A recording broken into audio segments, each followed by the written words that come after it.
Xin mến chào quý khán thính giả đã đến với kênh Lúa Vàng. Trong chuyên mục đọc truyện đêm khuya đêm nay, chúng tôi xin gửi đến quý vị truyện ngắn Tương Tư Tình Người của tác giả Hoài Thô. Xin chúc quý vị có thời gian nghe truyện vui vẻ, ý nghĩa. Đừng quên bấm đăng ký và bình luận để ủng hộ Lúa Vàng quý vị nhé. Còn bây giờ dưới diễn đọc của Thu Hà, xin mời quý vị chúng ta cùng thưởng thức.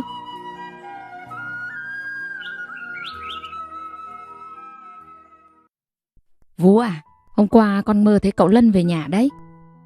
Vú Hến cẩn thận vo từng hạt gạo. Không nhắc đến thì thôi, tự nhiên nghe mơ thì thầm, Vú cũng thấy nhớ cậu. Chả có nhẽ kể từ khi lúc ông nhà mình đi với người ta, cậu ít về nhà hẳn. Nghe Vú nói, mơ cũng lặng người. Càng buồn cô lại càng thấy thương cho bà Thi. Bà hiền lành lương thiện, một lòng vun vén cho chồng con. Ai ngờ ông là kẻ bạc tình, có mới nới cũ. Từ lúc gặp cô ả Vân Tình bên gánh đảo kép, ông như bị mất hồn. Rồi việc gì đến cũng sẽ đến. Ông theo người ta bỏ cả gia đình. Thôi đi xào rau đi con. Mơ và Vú chỉ là phận đầy tớ. Giận ông làm khổ vợ con thật, nhưng cũng đành phải chịu. Bếp lò than hồng vẫn cháy bập bùng. Mấy chậu lan bên hiên nhà đung đưa theo gió hạ. Từng giọt mồ hôi rơi bên khuôn mặt mịn màng của Mơ. Xào rau xong rồi đi kho mấy khúc cá chê. Hôm nay không biết cậu Khánh có về kịp hay không. Tiếng cổng sắt kéo kẹt ngoài sân nhà. Chất giọng đàn ông trầm ấm thắp vang vọng trong không gian tĩnh mịch, văng vẳng qua tai Mơ, khiến cô như bừng tỉnh giấc. À, cậu Lân về thật Vú ơi! Trái tim lặng im trong lồng ngực, bỗng đập nhanh ghê gớm. Cô phải vuốt ngực mấy lần mới có thể tạm thời trấn an được những xao động trong lòng. Vú Hến nhanh tay bắt nồi cơm lên bếp, lại thoắt một cái chạy tới cái lu, múc nước ra cái chậu gỗ, rửa tay cho sạch vết nhọ. Vú hối. Nhanh, con rửa tay rồi lên xem cậu đi con. Dạ. May mắn quá, đêm qua cô vừa mơ thấy cậu, hôm nay cậu đã về rồi. Cậu Lân đi học đại học tận trên thành phố kia, cậu ít khi về nhà lắm. Đột nhiên xảy ra chuyện của ông, cậu lại càng chẳng thiết tha gì nơi này. Cũng phải mấy tháng rồi Mơ chưa trông thấy cậu, không biết cậu có nhớ cô một chút nào không? Mơ vội vàng buộc tóc lại cho gọn, cô vuốt phẳng chiếc áo vải thô, phủi đi mấy vết tro dính quanh ống quần, tủm tỉm cười bước nhanh lên nhà. Cậu, hôm nay cậu không về một mình, đi cùng cậu có một cô gái xinh đẹp lắm. Với hai người con trai nữa cùng trạc tuổi cậu nhà Mơ, có lẽ là bạn. Mơ chẳng biết, họ đứng cả trong sân, đang ngắm mấy chậu cây cảnh trong nhà. Cô gái kia không biết nói chuyện gì với cậu mà cười thích chí lắm. Đôi mắt cô ấy híp cả lại. Nhìn cảnh đó, Mơ chợt mím môi âu sầu, lòng buồn nẫu hết cả ruột gan. Cậu Lân cuối cùng cũng chú ý đến cô, cậu cười tươi vẫy tay chào. Mơ đấy à, dạo này lớn quá. Đi lấy cho cậu ấm trà nhé. Dạ vâng ạ. Chỉ có thế thôi, lâu lắm không gặp. Mơ thì nhớ cậu nhiều lắm, nhưng hình như cậu chẳng nhớ cô một chút nào. Không đơn giản chỉ là lời chào hỏi, cô còn muốn cậu hỏi nhiều điều. Người con gái kia là ai? Có phải người yêu cậu không? Cậu dạo này có ăn được không? Cô thấy cậu gầy đi mất rồi. Vú Hến mang cái mâm gỗ đựng trà bánh ra bên ngoài. Vú cười tươi hỏi han. Mấy cô cậu ngồi xuống đây ăn trà bánh nào. Lâu lắm rồi cậu Lân mới mời bạn về nhà chơi. Cô cậu đã kịp cơm nước gì chưa? Cơm Vú nấu xong hết rồi, chỉ đợi cô cậu thưởng thức nữa thôi. Cô Linh Chi cười e thẹn. Cô nhận chén trà nóng hổi từ tay Vú, lễ phép thưa. Chúng cháu làm phiền gia đình quá. Cả 4 người bọn cháu đi sưu tầm tài liệu. Thấy trời cũng muộn, cho nên muốn tìm nơi tá túc. Ai ngờ đâu lại gần ngay nhà anh Lân, nên 3 đứa chúng cháu đành phải mặt dày đến xin ở lại, anh nhỉ? Cô ấy vừa nói vừa tinh nghịch nháy mắt nhìn cậu Lân. Cậu Lân không đáp, chỉ cười nhẹ như đồng ý. Vú chuẩn bị cho cháu mấy phòng nhé. Hôm nay chắc phải ngủ lại nhà mình rồi. Vâng cậu. Mấy cô cậu đói chưa? Tôi đi gọi cả bà về ăn cơm luôn. Bây giờ vẫn còn sớm mà Vú. Vú không cần lo cho con đâu. Vú Hến cười hiền, gật đầu chào mấy cô cậu rồi đi luôn xuống dưới. Lúc bước xuống bếp, thấy cây Mơ mặt buồn như bát cơm thiêu, cứ chăm chú gảy đống củi. Niêu cá kho bốc khói nghi ngút rồi mà vẫn không biết. Vú đành lai gọi. Mơ, Mơ. Nghe thấy tiếng vú hến, Mơ như bừng tỉnh. Dạ, vú ạ. Cậu về mà không vui à? Cứ để bếp đấy. Lên hỏi xem cậu có cần gì hay không. Dạ vâng ạ. Không biết cậu Lân đang bàn luận chuyện gì với mấy người bạn. Tay áo sơ mi của cậu sắn lên đến khỉu. Chiếc đồng hồ lẳng lặng ôm lấy cổ tay rắn giỏi. Nước da màu nâu khỏe mạnh. Đốt ngón tay thon dài chắc chắn. Bỗng nhiên giống như vô ý, cậu choàng tay lên thành ghế của cô gái bên cạnh, hăng say nói chuyện. Tài liệu cũng sưu tầm được kha khá rồi, về trường làm nghiên cứu nữa là xong nhỉ? Anh Huy cười cười nhìn cô Linh Chi. Ui giời, còn mướt mới xong được ấy. Có xong cũng là cô với anh Lân xong chứ, nhỉ? Cậu ơi, không muốn phá vỡ cuộc trò chuyện của họ, Mơ chỉ đành yếu ớt gọi. Cô tưởng cậu sẽ không nghe thấy đâu, nhưng hình như cậu vẫn để ý lắm. Cậu đứng lên nhẹ nhàng rồi nói. Mọi người cứ tự nhiên nhé, tôi đi ra đây một chút, lát nữa sẽ quay lại ngay. Anh cứ đi đi, không cần lo cho chúng em đâu. Cô gái cười nhí nhảnh, đôi mắt cô cong cong, đuôi mắt dài xinh xắn khẽ chớp. Cậu Lân vắt chiếc áo khoác bên ngoài lên khuỷu tay. Cậu đi lên trên tầng, không biết cậu có gọi cô hay không, nhưng Mơ không tự chủ được bản thân, vẫn bước đi chậm chậm theo cậu. Chiếc đồng hồ quả lắc mạ vàng trên tường kêu vài tiếng, kéo tâm trí Mơ quay trở lại. Cô chần chừ rồi thôi không bước nữa. Cứ tần nga tần ngần đứng ở cầu thang, hay là đi xuống nhỉ? Cậu có khiến đâu mà đi theo. Mơ, lại đây em. Cậu gọi cô. Trời ơi, Mơ sướng điên lên mất. Hóa ra cậu cũng nhớ Mơ. Chỉ cần có thế là được. Với cô chỉ như vậy là vui lắm rồi. Dạ, cậu gọi em ạ. Không biết Mơ thích gì, nên đành tặng em một chiếc khăn quấn tóc. Tóc Mơ dạo này dài ra rồi, da sáng thiếu nữ lắm nha.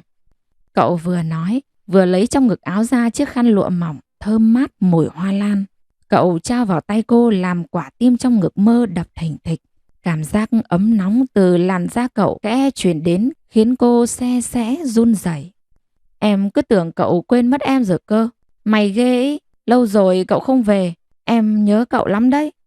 Ừ, cậu cũng nhớ em lắm. Rất tự nhiên như thế. Cậu đưa Mơ chiếc áo khoác, cũng tự nhiên như vậy. Mơ treo áo lên chiếc móc trên tường cho cậu. Cõi lòng cô run rẩy, đôi má đào đỏ lên bừng bừng. Cánh cổng sắt lại mở ra một lần nữa. Người con trai vẫn còn nhiều nét non nớt trên khuôn mặt. Anh đeo chiếc đàn guitar trên lưng, một tay dắt xe đạp vào sân. Cậu Khánh về rồi. Vú Hến à, Mơ đâu rồi? Mơ kìa, cậu gọi. Mơ đang giở tay dọn cơm nên không ra đón cậu được. Niêu cá hôm nay kho vừa ngon, không bị mặn quá. Mùi gừng tươi bốc lên thơm phưng phức. Cô đặt thức ăn vào mâm, nhanh nhẹn bưng lên bàn trên. Xong con lên gọi bà xuống ăn cơm nhé, Vú Hến dặn. Căn nhà gỗ rộng rãi hôm nay nhộn nhịp tiếng nói cười. Đã lâu rồi kể từ lúc ông đi mới lại vui vẻ đến vậy.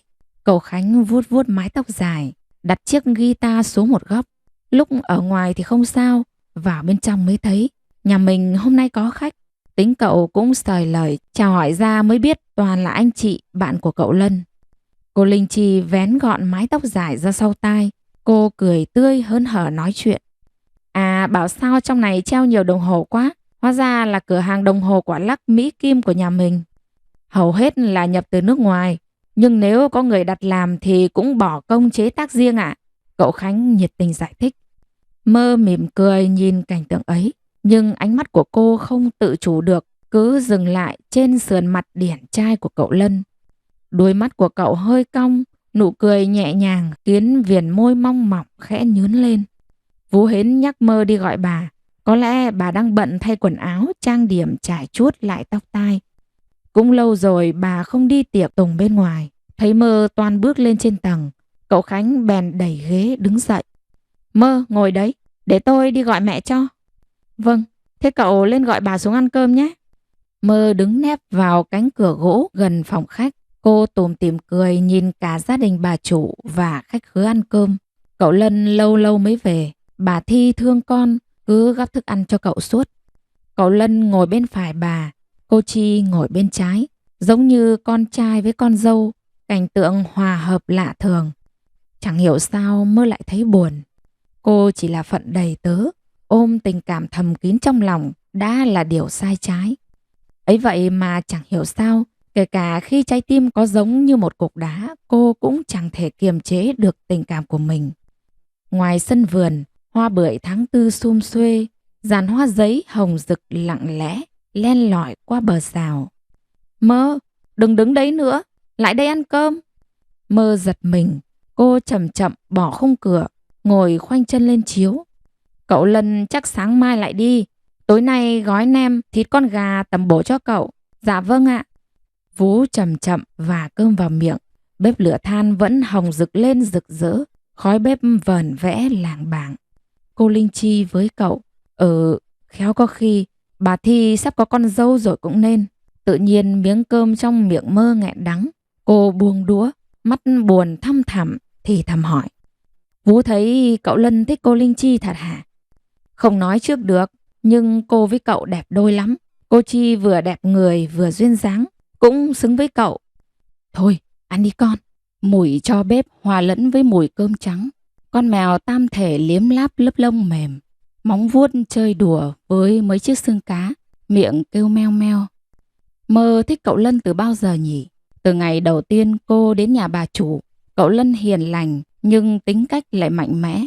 Cậu học giỏi lắm và lúc nào cũng bảo vệ người yếu hơn mình. Ngày xưa cậu Khánh nghịch ngợm, toàn bày trò trêu chọc Mơ.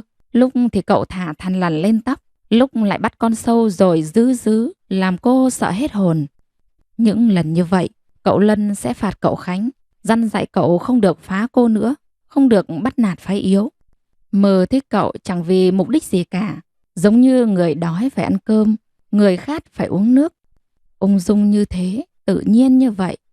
Cô biết mình chỉ là thân đầy tớ, cho nên đành phải chôn vùi tình cảm ấy trong lòng, gói ghém chặt lại, không được để lộ ra ngoài.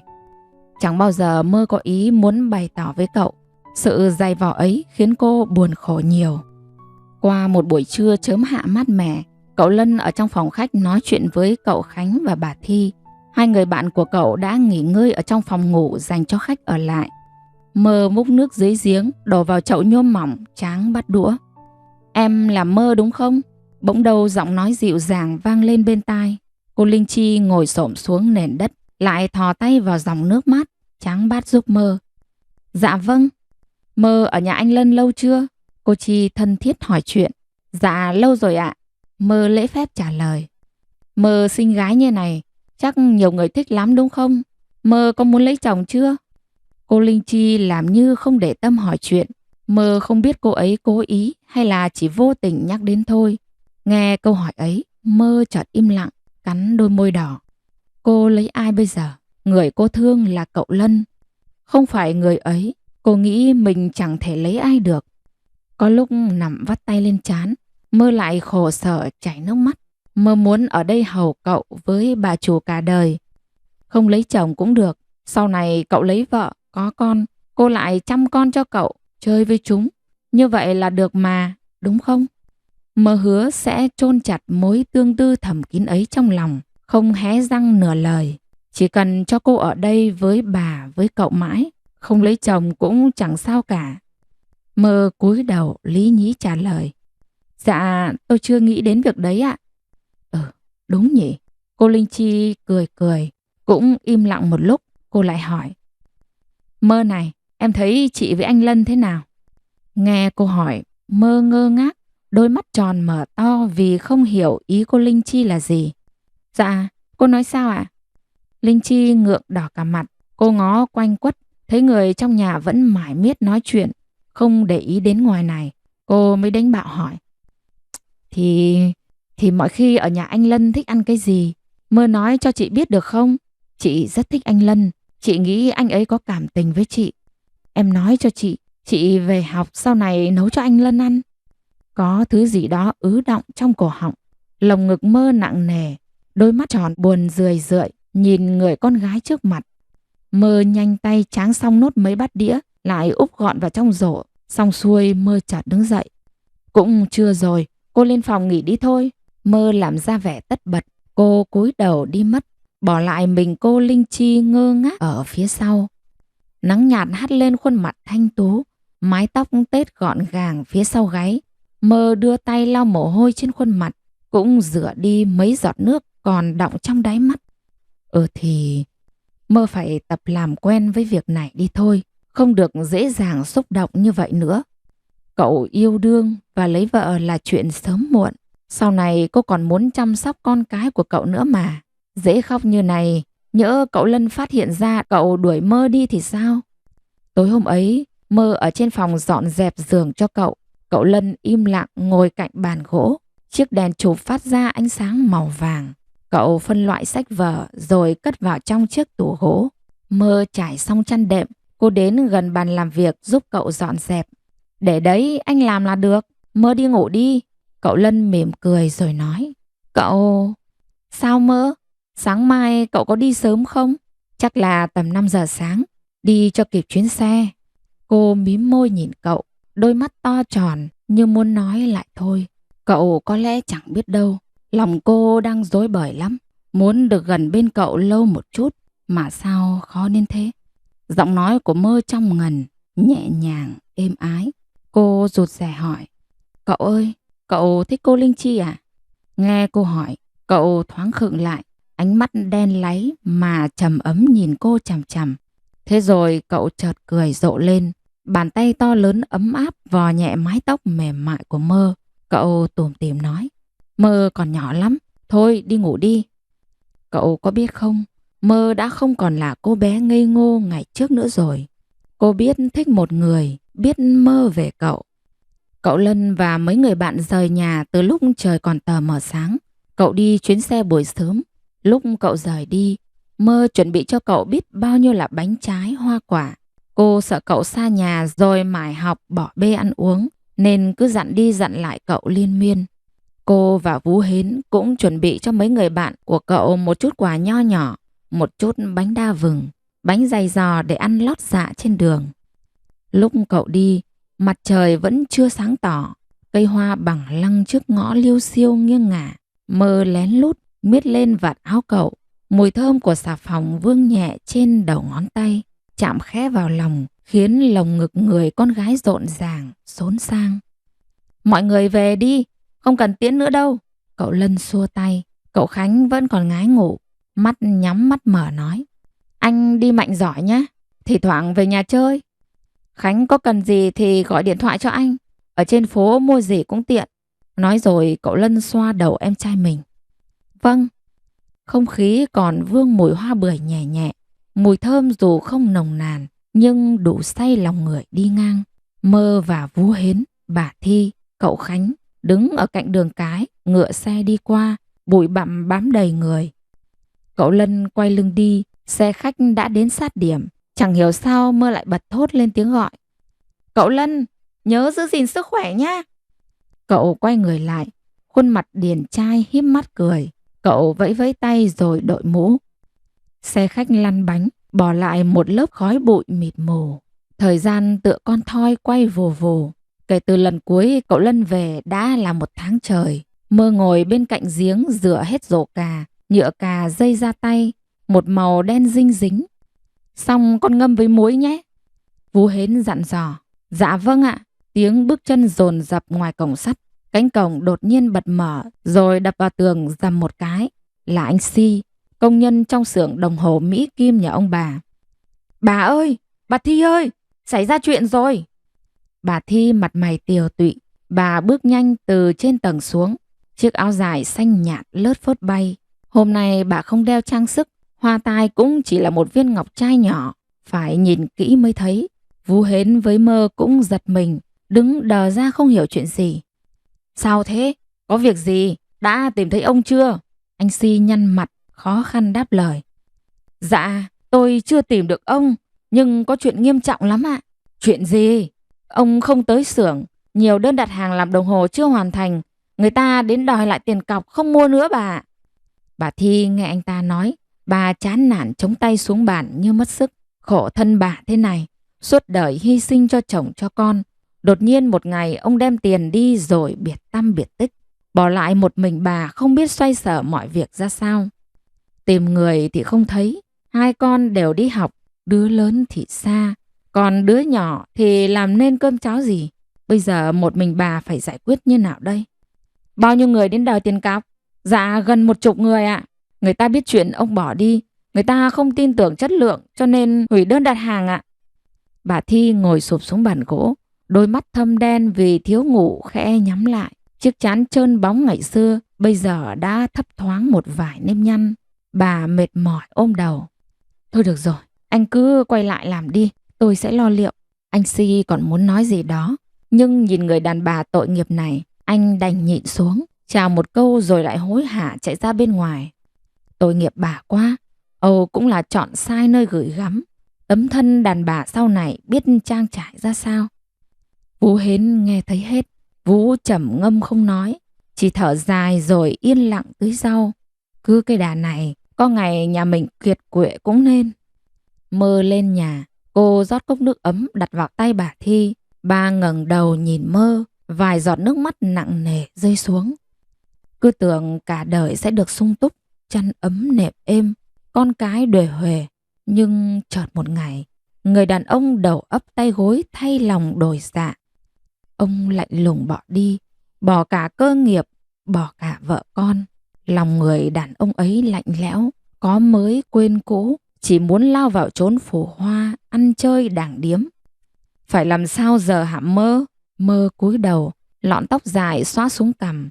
Cô ôm ghì lấy bà, nước mắt của người đàn bà khổ sở thấm ướt cả vái áo. Mơ thương bà bởi bà tốt với cô vô cùng. Bà Thi cũng hiền lành cam chịu. Cơ sự xảy ra như thế, cô quặn thắt từng cơn. Lúc ở trước mặt các con, bà cố cười cứ tỏ vẻ không quan tâm. Chẳng sao cả, như vậy thôi. Bởi đàn ông mà, lăng nhăng ham vui là chuyện thường rồi. Nhưng tối nào bà cũng âm thầm cầu xin Phật tổ. Hy vọng một ngày ông sẽ hối cải. Kể cả một thân nhơ nhớp, trắng tay quay về, bà cũng chấp nhận. Chỉ cần ông quay lại gia đình đầm ấm, đủ đầy như xưa. Chiều hôm đó cậu Khánh đi học chưa về. Mơ lúi húi nấu cơm trong bếp. Chú Thạch kéo xe chạy huỳnh huỳnh vào nhà, vừa thở hồng hộc vừa hét gọi. Bà Thi ơi, nhanh lên, nhanh, tôi tìm được ông rồi, nhanh lên bà. Có thật không? Nhanh, nhanh đưa tôi đến đấy. Trời xây sẩm tối, dáng chiều đỏ lòm tựa như ngọn lửa ở phía chân trời. Bà Thi không kịp thay quần áo, chỉ kịp cầm theo chiếc khăn voan mỏng choàng vào người. Dép đi chiếc nọ chiếc kia vội vàng leo lên xe kéo. Trông bà nhếch nhác đến lạ. Vú Hến sốt ruột đuổi theo. Nhìn chiếc xe chạy càng ngày càng xa, Vú vội vàng chạy vào nhà, lấy áo giày với dép nhét vào tay Mơ rồi giục giã. Nhanh lên Mơ, con đuổi theo bà đi. Nhanh không kịp. Mơ hốt hoảng chạy theo chiếc xe chở bà Thi. Trời sầm sập tối đen, tầm mắt cô mờ mịt, chỉ biết chạy hết tốc lực theo xe của bà. Băng qua phố huyện nhỏ hiu hắt, bà Thi ôm lấy trái tim đập thình thịch trong lồng ngực. Nhà hát Thanh Hoa đông nghịt người. Đào Kép ngồi trong phòng trang điểm chuẩn bị lên diễn. Kép lớn Kép nhỏ tập cho Nhần nhuyễn vở Loạn Thế Chi Vương. Bà Thi tìm thấy chồng khi ông đang trong tình trạng say túy lúy, bước chân vặn vẹo hết nghiêng bên này rồi lại ngả bên kia. Ông đứng ở bên ven đường bắt xe đi. Cô Đào nổi tiếng Thư Lan ôm siết lấy ông dìu đi. Ông Nguyễn Đức Liễn tuy đã đứng tuổi nhưng vẫn còn nhiều nét hào hoa phong nhã lắm. Có lẽ cậu Lân và cậu Khánh giống ông phần nhiều, cho nên cả hai đều đẹp, nét đẹp đa tình. Ông Liễn mặc com lê vẻ lịch lãm, trái ngược với tình trạng của ông lúc này. Ông vòng tay qua vai, ôm lấy cô Đào Thư Lan. Không biết họ nói với nhau chuyện gì mà đột nhiên ông cười rộ lên. Có vài người đàn ông dẫn mối xe cộ bên cạnh nhà hát, nhận tiền bo của ông rồi chạy đôn chạy đáo gọi xe. Bà Thi nước mắt rơi như mưa. Chưa đến nơi bà đã chạy vụt xuống, bước thấp bước cao. Ông ơi, về nhà với tôi. Ông Liễn hơi híp mắt, nhìn thấy người đàn bà đang túm lấy áo mình. Ông nhíu mày khó chịu. Bà tránh ra, đừng tìm tôi làm gì. Ông ơi, ông quay về đi. Chỉ cần ông trở về, tôi sẽ coi như chưa có gì xảy ra. Bà Thi khổ sở, giọng bà nghẹn lại, túm chặt lấy tay ông không buông. Cô Đào Thư Lan ra vẻ khó chịu. Cô ta cau có mặt mày giận lấy. Ô, hóa ra là có vợ rồi à? thế mà cứ thơn thớt cái mồm. Thôi, ông về với người ta đi kìa. Nói rồi cô ta dùng rằng muốn trở vào. Ông Liễn trông thế thì bực người đàn bà đang ôm lấy mình đây. Sẵn có hơi men trong người, ông chẳng quan tâm đến bà bây giờ đang đau lòng thế nào. Ông hất mạnh tay, bà Thi ngã xuống đất. Tôi nói lại lần nữa, cút, nếu không thì ra tòa mà ly hôn. Bà Thi lăn xuống đường, bờ vai đập xuống nền gạch đau điếng, nước mắt ứa ra như mưa. Mơ từ phía sau chạy lại, cô ôm chầm lấy bà chủ, muốn dìu bà đứng dậy. Bà Thi ứa cả ruột gan. Tiếng máy xe ô tô vang lên cậm cạch. Ông Liễn lại đi với người ta rồi bỏ lại mình bà, bỏ lại tình yêu một thời của họ.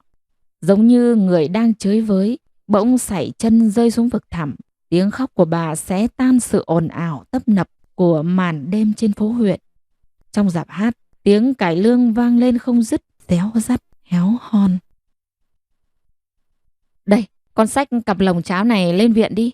Vú Hến múc cháo từ nồi bỏ vào trong cặp lồng sắt, đậy nắp rồi buộc dây cẩn thận.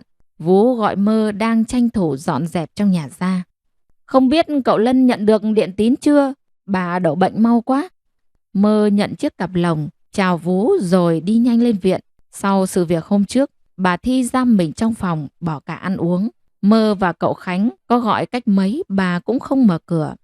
Ấy thế mà sáng ra, Mơ đánh bạo mở cửa phòng bà. Thấy cửa đã mở, Mơ vào phòng xem tình hình bà Thi ra sao. Người bà nóng hầm hập, có lay gọi cách mấy cũng không tỉnh. Sáng hôm ấy Mơ hoảng loạn lắm. Cô vừa đi vừa gọi Vú Hến, cậu Khánh, lại chân đất chạy ra ngoài đường tìm người đưa bà đi lên viện. Cánh cổng sắt vang lên tiếng ma sát rồi bật mở. Dáng hình cao lớn vội vàng đi vào trong nhà. Giọng nói trầm thấp của người đàn ông vang lên. Vú Hến, mẹ tôi đâu rồi? Vú Hến nghe tiếng gọi vội vàng đẩy tấm mảnh trong bếp chạy ra ngoài. Thấy người về là cậu Lân, Vú mới thở phào nói. Cậu nhanh lên viện thăm bà đi, bà bị ngất xỉu, người ta bảo suy nhược cơ thể. Mơ nó cũng vừa mang cháo lên cho bà rồi, cậu nhanh lên đi. Cậu Lân không kịp thay bộ quần áo đã nhuốm vẻ bụi bặm vì đi đường. Cậu nhanh bước ra ngoài rồi khuất sau cánh cửa sắt tĩnh mịch. Bệnh viện tập thể đông nghịt người, mùi đồ ăn thức uống, mùi thuốc sát trùng nồng nặc trong không khí. Thường thì khi nào bệnh nặng lắm người ta mới phải vào đây khám. Chứ còn bình thường, chưa đến mức sắp chết thì cùng lắm là mời thầy lang về xem bệnh rồi mua thuốc uống vào thôi.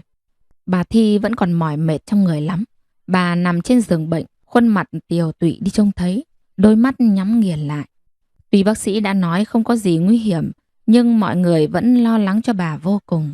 Cậu Khánh thường ngày vẫn vui vẻ cười nói, nhưng hôm nay lại trầm lặng đi trông thấy. Cậu ngồi bên giường bệnh im lặng nhìn mẹ mình.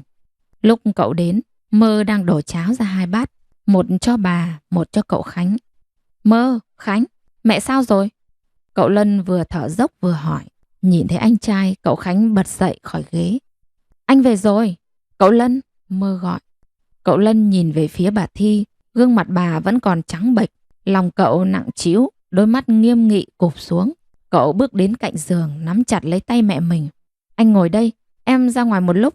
Cậu Khánh chỉ nói vậy rồi cúi đầu bước ra ngoài. Bà Thi mỏi mệt mở mắt. Mơ vội bưng bát cháo đến bên giường đỡ người dậy. Bà tỉnh rồi, bà ăn cháo nhé, cho mau khỏe. Mơ để anh làm cho. Cậu Lân vừa nói vừa nhận bát cháo từ tay cô. Cô đành phải giao lại việc này cho cậu Lân. Khuôn mặt cậu vẫn bình thường, chẳng tỏ vẻ gì là muộn phiền cả. Cậu cũng tránh nói về việc cha mình. Hai mẹ con không ai nói với nhau câu gì. Bà Thi yên lặng ăn từng hớp cháo. Lòng bà toàn muộn phiền chịu nặng. Mơ cũng không biết nói gì. Cô đi ra ngoài, để lại không gian riêng cho cậu Lân và bà Thi. Lúc cô tìm thấy cậu Khánh là khi cậu đang đứng im lặng dưới tán cây bảng lăng. Xung quanh vắng vẻ không một bóng người. Hình như cậu hút thuốc. Mơ hốt hoảng. Cậu mới 17 tuổi chứ mấy. Cậu học hút thuốc từ bao giờ? Vội vàng đến gần. Thôi đúng rồi, cái mùi thuốc lá đặc trưng. Cô đi như chạy tới cạnh cậu, lấy đi điếu thuốc rồi ném xuống dưới đất dẫm nát đầu lọc. Hình như cậu Khánh cũng ngạc nhiên. Cậu trợn tròn mắt nhìn. Mơ làm cái gì đấy? Cậu học cái này từ bao giờ? Bà mà biết được thì không được đâu. Cậu Khánh nghe thế thì cười nhạt. Hai tay đưa lên má Mơ rồi vần vò. Tôi lớn rồi, sắp trở thành đàn ông rồi. Đàn ông ai mà chẳng hút thuốc. Cậu ưa ớn. Vì bị véo má cho nên cô chỉ có thể ậm ạch nói. Mơ này. Đột nhiên cậu Khánh trầm giọng lại. Cậu bỏ tay xuống khỏi mặt Mơ. Mơ xoa đôi má, vừa suýt xoa vừa đáp. Dạ, Mơ có thể... Mà thôi. Đang nói dở dang, đột nhiên cậu lại im lặng. Khuôn mặt vẫn còn vương những nét non nớt thuở xưa, không nhìn về phía cô nữa. Cậu thở dài. Thời gian trôi qua nhanh thật. Mới ngày nào Mơ và cậu vẫn còn là những cô bé, cậu bé 11 tuổi. Họ chơi cùng nhau vô cùng vui vẻ. Mơ vừa làm người làm, nhưng cũng là người bạn vô cùng thân thiết với cậu. Và cứ thế, chẳng biết từ khi nào ánh mắt của cậu khi nhìn Mơ đã không đơn giản chỉ là bạn bè nữa. Cậu muốn nói với Mơ, cô có thể ở lại đây với gia đình cậu không? Giống như người nhà, đừng đi đâu cả. Chuyện gia đình cậu đã đến nước này, dù không nói ra nhưng ai cũng đều biết cậu giận cha mình kinh khủng. Giận ông làm khổ gia đình, làm khổ mẹ cậu. Nếu có thể, hy vọng ông ta sẽ không bao giờ xuất hiện trước mặt cậu và mẹ nữa. Nếu có thể, cậu hy vọng mình chưa từng có một người cha như vậy. Mơ thấy cậu Khánh lặng thinh, mặt đầy những suy tư nghĩ ngợi, cô đành nói. Tôi vào trong xem bà nhé, cậu đừng học thói xấu hút thuốc. Hôm nay tôi coi như chưa nhìn thấy gì đâu. Cậu Khánh nghe cô nói thì ngạc nhiên quay sang. Cậu bật ra tiếng cười nhẹ. Mơ cứ như mẹ tôi ấy. Tôi lớn hơn cậu mà. Cô cãi. Nếu có thể thì đó là sự quan tâm của một người chị. Mơ hơn tôi có 5 tháng. Nhưng con trai thường lớn hơn con gái đấy. Tôi chẳng biết. Nhưng lần này cậu phải nghe tôi. Cậu vẫn cự cãi cho nên Mơ đành tỏ ra cứng rắn. Mái tóc nghệ sĩ của cậu Khánh hôm nay xù hơn mọi ngày. Nhìn hay hay, Mơ liếc cậu rồi cười cười. Cậu Khánh thấy cô nhìn tóc mình cười thì hơi tức. Bèn nâng tay vò loạn xạ trên đầu Mơ. Lúc cô đi vào phòng bệnh, bà Thi đang ngồi trên giường. Trán bà nhăn lại nói. Không được, con cứ lo xong việc học đi đã. Ở nhà đã có mẹ. Việc con đã quyết, mẹ cứ nghỉ ngơi tĩnh dưỡng cho khỏe. Ngày mai con sẽ đến xưởng. Bà Thi không lay chuyển được con trai lớn, đành thở dài buồn rầu. Thế trường học phải làm sao? Con sẽ viết đơn gửi thầy giáo, thầy sẽ hiểu cho con. Hôm sau bà Thi được phép trở về nhà dưỡng bệnh. Cậu Khánh vẫn đến trường, chỉ có một sự thay đổi, đó là cậu Lân về nhà ở hẳn. Buổi sáng lúc Mơ tỉnh dậy, cậu Lân đã lên xưởng đồng hồ, thành ra không kịp ăn sáng. Không biết trên đường đi cậu có mua gì đấy ăn lót dạ hay không? Ông nhà tôi bảo đem đồng hồ đến trả, gỗ không tốt, không phải loại đã đặt. Dạ mong ông suy nghĩ lại, gỗ này cũng không kém cạnh, chúng tôi đang trong giai đoạn khó. Mong ông... Không, chủ nhà tôi bảo nhất quyết phải trả lại, tôi không có quyền quyết định. Từ trong xưởng cậu Lân đi ra ngoài, chất giọng uy nghiêm nói. Chú Tường, trả lại tiền cọc cho người ta đi. Chú Tường lau mồ hôi cúi đầu đáp. Vâng, đành vậy ạ.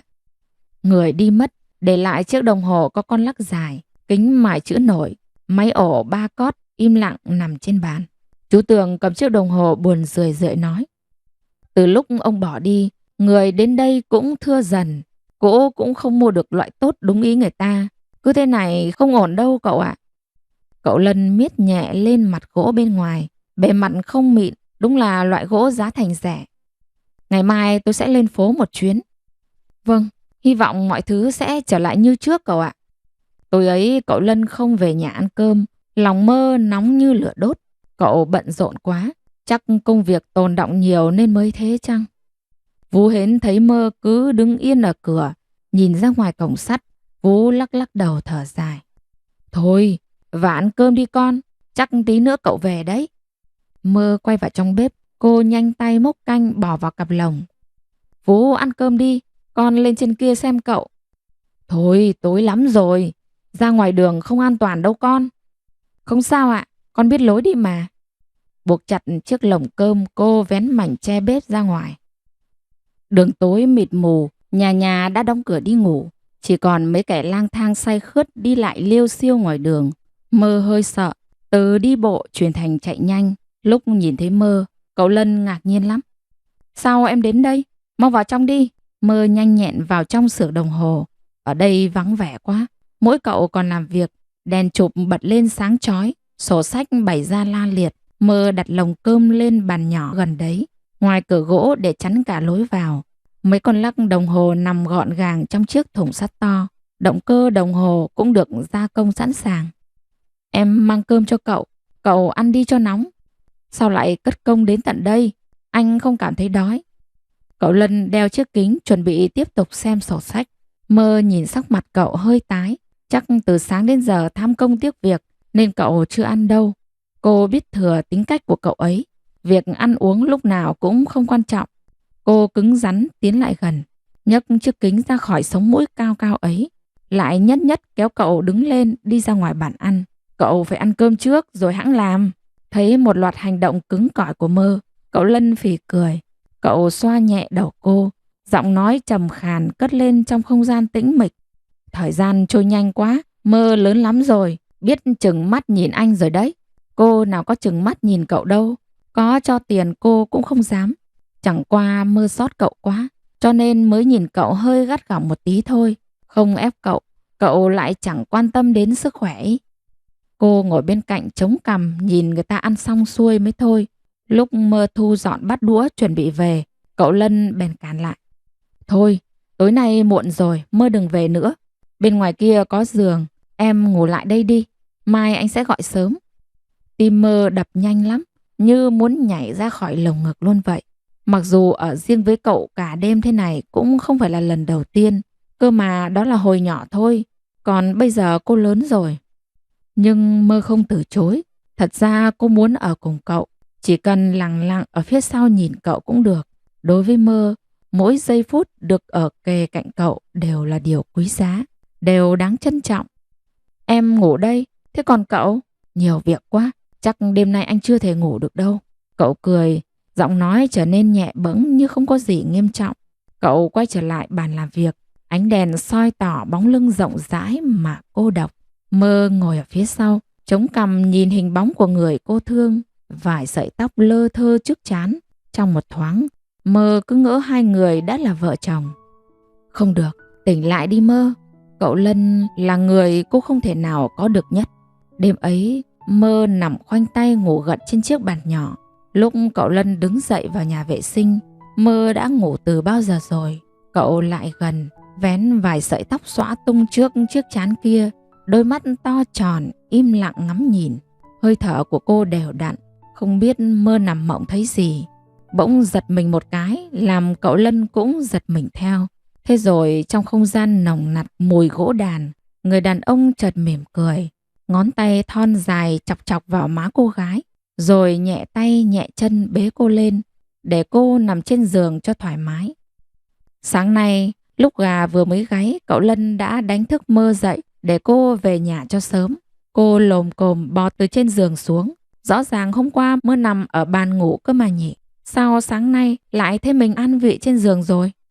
Vì thắc mắc lắm cho nên cô hỏi cậu Lân. Ai ngờ cậu tỉnh bơ bảo, tối hôm qua chắc là mệt, cho nên em bị mộng du, tự đi vào giường nằm đấy. Cậu nói thế thì Mơ cũng chỉ biết là vậy. Dù sao cô cũng chẳng nhớ được gì. Nhìn bọng mắt cậu nhà Mơ thâm quá. Chắc đêm qua cậu chẳng chấm mắt dù chỉ một lúc. Cô thương cậu, nhưng cũng không biết phải làm thế nào. Cậu Lân một khi đã quyết tâm làm một việc gì đó thì cố chấp lắm, không ai ngăn cản được. Trước khi quay về, Mơ không đành lòng tạt qua chợ sớm. Trời còn nhá nhem tối, hàng quán thưa thớt vắng hơi người. Đi mãi mới mua được một cái bánh dày. Cô đem vào cho cậu, dặn dò cậu nhất định phải ăn uống đầy đủ rồi mới yên tâm đi về. Hôm nay xưởng đồng hồ Mỹ Kim đóng cửa một hôm. Cậu Lân đi một chuyến lên thành phố tìm mối gỗ đẹp mới và chất lượng hơn. Cậu có nói với Mơ là đến tối sẽ về. Thành phố độ này nhiều nhà hát, xóm cô đầu mọc lên hơn hồi trước. Năm nay người dân xem chừng làm ăn khấm khá, cho nên nhu cầu giải trí cũng tăng vọt. Nhà hát Thanh Hoa có hai cô ca sĩ hát cải lương mới nổi. Người ta vẽ tranh chân dung treo ở khắp phố nhằm quảng cáo tăng sự nhận diện. Cô ca sĩ trẻ trung, tóc uốn xoăn cả đầu, mắt đánh phấn xanh, môi bôi son đỏ bừng. Áo dài cô ta mặc cũng được Hiệu May ký hợp đồng cả rồi đấy. Ngõ nhỏ cạnh nhà hát có một xưởng gỗ lâu đời, chuyên bán các loại gỗ tốt, nhập từ khắp nơi trên đất nước. Ở đây có gỗ hương, gỗ gụ, gỗ trầm, mun với cẩm. Mời anh xem qua. Người đàn ông mặc chiếc áo cài khuy lệch đặc trưng của người Hoa, cầm sổ sách kiểm kê các loại gỗ quý có trong nhà cho khách nghe. Gỗ muôn hoa thì sao? Cậu Lân sờ nhẹ lên mặt gỗ rồi hỏi. Ở chỗ chúng tôi chỉ còn loại thường, muôn hoa là gỗ quý. Để tìm được thì cần thời gian ạ. Cậu Lân lấy trong túi áo của mình một tờ giấy và chiếc bút máy. Cậu viết một dãy số rồi đưa cho người đàn ông kia. Được rồi, khi nào có hàng thì ông liên lạc với tôi theo số này nhé. Vâng, anh đi thong thả. Bên ngoài đường lớn, người đến mua vé để tối xem hát vẫn còn nối đuôi nhau dài dằng dặc. Đêm nay có cô ca sĩ Hoài Anh nổi tiếng hát bài Tình ca tình ta. Chất giọng của cô ta trong ngần, thánh thót, nghe sướng tai lắm. Hàng xén bên đường lưa thưa vài mặt hàng thuốc lá, dầu thơm, khăn tay, phấn mắt, phấn trang điểm, son đủ loại. Người ghé vào thường là các bà, các cô tiểu thư trẻ trung thích ăn diện. Hàng máy bán đĩa bên cạnh cũng tấp nập không kém. Người ta đến rạp nghe hát, bài nào thấy hay họ sẽ tìm đĩa để nghe lại, nếu không muốn mất tiền thuê ca sĩ hát lại bài đó. Cậu Lân đã định đi ra bến để kịp về vào giờ chiều, nhưng nghĩ thế nào cậu lại ghé qua cửa hàng bán đồ cho cánh đàn bà con gái bên đường. Lâu lắm rồi, cậu không thấy mẹ mình ăn diện, trang điểm. Với lại Mơ cũng lớn rồi, cũng cần làm điệu chứ nhỉ. Trước cửa rạp hát, có người đàn ông trung niên ôm lấy vai cô Đào Hát, bước từ bên trong ra ngoài. Cô nàng yểu điệu khoác lấy tay ông. Không biết vui vẻ thế nào, cô ta thơm cái chụt lên má ông một cái. Người đi qua chỉ biết chán nản lắc đầu. Lại nhân tình nhân ngãi đây mà. Mấy cô nàng mang tiếng nghệ sĩ này cũng biết cách làm ra tiền lắm. Trời hôm nay nắng gắt, mấy anh phu xe hối hả kéo người ngoài đường, mồ hôi ướt hết cả lưng áo. Từ bên trong cửa hàng bước ra, cậu Lân đội chiếc mũ có vành lên, quay bước định xuôi theo con đường này ra ngoài. Bất ngờ cảnh tượng xấu xa, đê tiện ấy đập mạnh vào tầm mắt của cậu. Người đàn ông vẫn luôn ôn hòa, nhã nhặn, giấu đi nỗi buồn trong đáy lòng. Bỗng nắm chặt bàn tay, trên trán cũng nổi lên những đường gân dữ tợn. Đồ đạc trên tay rơi xuống đất, vỡ tan nát. Bước chân mạnh bạo của cậu đi như bay đến bên kia đường. Không nghĩ rằng có một ngày cậu gặp người cha khốn nạn của mình ở đây. Thân hình cao lớn, bàn tay run rẩy, đôi mắt cậu đỏ bừng giận dữ.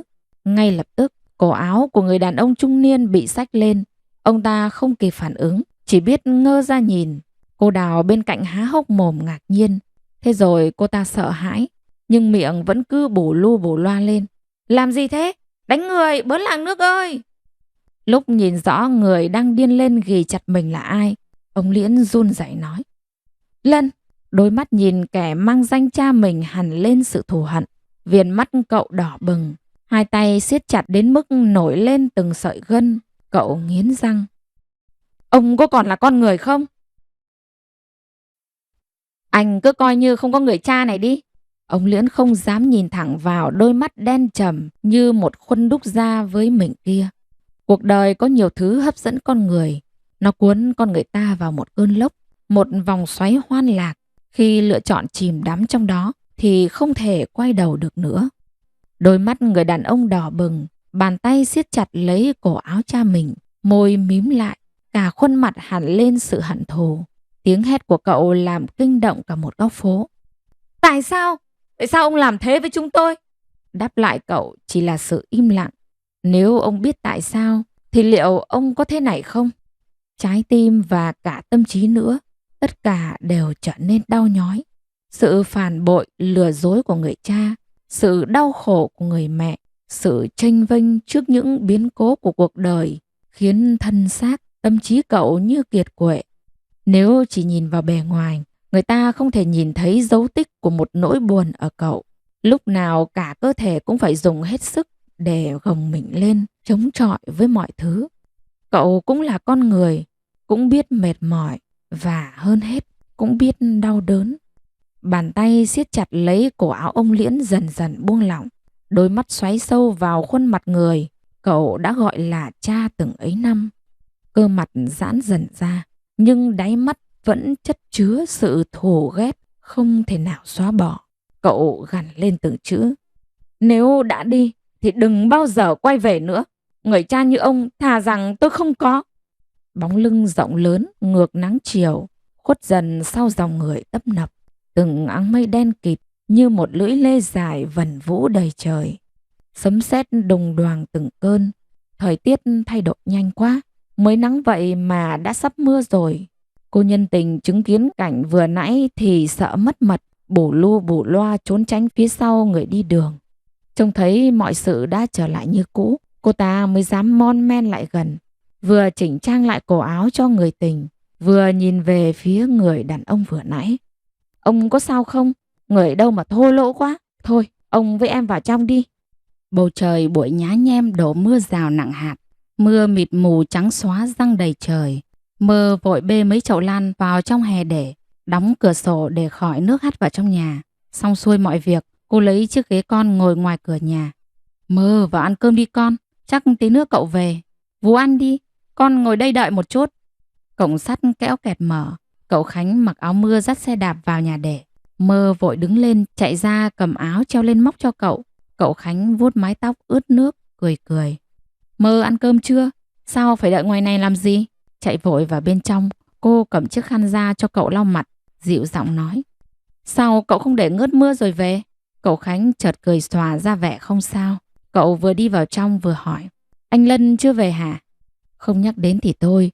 Nhắc đến cậu Lân lòng Mơ lại nóng như lửa đốt bên trong. Không biết cậu đi đến đâu rồi. Cô thấp thỏm nhìn ra màn đêm bên ngoài vừa nói. Cậu chưa về ạ? Tiếng cậu Khánh thở dài thườn thượt. Dáng người hơi gầy bước chậm chậm vào trong phòng. Ánh đèn chụp sáng lên. Cánh cửa dần dần đóng lại. Mưa rào đã hơi ngơn ngớt. Trời cũng tối muộn rồi. Cậu Lân vẫn chưa về. Vú Hến loanh quanh dọn dẹp trong phòng một lúc. Thấy Mơ vẫn còn ngồi ngoài hiên nhà. Vú xếp chồng bát cho gọn rồi bước ra. Thôi vào ngủ đi con. Mai còn dậy sớm. Cậu chắc là về xưởng rồi cũng nên. Vú ngủ đi ạ. Con đợi một lúc nữa. Tiếng ếch nhái kêu lên râm ran. Tiếng mưa rào đập vào tàu lá nghe lộc bộc. Không hiểu sao lòng Mơ bồn chồn lạ thường. Nghĩ thế nào cô vào trong nhà lấy chiếc ô cũ che lên đỉnh đầu rồi lao vào cơn mưa dữ dội. Cô lo cho cậu lắm. Cậu về xưởng thì ít ra cũng phải thấy người. Chỉ cần thấy bóng cậu là Mơ sẽ về ngay. Đường huyện gập ghềnh ổ gà ổ trâu. Có lúc Mơ bước hụt xuống hố nước sâu. Cả người đổ ập xuống đường lúc nào không hay. Quần áo ngấm nước đen đúa bẩn thỉu. Nhưng cô không cảm thấy đau đớn gì. Cô lồm cồm bò dậy cụp ốt xuống. Quyết định đầu trần đi mưa. Cùng lắm chút nữa về nhà. Mơ tắm gội lại. Không bị bệnh là được. Con đường phía trước tối tăm. Đèn đường chập chờn lúc tắt lúc bật. Ếch nhái nhảy đầy đường. Mưa rào rạt từng cơn mù mịt. Mơ phải vuốt lấy mặt mới nhìn rõ đường đi. Ơ kìa, cách Mơ một đoạn một hình dáng cao lớn nặng nề bước lại gần. Hình như là cậu Lân nhà cô. Thôi đúng rồi, chạy như bay lại gần. Cả người cậu ướt sũng, ánh mắt lạnh lẽo vô hồn bước đi chậm chậm. Cô cuống quýt chìa ô ra che cho cậu, nói mà như hét. Cậu, sao lại ướt thế này?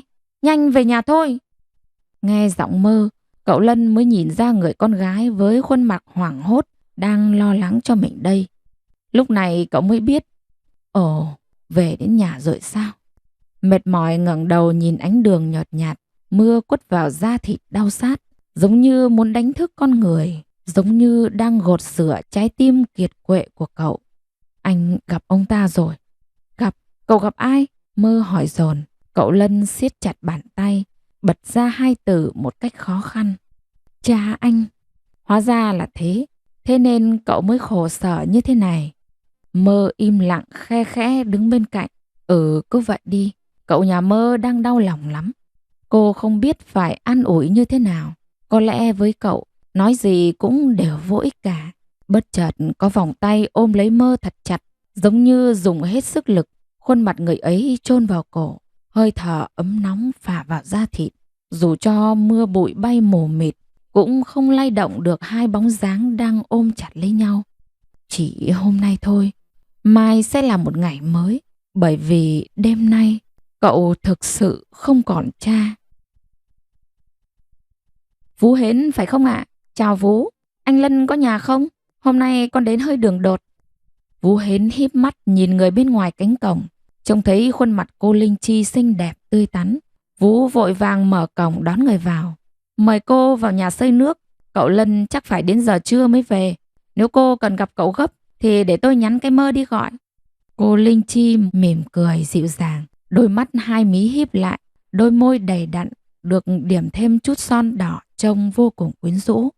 Cô đội mũ cánh buồm, trong tay cầm một chiếc cặp táp trông có vẻ nặng nề.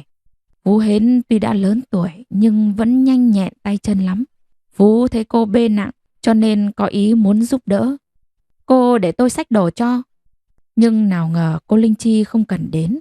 Cô ấy nhã nhặn tránh khỏi bàn tay đang chìa ra của Vũ. Không nặng lắm đâu, tôi tự cầm là được rồi. Bà Thi nghe thấy tiếng động liền từ trên phòng trên đi xuống. Hôm nay khuôn mặt bà rạng ngời hơn mấy hôm trước rất nhiều, nước da cũng hồng hào. Bà thay chiếc áo dài mới, lại đeo chuỗi hạt ngọc trai trên cổ. Nhìn kỹ mới thấy bà còn trang điểm nhẹ nhàng nữa kìa. Trông thấy người tới là cô Linh Chi, bà ngạc nhiên lắm. Nụ cười hiếm hoi từ mấy ngày qua lại nở trên môi bà. Khéo quá, cháu Chi đến chơi đấy à? Đi đường có mệt lắm không? Đến thăm Lân đấy phải không? Dạ, nhớ anh Lân là chỉ phụ thôi. Cái chính là nhớ bác ạ. Bà Thi nghe cô ấy nói thì vô cùng vui vẻ, cứ cười suốt. Cháu cứ đùa. Cô Chi đặt chiếc cặp xuống dưới chân, ngồi vào bàn uống nước ngay bên cạnh bà Thi, khéo léo nói. Hôm nay con đến đây hơi đường đột nên chỉ đem theo món quà nhỏ. Hy vọng bác sẽ thích ạ. Cô lấy trong túi ra một đôi hoa tai bằng ngọc xanh, chạm trổ thành hình hoa lan. Bên ngoài viền vàng mỏng nhìn vô cùng đẹp mắt. Còn đến chơi với bác với Lân là được rồi. Nhà bác không thiếu thứ gì. Món quà quý giá nhường này bác không nhận đâu. Cô nàng thấy tâm ý của mình bị từ chối thì đâm ra tủi thân. Khuôn mặt cố tình sụ xuống. Bàn tay nắm nhẹ cánh tay của bà Thi, nửa như thân quen, lại nửa như làm nũng. Bác nhận cho con vui. Đây không những là tâm ý của con, còn là của mẹ con nữa. Hồi trước có dịp ghé lại đây chơi, lúc về con đã kể với mẹ sự tốt bụng và hiếu khách của bác. Mẹ con rất quý, cứ nằng nặc đòi cảm ơn cho bằng được thôi. Bác không nhận, về nhà kiểu gì con cũng bị mắng đấy. Có lẽ bà Thi cũng không thể làm ngơ trước sự dễ mến của cô, cho nên đành phải nhận lấy. Nhưng miệng vẫn không quên nhẹ nhàng nhắc nhở. Được rồi, nhưng nhớ lần sau đến chơi với bác thôi, không được đem bất cứ thứ gì đâu nhé. Dạ vâng ạ, con cảm ơn bác. Vũ Hến lấy trà khô từ trong hộp gỗ ra, lại đổ xâm xấp nước nóng để tráng. Trà được, Vũ từ từ rót ra chén. Mùi hương nồng nàn của thứ trà mỹ vị tỏa ra thơm phức. Hơi nóng bốc lên khiến không khí cũng nhuốm đầy hương thơm của hoa nhài. Giống như sực nhớ ra trong nhà không chỉ có mình bà Thi là đàn bà con gái. Cô Linh Chi lại đật đật dở ra cặp táp của mình. Hai bọc đồ nho nhỏ lại khẽ khàng nói.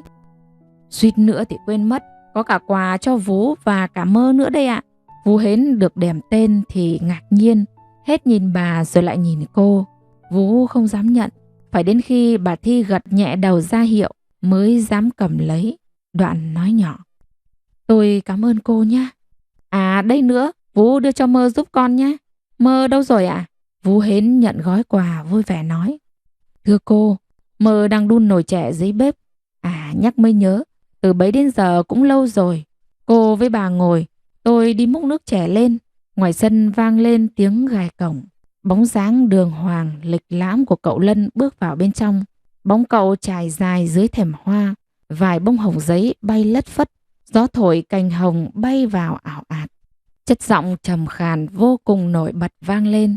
Tự nhiên như thế, giống như không còn vướng bận bởi việc đau lòng vừa qua. Nhà có ai đến mà vui thế này? À, anh Lân về rồi kia bác. Cô Linh Chi nhí nhảnh chạy ra đón cậu, vừa đi vừa cười nói tíu tít. Nhắc thấy bóng người là Mơ đã ngờ ngợ rồi. Cô chân đất một mạch chạy ra ngoài hè định bụng, đưa cậu khăn tay để lau mồ hôi. Nhưng nào ngờ vừa ra đã chứng kiến cảnh tượng cô Chi níu chặt lấy cánh tay cậu. Mơ chợt sững bước, đứng nép ở một bên hè, cụp mắt trông theo. Mấy ngày vừa qua, có lẽ nhờ sự xuất hiện vô cùng đáng yêu của cô Linh Chi, không khí nặng nề trong gia đình mới bớt đi phần nào. Nụ cười lại hiện ra trên đôi môi ngập tràn đau thương của bà Thi, cậu Lân. Tiếng đùa giỡn náo nhiệt, hắt ra từ tận bên ngoài. Vú Hến vừa đưa gói quà cho Mơ vừa nói: Coi bộ nhà bà sắp sửa có con dâu rồi đó. Cô Linh Chi hả Vú? Ừ đúng rồi, nhìn xứng đôi với cậu nhà mình lắm.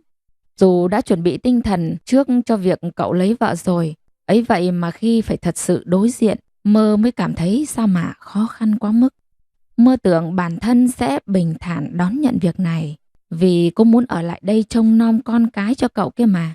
Nhưng nhìn cảnh cậu Lân và cô Chi gần gũi với nhau, nói không buồn là giả dối. Thực sự trong lòng Mơ đau lắm, khổ sở như muốn chết đi cho rồi. Vú Hến thấy Mơ cứ ngẩn ra thì nói: Thôi rửa bát rồi ngâm măng đi con. Cô Chi định ở đây chơi vài ngày, chuẩn bị cho sớm, lâu lâu nhà mới có khách. Mơ buồn buồn nói nhỏ: Vâng ạ. Cô Chi dù mang danh là khách đến chơi nhà, nhưng nhìn cử chỉ thân thiết, tự nhiên cười nói với bà Thi. Người ngoài không biết mà nhìn chắc còn tưởng là con gái của bà không bằng. Cậu Khánh về rồi, dọn cơm đi Mơ. Trời đã tối đen như mực. Cậu Khánh dạo này bận thi đại học cho nên thường về nhà muộn. Cậu phải gác lại việc chơi nhạc cụ để tập trung ôn thi các môn văn hóa.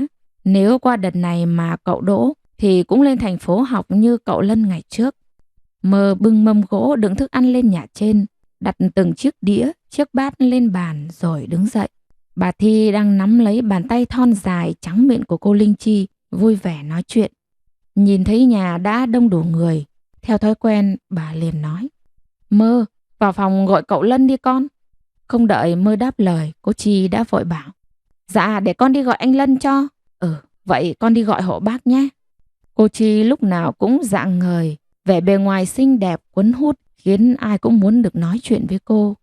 Bóng hình thiếu nữ hào hứng bước lên từng bậc cầu thang, phải đến khi cô khuất khỏi tầm mắt thì Mơ mới không nhìn theo nữa. Không lâu sau đó, cậu Lân và cô Chi sóng đôi đi cạnh nhau, nói cười cười ngồi vào bàn. Mơ, sao dạo này con hay ngẩn người ra vậy? Vú Hến ngồi dưới bếp cầm bát cơm gắp chút thức rồi lay khẽ. Dạ, con không sao, con không thấy đói, Vú cứ ăn đi nhé. Khi nào xong Vú gọi con lên dọn dẹp nha Vú. Cái con bé này, không ăn thì đêm đói chứ còn à. Không hiểu sao, từ lúc cô Chi đến Mơ cứ cảm thấy tức ngực lạ lạ. Chẳng buồn ăn uống, cũng chẳng buồn trò chuyện. Song sắt cửa sổ phòng dưới nối thẳng ra vườn. Bên ngoài hoa cải vàng đang nở hoa tung rực rỡ. Mơ dở cuốn sổ ngày trước mua được ở hiệu sách ra. Trên những tờ giấy đã ngả màu, tên của cậu Lân được viết chằng chịt. Có chữ thẳng đứng rõ ràng, lại có chữ siêu siêu vẹo vẹo, phải nhìn kỹ mới ra. Mơ sờ soạng từng nét mực, nâng niu trân trọng đến kỳ lạ. Tuy Mơ không biết chữ, nhưng tên của cậu cô đã thuộc làu làu từ lâu rồi. Mơ ơi, ra dọn dẹp đi con. Giọng Vú Hến văng vẳng vọng vào. Sau đó tiếng bát đũa lạch cạch vang lên. Dạ. Bàn gỗ gió thổi, vài trang sách bị lật tung. Có bàn tay búp măng nõn nà miết lấy gáy của cuốn sổ. Đôi môi quyến rũ khe khẽ nói thầm. Chẳng biết được mấy chữ, nhưng mà tên chủ thì lại viết thạo lắm. Dọn dẹp nhà cửa xong hết thì trời cũng đã về khuya. Mơ tắm rửa nhanh rồi vào phòng ngủ. Vú Hến đang trải chiếu ở trên giường. Chiếc màn trắng được buông xuống, bàn tay của người vú già khẽ rém cửa màn. Mơ ngồi xuống cạnh bàn nhỏ, vò khăn lau nước trên mái tóc mây. Có lẽ trời sắp mưa, không khí nóng oi nồng khiến người ta cảm thấy rất mệt mỏi. Nhanh quá, mới ngày nào Mơ còn bé xíu mà giờ đã lớn như thế này rồi. Vú Hến ngả lưng xuống giường, chiếc quạt nan trên tay chậm chậm phe phẩy. Vú nhìn tấm lưng trần trắng mịn của Mơ cảm thán. Dạ con lớn nhanh để làm được nhiều việc hơn đâu Vú. Vú Hến mỉm cười, nếp nhăn trên khóe mắt xô lại. Lâu rồi Vú mới để ý đến cái Mơ. Nó lớn nhanh quá. Thoát cái đã ngót hơn 8 năm. Cái Mơ ở đây với bà, với các cậu, với Vú. Mơ càng ngày càng ra dáng con gái, xinh đẹp, đầy đặn. Nhìn nước da trắng mịn trong làn yếm trắng tinh khôi kia. Vú cũng có một thời như vậy đó chứ. Thôi con đi ngủ cho sớm, trời nóng chắc khó ngủ lắm đây. Mơ ngồi cạnh cửa sổ, hứng từng làn gió thổi vào. Tóc mai mỏng manh bay bay. Cô nhìn xuống mặt bàn gỗ đã ngả màu. Quyển sổ cũ đâu mất rồi? Vũ, Vũ có thấy quyển sổ con để trên bàn không? Không, con tìm lại xem đi. Lạ thật đấy, mới vừa nãy còn ở đây cơ mà. Mơ lật đật dọi nến tìm kiếm. Cô soi khắp cả phòng cũng chẳng thấy bóng dáng của quyển sổ đó đâu. Muộn rồi, thôi mai lại tìm. Vũ ngủ trước đi, con coi lại xem một chút xem sao. Cầm cây nến mò mẫm trong bóng tối, cô mở cánh cửa phòng, khẽ khàng chụm tay giữ lấy ánh lửa đi về phía nhà bếp. Mơ không để ý, lúc cô đi ngang cửa phòng khách, bàn tay đang rót nước của cậu Lân bất ngờ khựng lại. Có ánh mắt nóng bừng cứ dõi theo thân hình mảnh mai của cô gái. Mãi đến khi bóng người ta khuất sau cánh cửa, cậu mới bừng tỉnh. Cậu Lân lắc lắc cái đầu cho tỉnh táo, cố gắng gạt đi hình ảnh mơ màng mình vừa nhìn thấy phía sau cánh cửa. Có lẽ do thời tiết oi ả chăng nên dễ khiến con người ta trở nên sôn nóng khác thường. Cậu cầm cốc nước đưa lên môi uống một ngụm để xua tan sự nóng nảy khác thường ấy. Bước chân lên cầu thang của cậu trở nên gấp gáp, lảo đảo lạ thường. Trái tim lạnh lẽo nơi lồng ngực vẫn còn đập rộn ràng. Dù đã trở lại phòng mình, nhưng mùi hương ngọt ngào vừa nãy vẫn giăng trước mũi. Vỗ mạnh đầu, cậu kéo chăn nằm lên giường, trằn trọc hồi lâu vẫn không thể nào nhắm mắt ngủ nổi. Lồng ngực nóng bừng, hình như cậu bị chảy máu mũi mất rồi. Còn về Mơ, cô cố gắng đi thật chậm, nhìn thật kỹ để không đụng vào bất kỳ thứ gì. Trong bếp đậm đặc mùi tro tàn, phía bên trong củi vẫn còn hồng rực. Lạ nhỉ, hôm nay Vú Hến quên tắt bếp sao? Mơ ra lu nước, múc một chút đổ vào trong chậu nhôm mỏng, lại nhúng ướt hai tay. Quay lại bếp cô phẩy phẩy tay cho nước rơi xuống, dập tắt mấy mẩu than còn đang hồng. Ngờ đâu than chẳng tắt, Mơ cầm nến soi vào, bên trong lưa thưa vài mẩu giấy còn đang cháy dở. Không màng lửa nóng cháy cả da thịt, ngay lập tức Mơ thò tay vào cầm những mảnh giấy đen xì còn sót lại của cuốn sổ. Làn da bị lửa liếm qua bỏng rát, đỏ bừng rồi phồng lên. Chẳng hiểu sao nước mắt của cô cứ thế rơi xuống, lặng lẽ âm thầm. Mơ cố gắng bịt miệng mình lại, ngậm tiếng khóc trong cuống họng. Sự mệt mỏi khổ sở của mấy ngày nay cứ chất chồng trong trái tim của người con gái. Mãi đến khi gần sáng, cô mới quay trở lại nhà dưới. Trời gần sáng, Vú Hến dọn chăn màn lại qua bên giường kia lay gọi Mơ dậy. Dậy đi, đến giờ rồi. Mơ, sao mắt con sưng thế? Đêm qua con khóc đấy hả? Mơ thẫn thờ ngồi dậy, cô vuốt vuốt khuôn mặt, lại sờ lên đôi mắt còn hơi sưng đỏ. Đoạn cười cười đáp lại. Dạ, chắc là bị con gì đốt Vú ạ. Đêm qua con ngủ ngay mà. Đâu, đưa Vú xem nào. Con lấy cái khăn mặt thấm nước lạnh đắp lên một chút sẽ đỡ thôi. Bàn tay gầy gò của người Vú già khẽ vuốt đôi mắt của Mơ rồi nói. Ngoài cửa bếp, bóng cô Chi thập thò. Cô mặc chiếc áo dài màu cam mỏng, mềm giọng gọi. Vú Hến, Mơ, mọi người dậy chưa? Thấy có người gọi mình, Vú Hến nhanh tay dọn nốt chăn màn rồi gấp gáp chạy ra ngoài. Đây, tôi đây ạ. Thịt bò nhà mình hôm qua vẫn còn đúng không? Vú thái mỏng cho con. Sáng nay nhà mình ăn phở bò nhé. Con nấu món đó ngon lắm đấy. Ấy, thế sao được? Cô cứ lên nhà đi, tôi với Mơ nấu được rồi. Trong này nóng bức.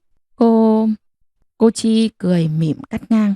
Không sao, ở nhà con cũng hay nấu nướng mà. Hồi này con thấy bác với anh Lân, Khánh hơi gầy nữa. Nên nhân lúc lên đây, con muốn trổ tài một chút xem sao. Cô nàng đã nói thế, làm sao Vú dám ngăn cấm nữa. Cô Chi đúng là dụng tâm thật. Cô chu đáo với gia đình bà Thi thế này, ra dáng con dâu lắm. Vú nghĩ thầm, rồi kiểu gì cậu Lân chẳng chấm cô làm vợ. Cô vừa xinh đẹp, vừa đảm đang, lại giỏi giang thế này kia mà. Mơ rửa mặt một chút rồi xuống bếp. Cô Chi trông thấy Mơ thì cười càng tươi. Cô nói, Mơ đi rửa mấy cọng hành lá ở đằng kia đi. Chắc bác với anh Lân, em Khánh sắp dậy rồi. Mọi người dậy là phở vừa ăn. Trông thấy khuôn mặt của cô Chi, chẳng hiểu sao Mơ lại nhớ đến cuốn sổ bị cháy đen đêm qua.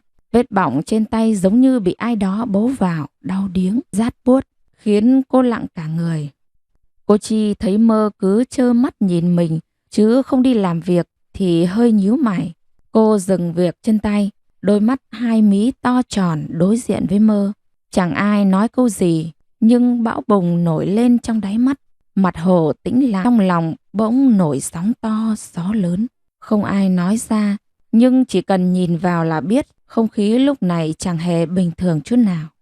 Cuối cùng Mơ cũng cụp mắt đáp lại. Vâng. Nghe thấy câu trả lời của Mơ, cô Chi khẽ nhếch đôi môi gật đầu. Cô không cười, ánh mắt có phần đanh lại. Lúc 6:30 sáng, cả nhà ngồi trước bàn cùng ăn món phở do cô Linh Chi dậy sớm, dùng hết tay nghề và cả tình cảm của mình để nấu. Tất nhiên là ai cũng dành cho cô lời khen về sự đảm đang khéo léo rồi. Ăn xong, cậu Lân dẫn cô Linh Chi đi tham quan xưởng đồng hồ nhà mình. Mơ đứng trước ở cổng quét lá rụng trong sân, ánh mắt buồn thăm thẳm trông theo bóng hai người. Cậu Khánh chẳng hiểu sao đi được một lúc lại vòng trở về. Cậu đạp xe hớt hải khoác chiếc đàn guitar trên lưng, dựng một chân xuống trước cổng vội vàng nói với Mơ ở gần đấy. Mơ, tối nay lên dốc thượng xem tôi chơi đàn nhé. Hôm nay là buổi cuối rồi, hơi bị quan trọng luôn đấy nhá. Nhớ nha, tôi chỉ mời mỗi Mơ thôi đấy. Chỉ bỏ lại câu đó, cậu Khánh lại hớt hải đạp xe đi mất. Chợt nhớ ra điều gì, Mơ vác cả chổi chạy theo. Mấy giờ cậu Khánh ơi? Bóng lưng người thanh niên mới lớn quay lại. Cậu vừa đạp vừa hét. 9 giờ tối ở dốc thượng, phải đến đây nhé. Cả ngày hôm ấy, Mơ cứ thấp thỏm mãi không thôi. Buổi trưa cậu Lân và cô Chi trở về ăn cơm sớm, để chiều cô còn lên xe về nhà gấp. Hình như nhà cô ấy xảy ra việc gì đó thì phải. Mơ không tiện hỏi, nhưng có vẻ gấp gáp lắm. Trước lúc đi, cô Chi còn tiếc nuối mãi vì không thể ở đây chơi cùng gia đình lâu hơn. Con xin lỗi bác, đã bảo là hai bác con đi xem chiếu bóng mà. Bà Thi ngồi sát bên cạnh cô, thân thiết nắm lấy bàn tay búp măng trắng nõn của cô nói. Không sao đâu con, còn nhiều cơ hội mà. Dạ, chỉ đành vậy, tiếc quá ạ. Thôi cũng đến giờ rồi, con chào bác, chào cả nhà, con đi ạ. Cậu Lân đã chờ sẵn ở bên ngoài. Cậu đánh xe ô tô từ trên xưởng về cổng nhà, còn xuống xe lịch thiệp mở sẵn cửa cho cô. Anh Lân, việc ở trên trường em sẽ nói chuyện với thầy Đặng giúp anh. Không cần đâu, anh đã viết thư gửi thầy trước rồi. Anh định tháng sau sẽ về trường xin viết báo cáo. Thầy cũng đồng ý rồi. Thấy người ta không cần đến sự giúp đỡ của mình, cô Chi chỉ đành cười gượng rồi lên xe. Cậu Lân chở cô Linh Chi lên bến, bắt chuyến xe buổi chiều để về thành phố. Ngày đầu nhà cô Chi cũng ra thế hiển hách lắm. Đều là viên chức nhà nước, người thấp nhất cũng làm phó giáo sư tiến sĩ ở trường đại học. Bảo sao phong thái của cô khác hẳn, từng cử chỉ, ánh mắt đều toát ra khí khái của tiểu thư con nhà giàu.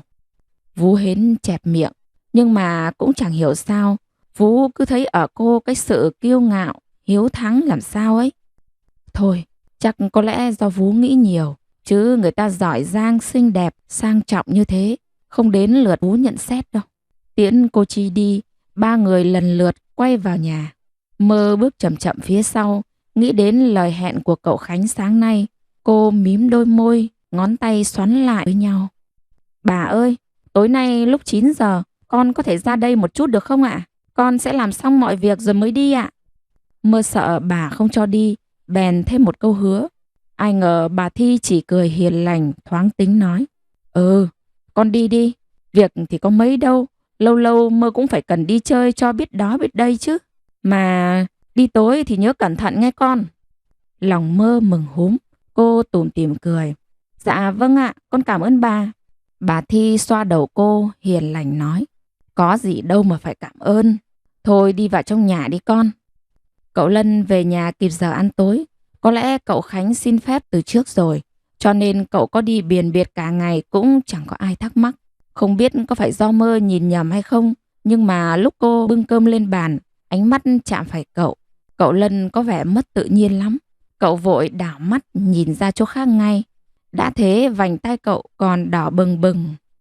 Cô đã làm gì sai sao? Hình như cậu Lân có vẻ khó chịu với Mơ thì phải. Hay là cậu trách cô vì không tiếp đãi tốt cô Linh Chi? Nghĩ vậy Mơ buồn lắm, đau lòng ghê gớm. Thôi, để ngày mai cô xin lỗi cậu vậy. Cũng nhờ cậu gửi lời tạ tội đến cô Linh Chi cho Mơ. Chuyện cuốn sổ kia chắc do con mèo đâu tha vào bếp. Mơ không thể nghi ngờ, cũng không trách cứ mà đâm ra ác cảm với cô Linh Chi được. Cơm tối xong, dọn dẹp gọn gàng, hết thảy cô mới dám vào phòng, chuẩn bị quần áo để đi đến chỗ hẹn. Nghe cậu Khánh loáng thoáng kể hồi trước, cậu có một sắp bạn cùng chung sở thích âm nhạc với mình. Họ chơi đủ loại nhạc cụ, kèn harmonica, đàn guitar, đàn tranh, đàn bầu, kèn to, nhiều lắm. Có cả giọng ca riêng nữa cơ mà. 2 tháng trước, nhóm của cậu Khánh còn tranh giải nhất cuộc thi nhạc mới về cho trường nữa. Mơ mặc chiếc áo dài trắng có họa tiết hoa cúc nổi, bện tóc cho gọn gàng rồi mới đi. Vũ Hến chống tay trước đầu nhìn, rồi tủm tỉm nói. Xinh rồi, đi đi cho sớm con, cẩn thận đem đèn đi mà soi đường. Dạ vâng ạ, Vũ ngủ đi nha, tí con về con ngủ sau. 3 chiếc đồng hồ ngoài quả lắc phòng khách chính xác không lệch 1 giây cùng điểm 9 giờ. Tiếng kêu trong ngân vang khắp căn nhà rộng rãi. Mơ vội vàng chạy ra ngoài. Cô đi nhanh đến mức giọng cậu Lân muốn gọi cũng chỉ biết lửng lơ vang lên vì không theo kịp.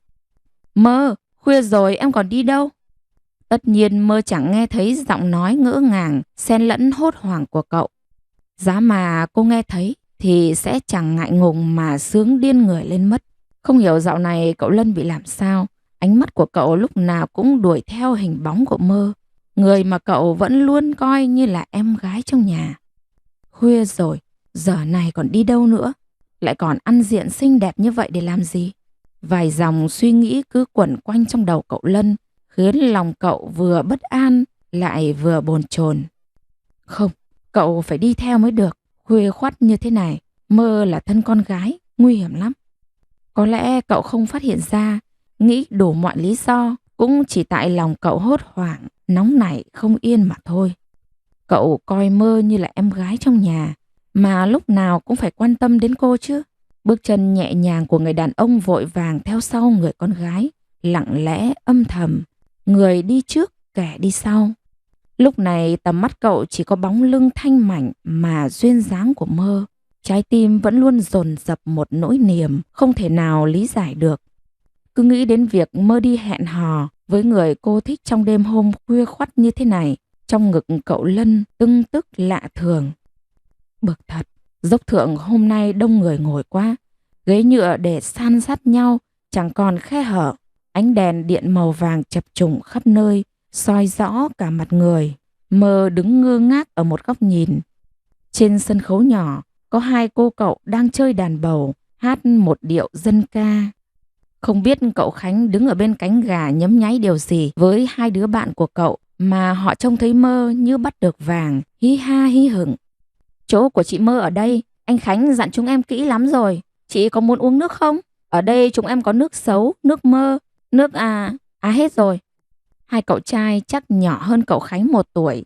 Ai nói chuyện cũng têu tếu, làm Mơ thấy vui lây. Cô khép nép nói. Thôi, tôi không khát đâu, cảm ơn 2 cậu. Ôi giời, có gì đâu, chị ngồi ở đây nhé. Hết bài này là đến tiết mục chính rồi. Nói rồi họ chạy vào bên trong cánh gà. Một lúc sau cậu Khánh cùng 3-4 thanh niên cầm nhạc cụ ra ngoài. Nhìn thấy Mơ, cậu mím môi cười, ánh mắt ngại ngùng không dám biểu lộ thái quá. Họ cúi chào khán giả phía dưới, những chàng pháo tay vỗ lên giòn giã. Mơ vui vẻ, cũng hết sức vỗ tay cổ vũ cho cậu. Sau đây nhóm chúng tôi xin được gửi đến quý khán giả bài hát Mơ về người do nghệ sĩ Nguyễn Đức Khánh mới nổi soạn lời. Mời quý vị chúng ta cùng thưởng thức. Nghe lời giới thiệu tếu táo của họ, có vài người không kiềm chế nổi mà cười phụt ra. Ai cũng đều thích thú và chờ đợi. Giọng hát nữ cao cao cất lên giữa tiếng đàn guitar trong trẻo, tiếng harmonica trầm thấp. Tất cả tạo nên một bản nhạc nhẹ nhàng, giống như một bóng mát giữa trời hạ nắng gắt, giống như một dòng suối giữa trời thu mênh mang. Tình yêu giống như giấc mộng ban chiều, ta mơ về người, mơ về người. Tiếng hát ấy vừa dứt, tiếng vỗ tay của mọi người vang lên rầm rầm. Có giọng nói của ai văng vẳng đâu đây. Tuổi trẻ bây giờ giỏi quá nhỉ. Mấy cô cậu nhìn mặt mũi non choẹt thế kia mà tài quá. Không biết con cái nhà ai. Nghệ thuật đấy, nghệ thuật thời đại mới. Chẳng biết ai đưa cho cậu Khánh một bông hồng đỏ. Cậu để guitar dựa vào cạnh bàn, từ từ đi xuống khán đài. Trong tiếng vỗ tay khen ngợi của mọi người, cậu đến gần Mơ, khuôn mặt trắng trẻo tuấn tú, đôi môi mỉm cười, mái tóc dài nghệ sĩ khẽ lay theo gió lộng. Mơ ngạc nhiên nhìn cậu đang tiến về mình. Bất chợt cậu nhét vào tay Mơ bông hoa, nó đủ to để mọi người có thể chứng kiến. Tôi thích em, học đại học xong tôi sẽ cưới Mơ, tôi hứa đấy. Cậu Khánh, cậu Khánh. Mơ trợn tròn mắt nhìn, hóa ra cậu đã lớn thế rồi. Cô bối rối quá, cô không muốn làm cậu thất vọng, nhưng cũng không thể đồng ý được, bởi vì người cô thích là cậu Lân kia mà. Cậu Khánh tỏ tình xong thì ngại đến mức đỏ cả mặt. Cậu cúi đầu nhìn xuống, không dám ngẩng lên. Đám bạn cậu thấy hay, có đứa đem máy ảnh ra chụp mấy bô làm kỷ niệm. Mơ, tôi muốn hỏi, em có thích tôi không? Khán giả vây xem nhiều vô cùng, họ cũng hồi hộp chờ câu trả lời từ cô gái. Mơ hết nhìn cậu, rồi lại nhìn mọi người xung quanh. Bàn tay xoắn xít bện vào nhau. Từ trong đám đông, thân hình cao lớn nổi bật, khuôn mặt điển trai của cậu Lân xuất hiện. Khánh, Mơ. Nghe thấy tiếng cậu, Mơ giật mình, đánh rơi cả bông hồng xuống đất. Cánh hồng nhuốm màu đen của cát bụi trở nên bẩn thỉu, nát nhừ. Cậu Lân, chúng tôi.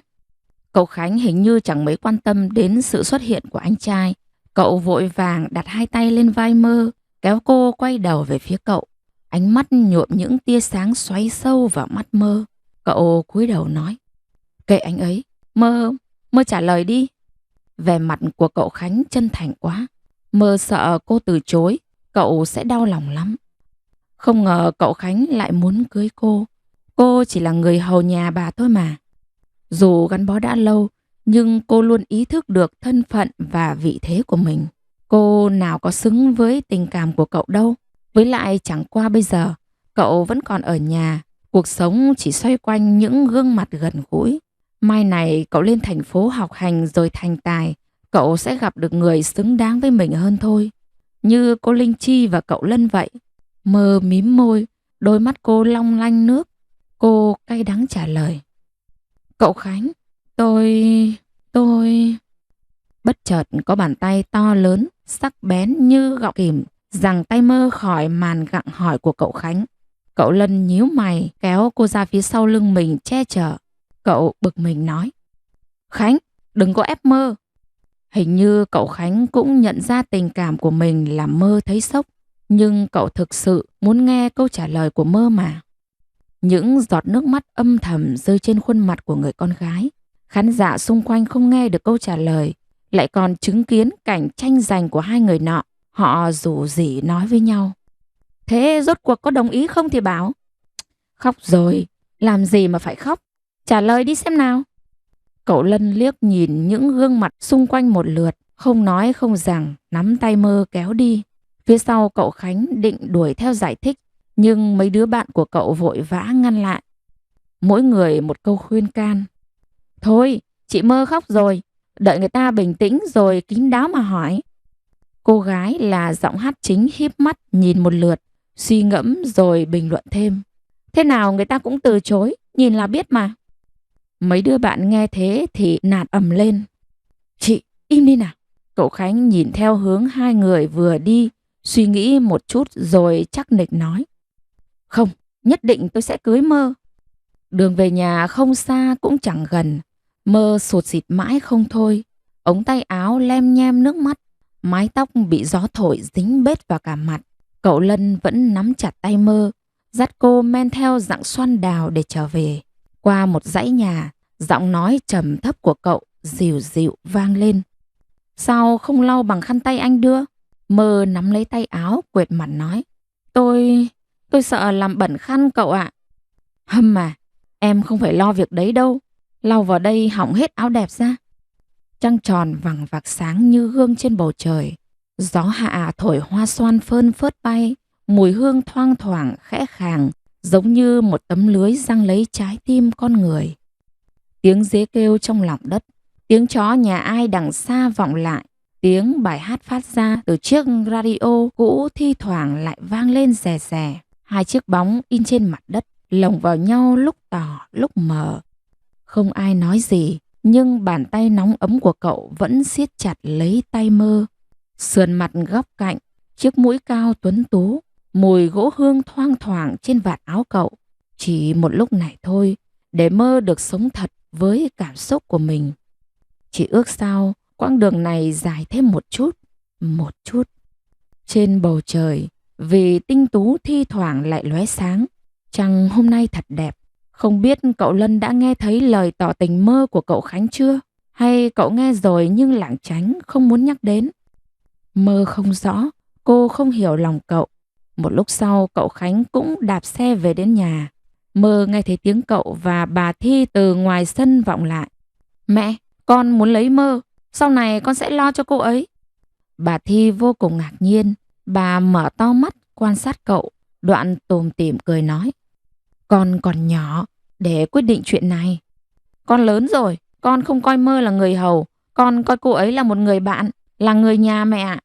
Ừ, mẹ biết, giá kể con lấy Mơ cũng được, mẹ cũng không nỡ gả nó đi. Nó đến đây tự tấm bé, giống như đứa cháu của mẹ vậy. Cậu Khánh nghe thế thì mừng rỡ vội hỏi. Thế là mẹ đồng ý rồi đúng không? Bà Thi lắc nhẹ đầu hiền từ nhìn con. Nhưng con phải hỏi Mơ xem ý con bé thế nào. Quan trọng là ý của Mơ kìa. Vâng, con sẽ hỏi. Thôi, con nên chú trọng và ôn luyện. Cũng sắp đến ngày thi rồi. Cứ liệu đó ông tướng con, chưa gì đã nghĩ đến chuyện lấy vợ. Bà Thi cốc nhẹ đầu con trai.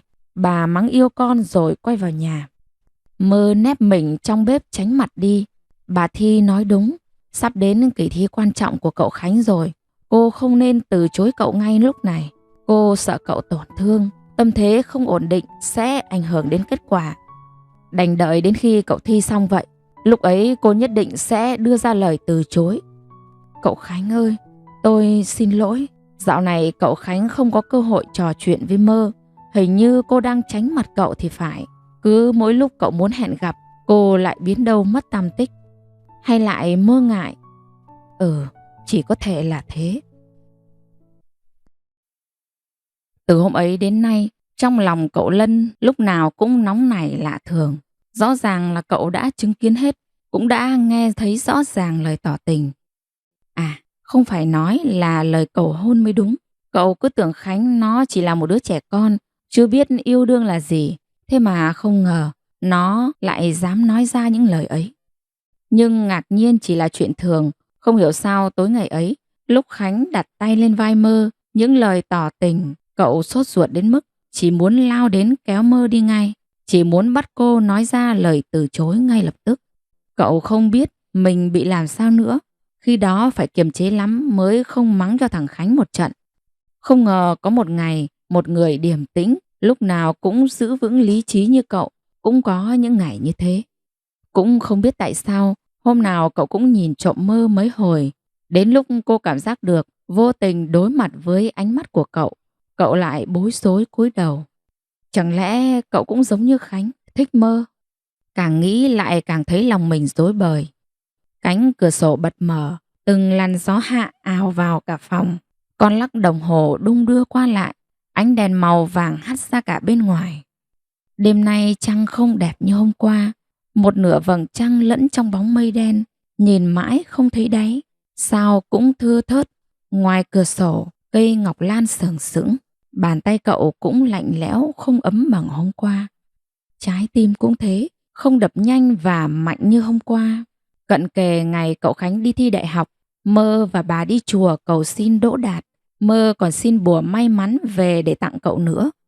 Cậu Khánh đi thi ở trường Đại học Quốc Tộ, cách nhà rất xa, cho nên phải lên thành phố sớm hơn một tuần để ôn tập, cũng như để đảm bảo không có rủi ro gì xảy ra. Ngày lên đường, mọi người thức dậy rất sớm. Mơ và Vũ Hến chuẩn bị hành lý, cậu Lân chuẩn bị tiền, bà Thi sốt ruột, cứ đứng lên ngồi xuống mãi thôi. Lúc tiễn cậu ra xe, Mơ còn lén dúi vào tay cậu lá bùa xin được ở chùa. Cô còn hết lòng may hẳn một chiếc bao nhỏ xinh thêu chỉ vàng để đựng lá bùa. Cậu Khánh, chúc cậu thượng lộ bình an, thành công đỗ đạt. Mơ không muốn nói gì với tôi nữa à? Cậu nắm lấy tay Mơ hỏi. Mơ biết cậu có ý gì. Cô vội vàng lùi về phía sau tránh né, không nói gì. cũng không trả lời, chỉ mỉm cười để cậu yên tâm. Bóng chàng trai trẻ khuất sau cửa kính ô tô. Đến giờ khởi hành, mọi ghế đã được ngồi chật kín. Xe lăn bánh để lại sau lưng làn khói đậm đặc. Đường cái người qua lại đông đúc. Tiếng giao bán hàng vang lên inh ỏi. Đôi mắt bà Thi đượm vẻ bồi ngùi xúc động, dõi theo bóng chiếc xe. Tối ấy Mơ mở cửa phòng cậu Khánh, gấp gọn quần áo treo vào trong tủ, lau dọn bàn ghế. Chiếc đàn guitar được xếp gọn ở một góc, trông đến là trơ trọi. Mơ treo đàn lên mắc cài trên tường, mặt đàn bóng loáng. Bất chợt tay cô chạm phải dây đàn, âm thanh trầm thấp vang lên văng vẳng khắp phòng. Ngày xưa lúc cậu Khánh mới bập bẹ biết chơi nhạc cụ này, cậu đã ngồi nghiêng một chân ở ngoài hiên đánh cho cả nhà nghe bài hát không biết tên. Tuy âm điệu lên xuống thất thường, nhưng lúc cậu hỏi, mọi người đều vỗ tay khen hay. Nghĩ lại lúc ấy vui thật. Mơ đóng lại cửa phòng, bưng chậu nước bẩn xuống dưới đổ. Ngang qua phòng khách, cậu Lân đang ngồi đọc sách. Cậu hôm nay không lên xưởng à? Mơ thấp giọng hỏi. Dạo này công việc thuận lợi nên anh không cần lúc nào cũng đến đó nữa. Mơ nghe thế thì gật gù, chân vẫn không dừng lại, tiếp tục đi ra vườn. Hóa ra là thế. Mơ lên phòng khách, lấy bình đựng nước, lại xuống bếp rót đầy nước ấm vào bình. Xong xuôi cô mang lên trên bàn, đứng đối diện với cậu rót cho cậu một ly nước ấm. Lúc chuẩn bị đi xuống dưới làm việc, ngờ đâu cậu Lân lại nắm tay Mơ kéo lại. Vào lúc tay cậu nắm lấy cổ tay Mơ, trái tim cô lại tuôn trào nhịp đập, giống như thác đổ, lại giống như mưa tuôn. Mơ ngồi nghỉ một lúc đi, không nhất thiết lúc nào cũng phải luôn tay luôn chân như thế đâu. Người đàn ông cười, lại đặt nhẹ cuốn sách qua một bên, lấy bình nước rót cho Mơ đang đứng đối diện một cốc. Cô lúng túng, cứ đứng như trời trồng. Ngồi đi em, cậu thoải mái nắm lấy tay, kéo cô ngồi thẳng xuống ghế. Hôm nay trời vô cùng đẹp, nắng rải thềm hoa trước nhà, gió mát thi thoảng lại luồn lách qua song cửa. Mơ e dè ngẩng đầu lên nhìn cậu, bắt gặp ánh mắt đen tuyền chăm chú nhìn mình. Cô lại ngượng chín mặt, cúi gằm xuống. Mơ này, cậu gọi. Dạ, sao thế ạ? Em có muốn học chữ không? Học chữ? Sao tự nhiên cậu lại... Mơ muốn học, muốn lắm chứ. Cô muốn trở thành một người phụ nữ toàn vẹn, biết làm việc nhà, lại biết đọc chữ nghĩa. Lúc rảnh rỗi sẽ ngồi trước cửa sổ đọc sách vở, tìm hiểu tri thức đó đây. Từ thuở bé cô đã đi ở cho nhà bà, cô chỉ biết an phận hầu hạ, chứ nào dám xin xỏ học hành gì đâu. Thế cho nên đến bây giờ Mơ vẫn chưa biết chữ. Lúc trước Mơ có hỏi thì Vú Hến bảo, ai đời người hầu lại biết chữ bao giờ, không cần thiết con ạ. Dù trong lòng không nói ra, nhưng nhìn cô Linh Chi tiểu thư gia giáo, lại học rộng biết nhiều, Mơ cũng có một chút ghen tị với cô. Giá kể Mơ biết chữ, cô cũng không đến nỗi tự ti vào bản thân như thế. Cô ngẩng đầu nhìn ánh mắt chăm chú và nụ cười dịu dàng của cậu, nhẹ gật đầu. Dạ muốn ạ. Tối nay Mơ đến phòng anh nhé, có sẵn giấy bút, em không cần chuẩn bị gì cả. Lòng cô vui mừng, trên môi không kiềm chế được nụ cười vui vẻ, cánh môi mong mỏng giãn ra, Mơ sung sướng trong lòng. Vâng, vậy em cảm ơn cậu. Bàn tay to rộng xoa xoa mái tóc mây. Cậu Lân phì cười. Ơn nghĩa gì, chỉ cần Mơ chăm chỉ học tốt là được. Đồng hồ quả lắc treo tường điểm 10 tiếng. Mơ vội vàng đứng dậy, định bụng xuống bếp nấu cơm. Bà với Vú Hến đi về quê ngoại, chắc ngày kia mới về. Cậu Khánh lại mới đi, nên thành ra cả căn nhà lớn chỉ còn mình Mơ và cậu. Em đi nấu cơm, cậu cứ ngồi nghỉ ngơi đi nhé. Mơ toan đứng dậy xách siêu nước xuống bếp. Nào ngờ cậu Lân nắm lấy khuỷu tay cô nói, Mơ nấu vài món đơn giản thôi, không cần cầu kỳ gì đâu. Vâng ạ.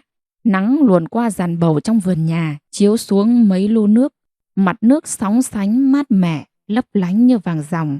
Mơ khum tay vốc nước rửa mặt, khuôn mặt cô nóng bừng. Không hiểu dạo này cậu Lân làm sao, cứ nắm tay cô luôn. Hay là do Mơ tưởng tượng. Nhưng gần đây cậu khác trước thật mà.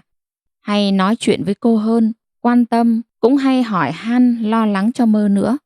Làn da còn vương hơi nóng từ ngón tay của cậu. Mơ khẽ chạm vào chỗ ấy, trên môi nở một nụ cười. Tối hôm ấy, Mơ cố gắng dọn dẹp xong thật nhanh để lên học chữ với cậu.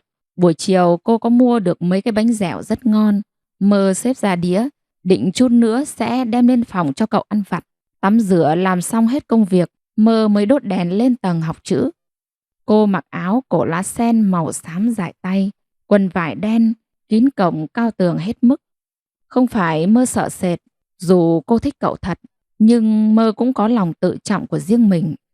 Ngoài chợ thường đồn thổi rất nhiều chuyện, ví dụ như cậu chủ lấy con hầu, đẻ 5-6 đứa con, hạnh phúc đề huề, hoặc là con sen quyến rũ ông chủ, khiến gia đình tan cửa nát nhà, vợ chồng ly hôn. Mơ muốn giữ một khoảng cách an toàn với cậu thôi, dù sao cô cũng không xứng đáng với cậu đâu mà. Đuôi tóc còn vương nước tỏa ra mùi thơm của vỏ bưởi và bổ kết, nhẹ nhàng quẩn quanh dễ chịu vô cùng. Kể từ lúc ăn tối xong, cậu Lân đã lên phòng, vui vẻ chuẩn bị đồ dùng để lát nữa dạy chữ cho Mơ. Lòng cậu xôn xao đến lạ, đôi môi không thể kìm nén được nụ cười ngọt ngào. Không hiểu cậu ấu trĩ như thế từ bao giờ. Đến giờ nhưng chưa thấy Mơ lên, cậu còn ra cầu thang đứng đợi. Nhắc trông thấy ánh sáng của đèn dầu, cậu nhanh chân bước vội vào phòng mà tim đập thình thịch. Lúc Mơ gõ cửa, cậu vẫn còn thở dốc từng hồi.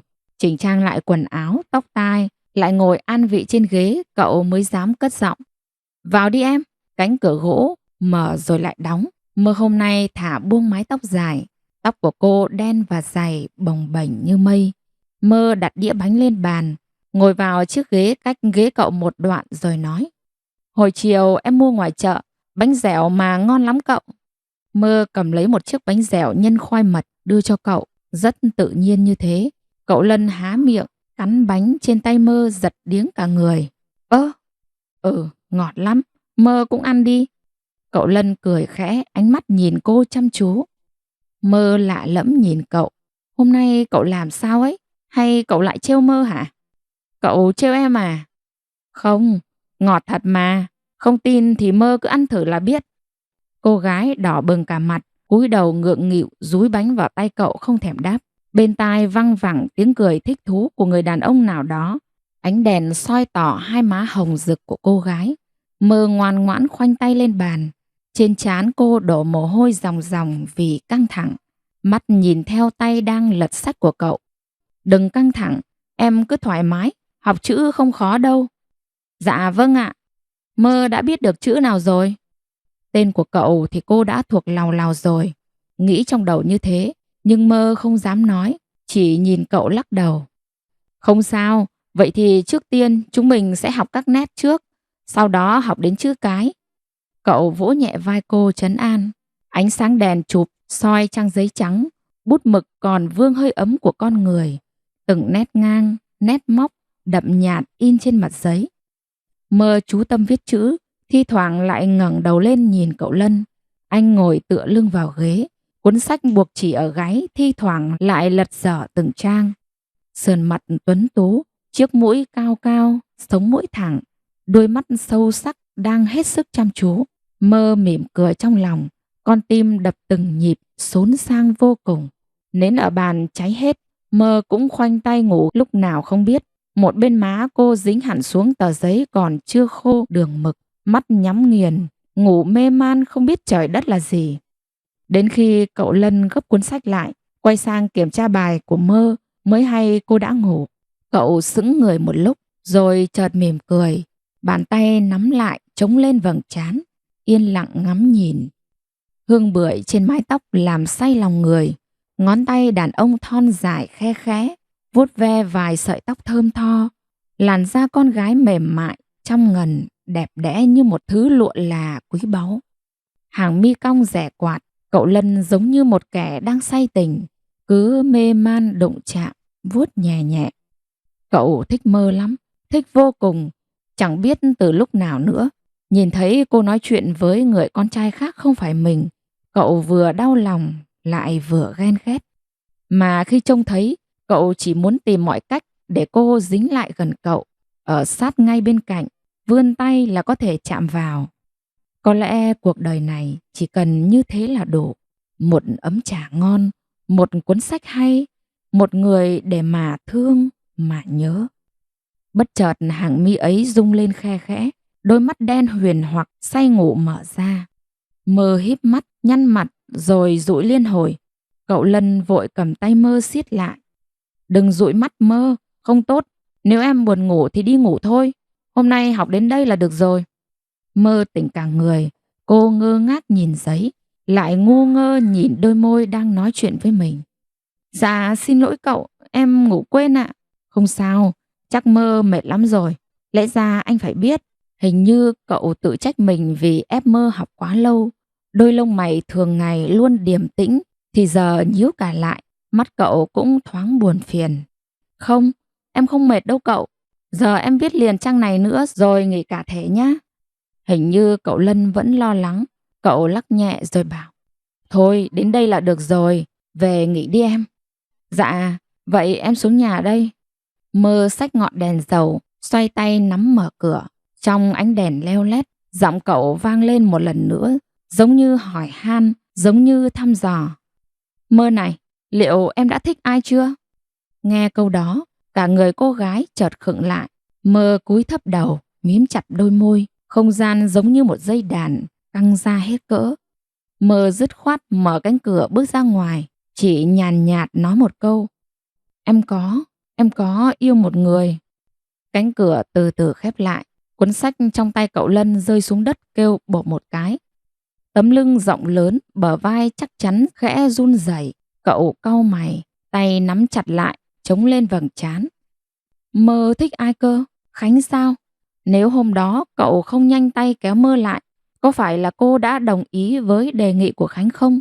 Hóa ra cậu lại là người ngăn cản Mơ đến với người cô yêu. Nhưng nếu được quay lại lúc đó, cậu cũng lựa chọn làm như thế mà thôi.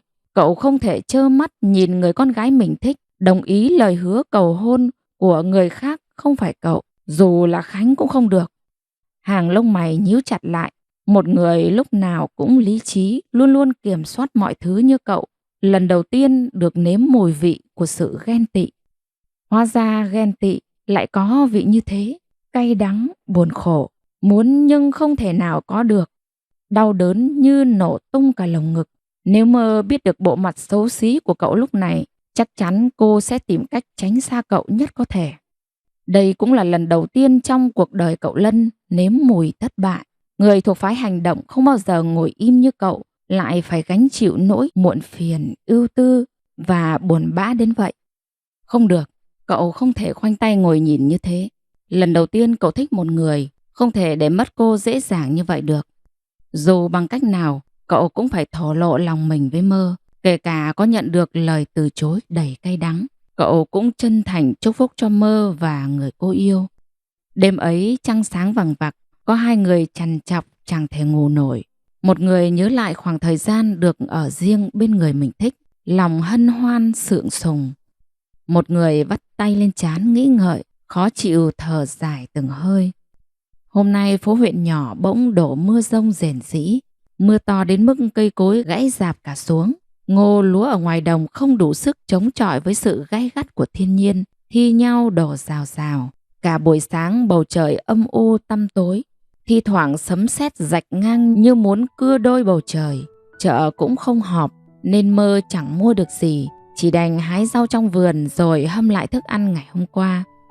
Nhà có mình cậu Lân và Mơ, nếu như thường lệ Mơ chẳng dám ngồi ăn bàn cùng cậu đâu. Chỉ có gia chủ mới được ăn ở phòng trên, còn Mơ là thân người hầu phải ăn ở dưới bếp. Nhưng cậu Lân cứ một hai phải bắt Mơ ngồi ăn cùng cậu bằng được. Cả bữa cậu cứ gắp thức ăn cho Mơ suốt, thi thoảng lại nhìn cô chăm chú rồi cười cười. Mơ vui trong lòng, nhưng cũng vô cùng khó hiểu. Dạo này cậu Lân cứ làm sao ấy, cậu cũng ăn đi, đừng chỉ gắp cho em mãi như thế. Mơ mím môi ngại ngùng thúc giục. Dạo này Mơ hơi gầy, em đang tuổi lớn nên ăn uống đầy đủ các chất, em ăn thêm ít thịt đi. Cậu Lân, em có thể hỏi cái này được không ạ? Mơ e dè nhìn cậu. Cậu gật đầu ra hiệu cho cô cứ việc hỏi. Dạo này cậu khác lắm, em có làm sai việc gì không ạ? Bài cậu giao em cũng viết xong rồi, tuy viết không được sạch đẹp lắm, Nhưng mà lần sau em sẽ cố gắng ạ. Mơ không biết cậu làm sao, cho nên cô chỉ đành liều mình hỏi. Ngờ đâu cậu Lân lại lắc đầu dịu dàng nói.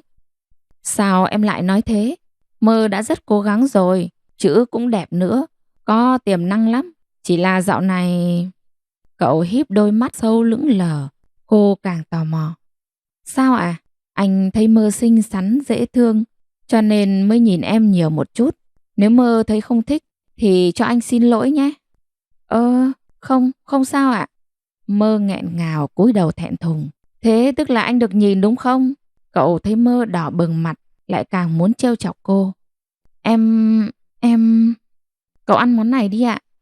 Khuôn mặt Mơ như muốn nổ tung vì ngại. Cô không nghĩ được gì trong đầu. Nhìn đĩa cật xào giá đỗ trước mặt, cô bối rối gắp ngay cho cậu một gắp. Cơm trắng nóng hổi còn bốc lên hơi khói ấm áp. Ngoài trời gió mưa vẫn rền rĩ, sấm sét rầm rầm. Người đàn ông nhìn miếng cật gà đặt trong bát thì khoanh tay. Đôi mắt đen láy híp lại nhìn cô chứa đầy ẩn ý. Cậu như có như không nói. Ồ, hóa ra là thế. Gì à? Cật gà bổ thận tráng dương. Lúc đầu Mơ không hiểu, cứ đần mặt ra nhìn nụ cười của cậu. Nhưng ngay sau đó, mặt cô nóng bừng, xấu hổ chỉ muốn chui ngay xuống gầm bàn. Cậu lại trêu chọc cô nữa rồi. Mơ không dám đối mặt cậu, ôm lấy khuôn mặt hồng rực, chỉ bỏ lại một câu rồi chạy biến xuống bếp. Không phải, em no rồi, cậu ăn đi. Phía sau người nào đấy còn cố ý cười thành tiếng. Ghẹo Mơ vui thật đấy. Chiều rồi mưa cũng tạnh, trời sáng choang và vô cùng quang đãng. Chim bắt đầu hót trên cành ngọc lan trước nhà. Mơ cầm cái chổi rễ, quét cành lá gãy rụng trong sân, lại tãi tãi ra để hong cho khô. Ngày mai ngày kia đem vào trong bếp để làm củi, cũng đỡ phải đi mua. Bên ngoài hàng rào, anh Nghĩa xách dây bánh giò đi ngang. Lẽ ra anh đi qua nhà bà Thi rồi, nhưng ngờ đâu liếc thấy Mơ, anh lại giả vờ quay lại. Mơ ơi! Dạ, anh Nghĩa đi lên chợ đấy à? Mơ cười cười hỏi. Cha mẹ anh Nghĩa buôn thịt lợn ở trên chợ huyện. Thịt nhà anh bán nạc nhiều, tươi rói, mỡ trắng bóng. Hầu như ngày nào đến phiên Mơ đi chợ, cô cũng phải ghé hàng mua dăm ba lạng thịt. Nên đâm ra quen chú thím cha mẹ anh Nghĩa, quen cả anh. Có hôm mẹ bận, nhờ anh trông hàng thịt cho, thấy Mơ mua, anh toàn cho hơn. Anh Nghĩa cao ráo sáng sủa, lại còn tốt tính, tính tình hào phóng. Mơ quý anh coi như anh trai, nên lúc nào gặp cô cũng một hai câu. Em chào anh Nghĩa, hôm nay có đông khách không ạ? Anh đứng khoanh tay cạnh hàng rào sắt thâm thấp, chìa cho Mơ dây bánh, hồ hởi trò chuyện. Cho Mơ này, hôm nay bánh ngon, mẹ anh mua nhiều lắm, Mơ cầm mà ăn. Cho em á? Chứ không anh ra đây làm gì, hôm nay mưa to hầy. Cứ như vậy, cô đứng trong hàng rào, chống cây chổi xuống đất trò chuyện với anh vô cùng vui vẻ. Phía trên cửa sổ có bàn tay to nắm chặt lấy song cửa, nhìn chằm chằm vào đôi trai gái nọ. Ánh mắt ghen tị không thể che lấp được, liếc mắt quan sát người con trai bên ngoài hàng rào. Bỗng tiếng choang vô cùng to vang lên từ trên tầng 2. Mơ giật mình không kịp chào anh Nghĩa, đã vội bỏ chổi chạy vụt lên đấy. Cậu ơi, cậu có sao không ạ? Em nghe thấy tiếng gì ấy? Lúc Mơ lên, cô thấy cậu Lân đang đứng cạnh cửa sổ. Chiếc bình gốm sứ từ thời nhà Nguyễn vỡ tan tành dưới chân. Khuôn mặt cậu không biểu lộ cảm xúc gì, đứng im như tượng. Bẵng một lúc người ta lại nhìn Mơ chằm chằm, thi thoảng còn gườm gườm như giận dỗi nữa. Mơ e dè không dám nhìn cậu. Cậu đứng tạm sang chỗ khác để em xuống lấy chổi lên quét dọn ạ. Không hiểu sao cậu Lân như thế. Tự nhiên Mơ thấy chột dạ đổ đường. Cô chạy nhanh xuống nhà bưng xô với chổi lên quét dọn. Cậu ngồi cạnh bàn làm việc, cứ im lặng chẳng nói chẳng rằng. Mồ hôi sau lưng Mơ chảy ròng ròng. Cô nhanh tay quét dọn mảnh gốm, lúc bỏ vào xô cho gọn. Đồ quý kiểu này vỡ rồi thì hết giá trị. Nghĩ cũng tiếc quá. Xong xuôi cô đi ra ngoài định đóng cửa lại và cho cậu. Cậu Lân vẫn không nói gì, chỉ lặng lẽ đọc sách, không thèm quan tâm đến cô. Mơ rụt rè ngó cậu nói. Em xuống trước ạ. Căng thẳng quá, phải đến khi cửa gỗ đóng lại hoàn toàn, Mơ mới thở phào nhẹ nhõm. Dạo này cậu chủ nhà cô khó hiểu thật. Lúc thì cười đùa vui vẻ, lúc thì dịu dàng đằm thắm. Nhưng ngoảnh mặt một cái tự nhiên lại lạnh lùng, không nói không cười, coi Mơ vô hình như khí trời. Nhíu mày thắc mắc mà thôi, Mơ hiểu làm sao được cậu. Gần tối, bà và Vú Hến ngồi xe tay về nhà. Mơ ra cửa cổng lễ phép thưa chuyện. Bà về ạ. Bà Thi cười tươi. Hôm nay bà mặc bộ áo dài màu vàng hoa cải, cổ đeo vòng ngọc trai to như hạt đậu. Hôm nay mưa to, nhà có làm sao không con? Dạ nhà mình không việc gì bà ạ. Chỉ có vài cái cây bị gãy cành thôi. Ừ, thế là tốt. Thôi con dọn cơm đi. Bà lên lầu gọi cậu xuống. Vú Hến xách túi lớn túi nhỏ. Mơ đỡ Vú mang vào trong bếp. Con dọn cơm cho bà đi. Vú sắp mấy cái này bỏ vào chạn cất. Quả quê, bánh giò, bánh đa với một ít hoa quả. Lúc nữa gọt ổi đem lên cho bà tráng miệng. Vâng ạ. Thức ăn còn nóng hổi ở trong xoong. Mơ múc rau xào ra đĩa, bới cơm vào bát sứ, thịt kho nhuộm màu vàng cánh gián, nước thịt đậm đà, mùi thơm nồng nàn lan tỏa trong không khí. Bưng mâm lên nhà trên, bà và cậu đã ngồi sẵn từ trước. Mơ cười chào bà. Cô không dám nhìn cậu, cứ cúi thấp mặt đặt thức ăn lên bàn. Tối nay Mơ lên phòng sớm nhé. Tự nhiên lúc Mơ chuẩn bị đi xuống, cậu lại bồi thêm một câu làm cô giật mình. Mơ ngẩng đầu lên nhìn cậu, rồi lại nhìn bà. Cậu nói thế, nhỡ bà hiểu lầm thì sao? Bà Thi cũng ngạc nhiên, bàn tay xới cơm cho con trai bỗng chốc dừng lại. Bà thắc mắc. Sao thế? Thấy cậu Lân không có ý định giải thích, Mơ đành phải mở lời. Anh Lân dạy chữ cho con, dạy con biết đọc ạ. Bà Thi biết được nguyên do thì cười cười. Bà gật gật đầu đồng ý. Thế là phải, con gái cũng nên biết đọc chữ. Sau này có thư tử với ai cũng dễ dàng.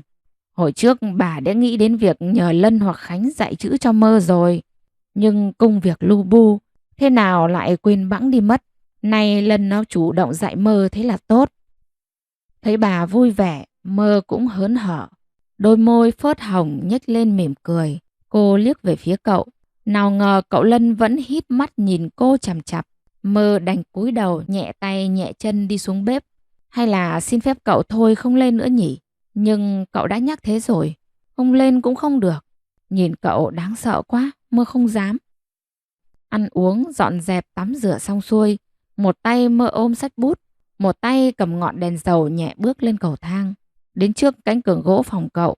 Lúc chuẩn bị gõ cửa, cô lại chần chừ. Hay thôi, chứ Mơ sợ cậu ghê cơ. Nào ngờ cửa phòng bỗng chốc bật mở. Đôi mắt đen tuyền sâu sắc nhìn Mơ. Cậu hất nhẹ mặt vào trong ra hiệu cho cô. Cậu ạ, sao đến rồi còn không vào? Em... Mơ ấp úng, nói không lên lời. Cô cắn môi, tay hơi run run giả vờ cầm bút lên. Mơ đành nói lảng đi. Hôm nay học chữ cái đúng không ạ? Ừ, hôm nay học chữ cái. Chữ này là chữ A. Nếu thêm các dấu trên đầu sẽ đọc theo các cách khác nhau. Thấy giọng nói của cậu quay trở lại như ngày thường, Mơ khẽ vuốt ngực thở phào. Cô tập trung nhìn theo tay cậu đang di chuyển trên trang sách. Thân hình cao lớn, lồng ngực tỏa ra hơi nóng hầm hập của cậu ở ngay phía sau lưng. Thi thoảng hơi thở phả vào gáy khiến lòng Mơ xao xuyến lạ thường. Vành tay cô đỏ bừng bừng. Cậu đứng phía sau, đầu hơi cúi xuống, cánh tay chống về một bên, khuôn mặt điển trai ngay bên cạnh. Mơ ngại đến mức thở không ra hơi, mặt như người say rượu mãi không tỉnh, trong đầu không nghĩ ngợi được gì. Cậu giảng gì Mơ cũng không còn nghe rõ. Được rồi, Mơ đọc lại một lần nữa đi. Đây là chữ...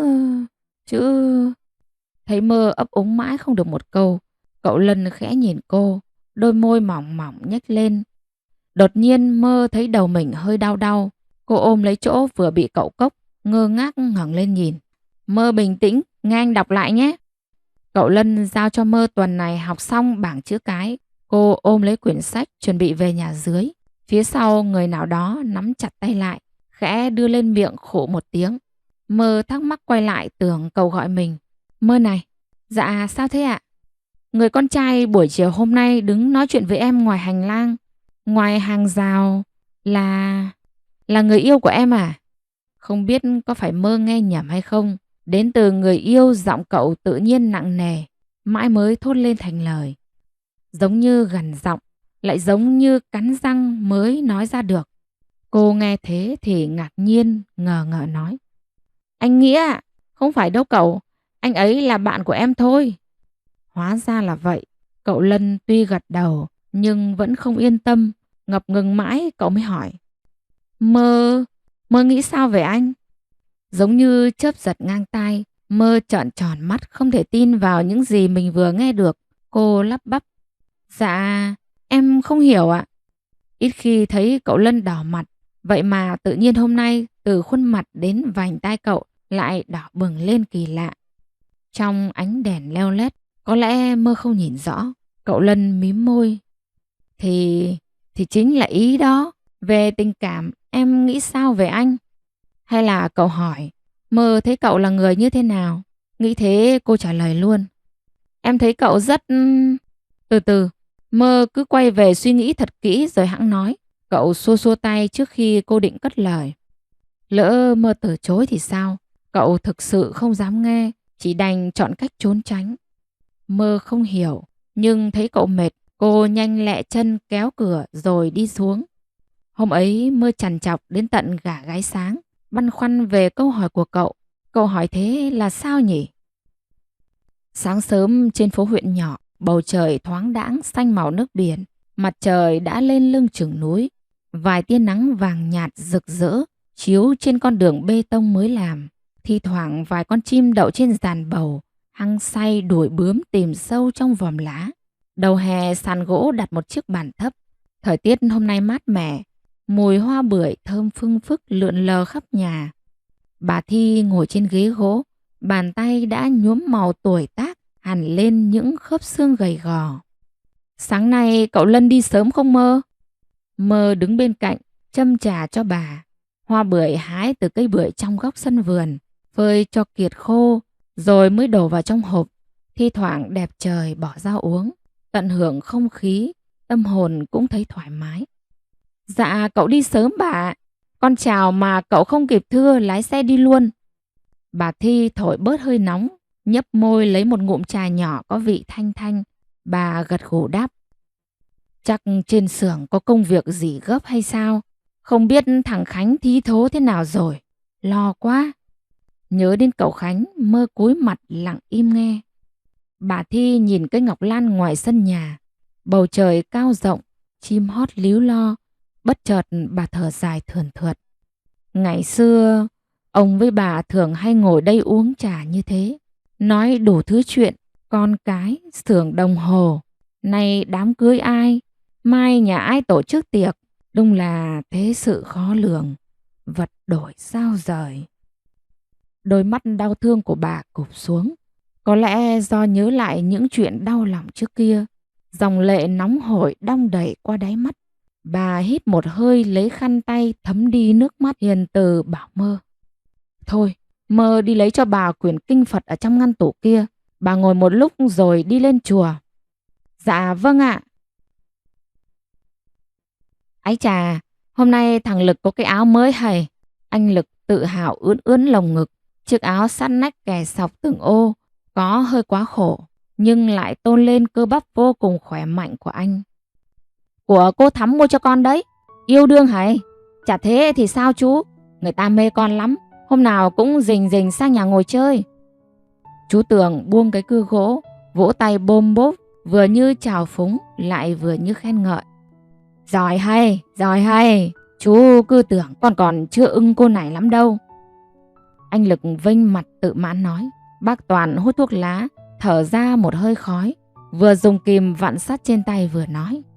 Chị bà Hoa là giỏi. Hôm trước người ta ốm không sang chơi, chả sốt vó chạy lên huyện mua thuốc lại còn phét lác. Bị vạch trần, anh Lực hơi thẹn, quát đùa một tiếng. Bác thì biết cái gì. Người ta tỏ tình với tôi mấy lần, nhưng tôi còn chưa đồng ý đâu đấy nhá. Đùa đùa thế thôi, hết giờ giải lao mọi người lại sắn tay vào cưa cưa cắt cắt. Tâm trạng ai cũng vui vẻ. Anh Lực thì khỏi phải nói, thi thoảng nhớ về cái gì đấy lại cười tủm tỉm một mình. Ai hỏi cũng không nói. Từ sớm cậu Lân đã lên xưởng kiểm duyệt lại đơn hàng. Lẽ ra cũng không cần thiết phải đến sớm như thế đâu. Nhưng mỗi khi nhìn thấy Mơ, cậu lại ngại ngùng, rụt rè y như con gái mới lớn vậy. Đêm qua cậu nằm mơ, mơ ngọt ngào gọi cậu là mình ơi, mình à. Đôi môi phơn phớt hồng chúm chím mở ra đóng lại, ướt át đắm say. Sáng nay lúc mơ cười với cậu, chào cậu, không kiềm chế được bản thân, ánh mắt của cậu lại dừng ở cánh môi hồng đào của cô. Cổ họng cậu dao động, cậu nuốt nước bọt cái ực. Thế nên mới vội quay lưng chạy trối chết, đến mức mơ chào cậu cũng không dám đáp lại. Sáng nay có xe chở gỗ đến, dỡ xếp hàng lại gọn gàng xong xuôi, cậu Lân đột nhiên vẫy tay gọi. Lực này, ra đây tôi hỏi chút. Anh Lực thấy cậu vẫy thì ngơ ra, nhanh chân chạy đến gần. Mấy ngày rồi anh chưa cạo râu, nhìn râu ria xồm xoàm, chẳng ai nghĩ anh Lực và cậu Lân bằng tuổi với nhau đâu. Cậu gọi tôi ạ. Hai người ngồi cạnh bàn nghỉ ngơi, anh Lực châm thuốc lá tranh thủ hút từng hơi. Cậu Lân từ chối điếu thuốc của anh Lực, nhìn cậu xa xăm rồi chợt cười bảo. Nghe nói anh Lực biết tán tỉnh con gái lắm đúng không? Cậu cứ đùa, tôi tuy nhiều cô thích thật, nhưng tôi chung thủy lắm. Tôi thề với cậu luôn. Sợ cậu Lân nghĩ xấu về mình, anh Lực vội vàng thề thốt. Không sao, tôi chỉ muốn hỏi anh vài thứ thôi. Dạ, việc gì cậu cứ dặn, làm được tôi làm ngay. Cậu Lân hơi ngại, bèn sờ sờ sống mũi nói nhỏ. Anh có biết con gái thích thứ gì không? Quà tặng ấy hả cậu? Đại loại cũng gần như thế. Lực cười xòa gật gù nói. Cậu hỏi đúng người rồi đó cậu. Theo kinh nghiệm chinh chiến tình trường của tôi thì con gái chúng nó thích mấy cái thứ đồ bé xíu bằng nắm tay, son hồng, phấn bôi mặt, vòng tay, vòng cổ. Ôi, nhiều thứ lắm. Hôm nọ tôi đi ngang qua chợ, thấy tụi con gái trâu đầu với nhau, bôi bôi chát chát, xong nhìn mặt đứa nào cũng trắng phớ, buồn cười lắm. Chẳng hiểu sao chúng nó lại cứ thích thế chứ lị. Cậu Lân giống như người vừa được khai sáng, cậu gật gật đầu, bàn tay chống cằm suy nghĩ. Đồ trang điểm, vòng tay, vòng chân, vòng cổ. Lực thấy cậu giác ngộ thì cười cười. Đúng rồi đó cậu. Đảm bảo cậu tặng quà xong cô nàng mê tít cậu luôn. Nghe người đối diện đảm bảo chắc chắn, cậu Lân như nhìn thấy đôi mắt cong cong, đôi mắt phiếm hồng, môi đỏ chúm chím của mơ. Bất chợt cậu đứng vụt dậy, mặt đỏ phừng phừng như say nắng, nói như quyết tâm. Được rồi, cảm ơn anh rất nhiều. Tối hôm ấy mơ ôm sách vở lên cho cậu kiểm tra. Cô đã thuộc lòng bảng chữ cái lào lào rồi. Mấy ngày hôm nay cô học hành cực kỳ chăm chỉ. Bây giờ không cần nhìn, mơ cũng viết được nguyên si tất cả các chữ cho cậu xem.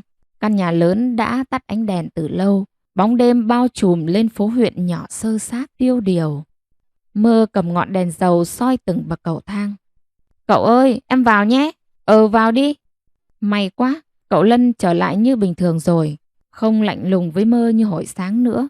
Tối nay cậu dễ tính, chỉ kiểm tra một lượt, dạy qua cho cô nhớ cách đánh vần rồi nghỉ. Tối mai lại học tiếp. Cậu còn cho mơ cuốn truyện cổ tích, dặn cô lúc nào có thời gian rảnh thì mở ra tập đánh vần.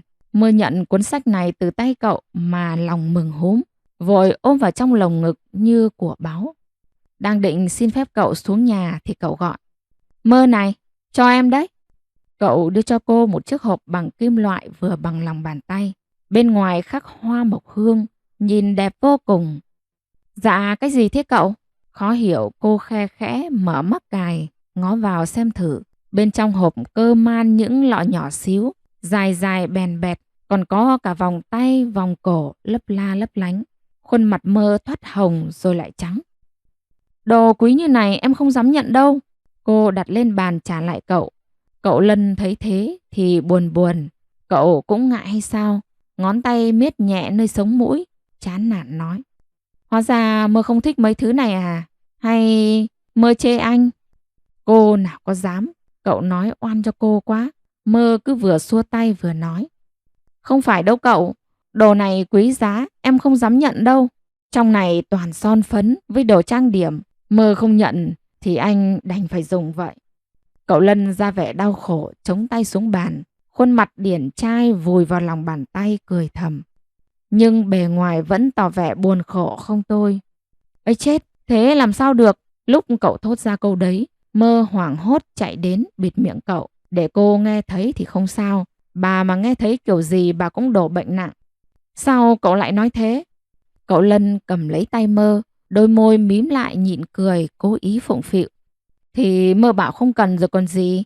Mua cho Mơ, em chê thì anh dùng. Cậu lại nói linh tinh rồi. Mơ vội chộp lấy chiếc hộp thở hổn hển. Thôi được rồi, thì em nhận được chưa? Em chịu cậu luôn đấy. Hình như cô giận thật, cậu Lân chọc cho Mơ giận luôn rồi. Cậu vừa thấy thú vị, lại vừa buồn cười. Mấy ngày hôm nay cứ buổi trưa là Mơ dở sách vở ra học. Kể từ hôm cậu Lân mở lời dạy chữ cho Mơ, cô thích học lắm. Kể mà Mơ được giỏi như cậu Khánh, như cô Linh Chi thì tốt quá.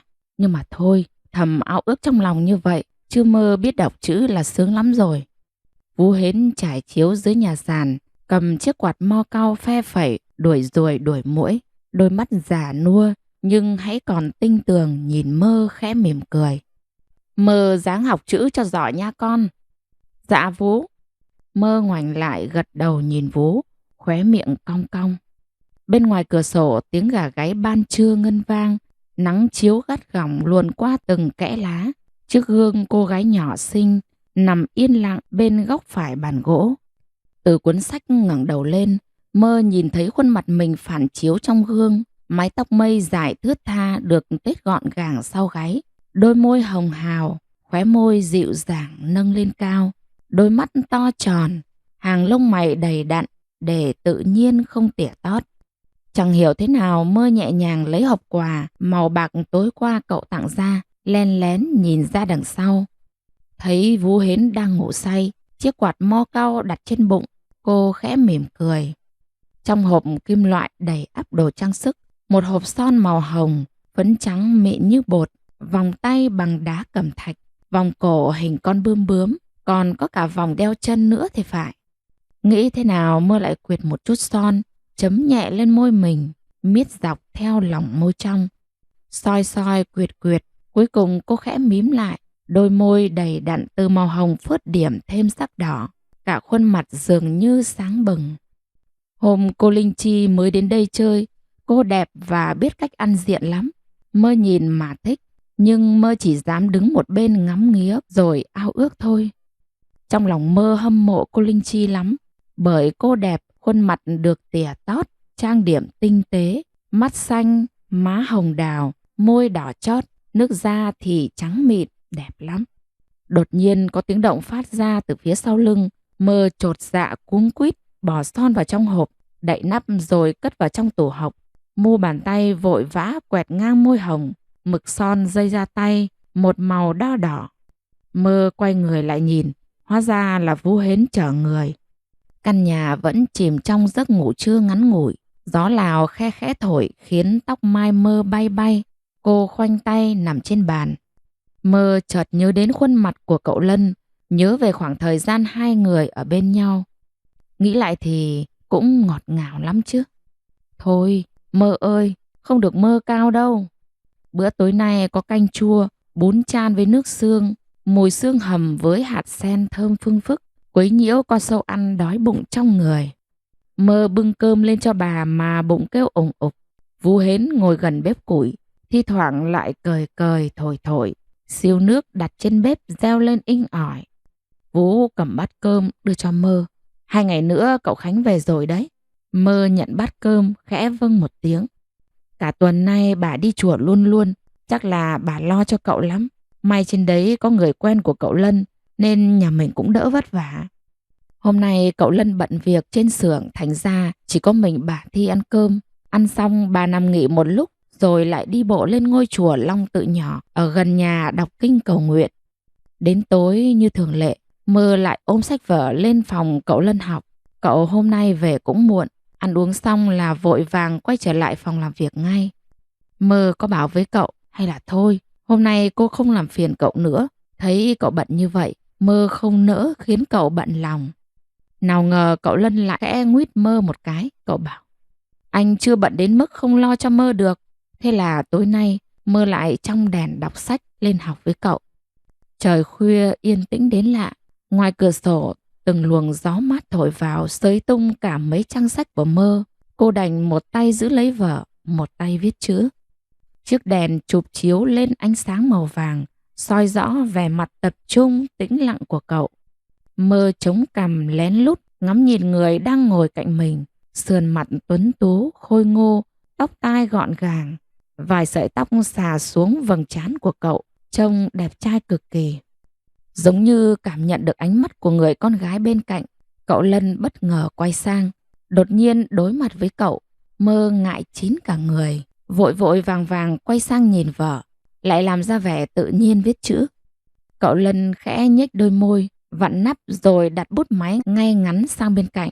Cậu lấy chiếc chặn sách bằng gỗ đè lên quyển sổ đơn hàng, đoạn đủng đỉnh đi tới phía sau lưng Mơ, hơi cúi người xem bài cô đang viết.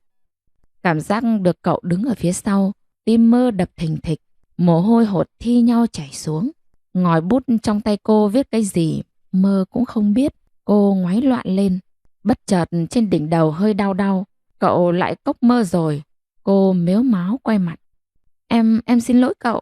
Cậu Lân nghiêm giọng được một lúc, nhìn thấy khuôn mặt nhăn nhó như ăn phải ớt chỉ thiên của Mơ. Cậu chợt phì cười. Chữ này Mơ viết sai rồi. Đầu óc đang nghĩ gì vậy? Viết lộn tùng phèo hết cả. Bị cậu phê bình, Mơ ngại quá, cứ nắm chặt lấy cây bút máy. Mực rơi ra tay lúc nào cô cũng không phát hiện. Em... Chẳng lẽ lại trả lời là em bận ngóng cậu? Thế thì xấu hổ chết. Nên Mơ lắp bắp mãi không nói nổi một câu. Bất chợt cậu chợt cúi người, nắm lấy bàn tay cầm bút của Mơ. Những nét chữ ngay ngắn dần dần thành hình. Nơi đầu ngòi bút, hơi thở ấm áp sượt qua má hồng, làm lồng ngực Mơ run rẩy không thôi. Mồ hôi thấm ướt cả chiếc áo vải. Viết xong chữ cái, ngòi bút dừng hẳn lại. Ấy vậy mà cậu Lân vẫn không ngừng buông tay Mơ ra. Ngược lại cậu còn siết chặt hơn lúc trước. Cô ngạc nhiên quay mặt sang. Đập vào mắt Mơ là đôi mắt trong ngần nhưng đong đầy tình cảm của cậu. Cậu Lân cứ đắm đuối nhìn sâu vào đôi mắt to tròn của Mơ như thế. Không khí như đặc quánh lại. Gió vẫn thổi vù vù ngoài cửa sổ. Cành cây thi thoảng lại va vào nhau, nghe như tiếng rì rầm cổ vũ. Và rồi đôi môi người cứ thế đến gần, đến gần. Cuối cùng cánh môi nóng bừng của cậu đặt lên đôi môi đỏ hồng của Mơ, ấm áp, say mê. Nhịp tim của Mơ đập nhanh bất thường. Cô vẫn mở trừng mắt ngạc nhiên nhìn cậu. Chợt bàn tay to rộng của người ấy khẽ khàng che lấy mắt của Mơ, dẫn dắt cô bước vào một dàn đồng ca cảm xúc mà cô chưa bao giờ nếm trải. Phải một lúc sau, cậu Lân mới buông được Mơ ra.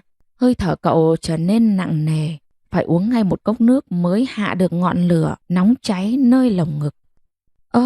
Cậu Lân sợ Mơ xấu hổ quá chạy trốn, bèn chống hai tay lên bàn, giam cô lại trong vòng tay của mình. Cậu nghiêm cẩn nói: Mơ, bình tĩnh nghe anh nói này. Anh thích Mơ, rất thích em. Nghe cậu tỏ tình, Mơ ngơ ngác trợn tròn mắt, há hốc cả miệng không tin vào tai mình. Em ạ. Nghe Mơ trả lời, cậu Lân ngạc nhiên, chợt bật cười rồi bóp lấy má Mơ. Cậu bóp mạnh đến mức môi của Mơ chu lên y như con cá vậy. Mơ chứ ai? Còn Mơ, em có thích anh không? Mơ vẫn đần mặt ra không tin nổi. Khuôn mặt của cô ngây ngô đến lạ. Mơ cứ tưởng cậu trêu mình như hôm trước, bèn nhăn nhó tránh khỏi bàn tay của cậu, buồn rầu nói: Cậu lại trêu em ấy gì? Chuyện này mà cậu còn đùa được. Thôi em xuống đây. Trước sự chỉ trích của Mơ, cậu Lân chớp mắt, nhăn đôi mi rồi bóp trán. Sau đó cậu nắm chặt lấy tay Mơ ngăn không cho cô đi, lần nữa khẳng định: Tình cảm không phải là thứ có thể mang ra đùa được. Mơ à, anh thích em. Lúc này cô mới thôi nghi ngờ. Mơ biết rằng cậu đang nói thật lòng mình. Ánh mắt nồng nàn chan chứa thứ mật tình chậm rãi được lên men. Đôi bàn tay giữ lấy nhau thật chặt, khẽ khàng như thế, trong không khí dịu dịu của buổi tối mùa hè mát mẻ. Ánh trăng tròn vành vạnh tỏa ra thứ ánh sáng dịu kỳ bên ngoài song cửa. Đáy lòng Mơ rung lên từng nhịp, nơi lồng ngực rộn ràng. Có lẽ chỉ một lần này thôi, cho Mơ được dũng cảm với lòng mình. Em cũng rất yêu cậu. Hôm qua cậu Lân tỏ tình với Mơ ở trong phòng xong. Cả đêm hôm ấy Mơ không dám nhắm mắt ngủ. Cô sợ chỉ cần thiếp đi một lúc thôi. Lời tỏ tình của cậu giống như một giấc mộng ngắn ngủi, tan biến như sương mờ. Thế nên sáng ngày ra bọng mắt Mơ thâm xì xì, sắc mặt nhìn tiều tụy hẳn. Đến Vũ Hến nhìn thấy còn của trách.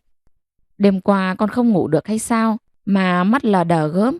Thế này không được, không ổn rồi. Mơ chỉ đành cười gượng, nói vài câu để Vũ yên tâm. Con khỏe lắm Vũ ơi, không bị làm sao hết. Vũ Hến nghe thế thì tặc lưỡi lắc đầu.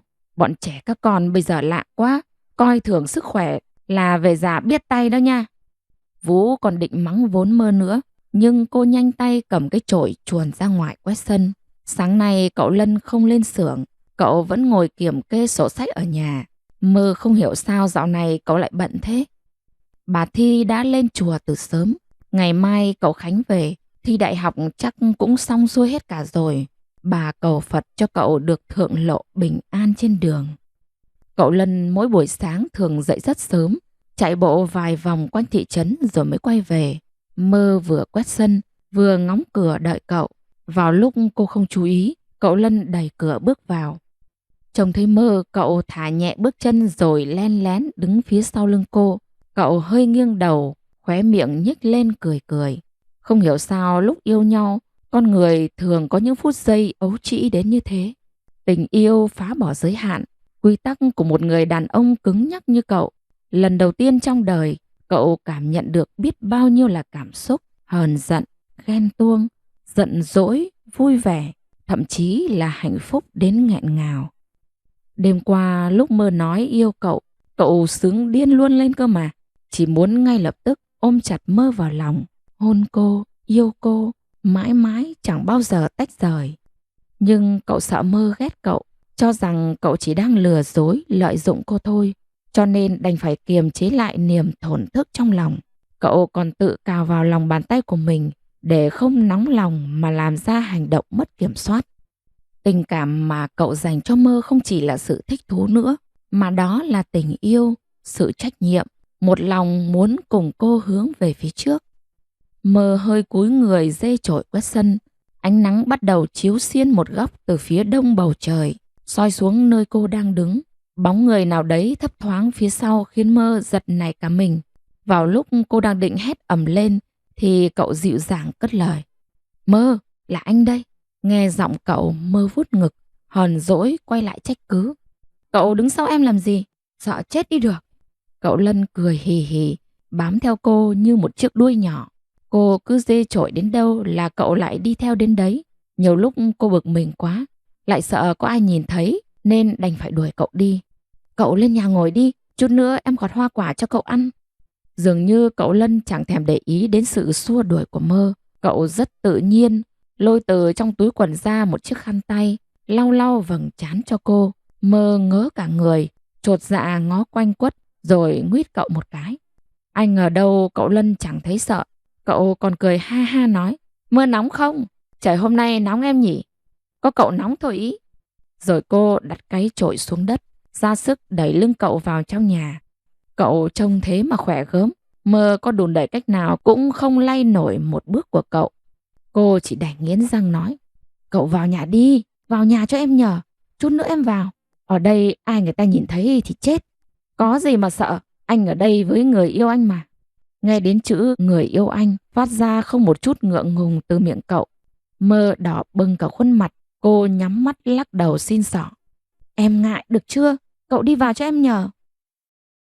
Chợt cậu Lân quay người lại đối diện với Mơ. Cậu véo má cô, thơm đánh chụt vào vầng trán trơn bóng của Mơ rồi buông ra. Cậu hành động nhanh đến mức cô không kịp phản đối, chỉ biết đần mặt ra nhìn, rồi xấu hổ đỏ bừng cả mặt chạy biến vào trong nhà. Cậu Lân nhìn bóng lưng chạy trối chết của Mơ, vô cùng thích thú. Thấy Mơ mặt đỏ phừng phừng đi vào trong bếp, Vũ Hến lo lắng hỏi. Con sốt đấy à? Mặt đỏ bừng thế kia, xem có bệnh thì uống thuốc vào con ạ. Tất cả là tại cậu Lân đấy chứ Vũ. Mơ thầm nghĩ trong lòng như thế, ngoài miệng cô đành phải trấn an. Dạ con không sao đâu ạ, con khỏe như vâm ấy. Nói xong cô còn cười hi hi 2 tiếng để Vũ yên tâm. Vũ Hến cũng gật đầu cười cười, rồi ngó ra ngoài phòng khách. Cậu Lân đang ngồi nghỉ ngơi uống trà một mình. Vũ khều khều Mơ. Trong tủ có hoa quả đấy, con gọt một ít mang lên cho cậu, không để lâu hỏng mất. Dạ vâng ạ. Mơ đáp lời. Cô đi nhẹ nhẹ ra gần cửa, ôm lấy lồng ngực rồi hơi ngó ra ngoài nhìn cậu. Lẽ ra Mơ chỉ định nghía cậu một chút rồi thôi. Đôi môi xinh đẹp của cô gái khẽ nhếch lên. Người con trai tuấn tú ngoài kia chính là người yêu của Mơ đấy. Tin được không? Ngờ đâu cậu lại đột nhiên ngẩng đầu, phát hiện ra có cô bé nào đó đang thập thò nhìn mình. Chẳng hiểu sao cậu đâm ra hơi ngượng, nắm tay đưa lên miệng khụ một tiếng. Sau đó cậu thẳng thừng đối diện với Mơ. Cậu nháy mắt một cái, tăm tia làm cô chột dạ chạy biến. Đến lúc mang đĩa hoa quả lên phòng khách, Mơ vẫn không dám nhìn thẳng vào cậu. Giống như không để ý đến sự bối rối của cô. Cậu dịu dàng đan chặt tay mình vào bàn tay của người yêu. Hành động của cậu khiến cô giật mình. Vội quay người lại. May quá, Vũ Hến vẫn đang dọn dẹp trong bếp, không để ý đến chuyện ngoài này. Mơ lễ phép nói. Cậu ăn hoa quả cho mát. Ừ, đúng là cần ăn cho mát, chứ nóng quá, Mơ nhỉ. Cậu nháy mắt trêu chọc khiến cô ngượng chín cả mặt. Giãy bàn tay ra mấy lần không được. Cô đành phải đứng yên cho cậu nắm một lúc mà lo sợ bị phát hiện không thôi. Hôm sau cậu Khánh đi chuyến sáng sớm về nhà. Trong khuôn mặt cậu hốc hác thấy rõ, nhưng đôi mắt của người thanh niên trẻ vẫn sáng ngời rạng rỡ. Lúc cậu đứng ngoài gọi cửa, Vũ Hến lật đật chạy ra xem rồi mở cửa cho cậu vào. Vừa nhìn thấy cậu, Vũ đã hét lên. Cậu Khánh về bà ơi! Cậu Lân ơi! Mơ ơi! Cậu Khánh đi thi về rồi! Ngay lập tức căn nhà rộng bắt đầu vang lên những tiếng động sột soạt. Tiếng người đi từ trên cầu thang xuống. Bà Thi chưa kịp rửa mặt trang điểm đã vội vàng xỏ dép chạy ra. Con về sớm, thôi mọi người cứ đi ngủ đi. Sáng rồi nói sau cũng được ạ. Vũ Hến thấy cậu Khánh thì mừng quá. Một lúc sau cả nhà họp mặt đông đủ dưới phòng khách. Cậu Khánh gãi đầu gãi tai cười ngô nghê. Thế nào rồi con? Bà Thi nhẹ nhàng hỏi con trai. Dạ mọi thứ rất tốt, chỉ chờ giấy báo nữa thôi mẹ ạ. Cậu Lân xoa đầu em trai, mỉm cười khen ngợi. Thế là tốt rồi, đi xa chắc mệt lắm đúng không con? Khánh lên phòng ngủ đi, con trai mẹ qua mấy ngày mà trông tiều tụy quá. Bà Thi chạm nhẹ vào gò má hơi gầy của cậu Khánh xót xa nói. Cậu gật đầu rồi xách túi lên phòng. Lúc đi ngang qua Mơ, cậu còn dừng lại hỏi cô. Mơ ơi, có nhớ tôi không? Mơ chợt sững người. Đang định trả lời thì liếc thấy ánh mắt sắc như dao của cậu Lân. Mơ nuốt nước bọt, chỉ mím môi rồi gật nhẹ đầu với cậu Khánh. Nhìn Mơ gật đầu, cậu Khánh mới vui vẻ huýt sáo đi lên phòng mình. Bà Thi trông thấy thì bật cười lắc đầu nhẹ, đoạn nói. Vũ Hến, Mơ, làm món gì đấy tẩm bổ cho cậu nhé. Vâng ạ. Hôm ấy cả gia đình ăn mừng một bận. Mừng cậu Khánh hoàn thành xong kỳ thi đại học.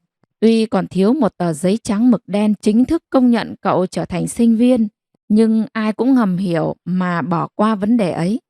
Dù có đỗ đại học hay không, thì công sức cậu Khánh bỏ ra cũng đáng để ăn mừng một trận ra trò đấy chứ. Cả ngày hôm nay, Mơ bận tíu tít dưới bếp, cô và Vũ Hến làm cả bàn thức ăn để tầm bổ cho cả nhà.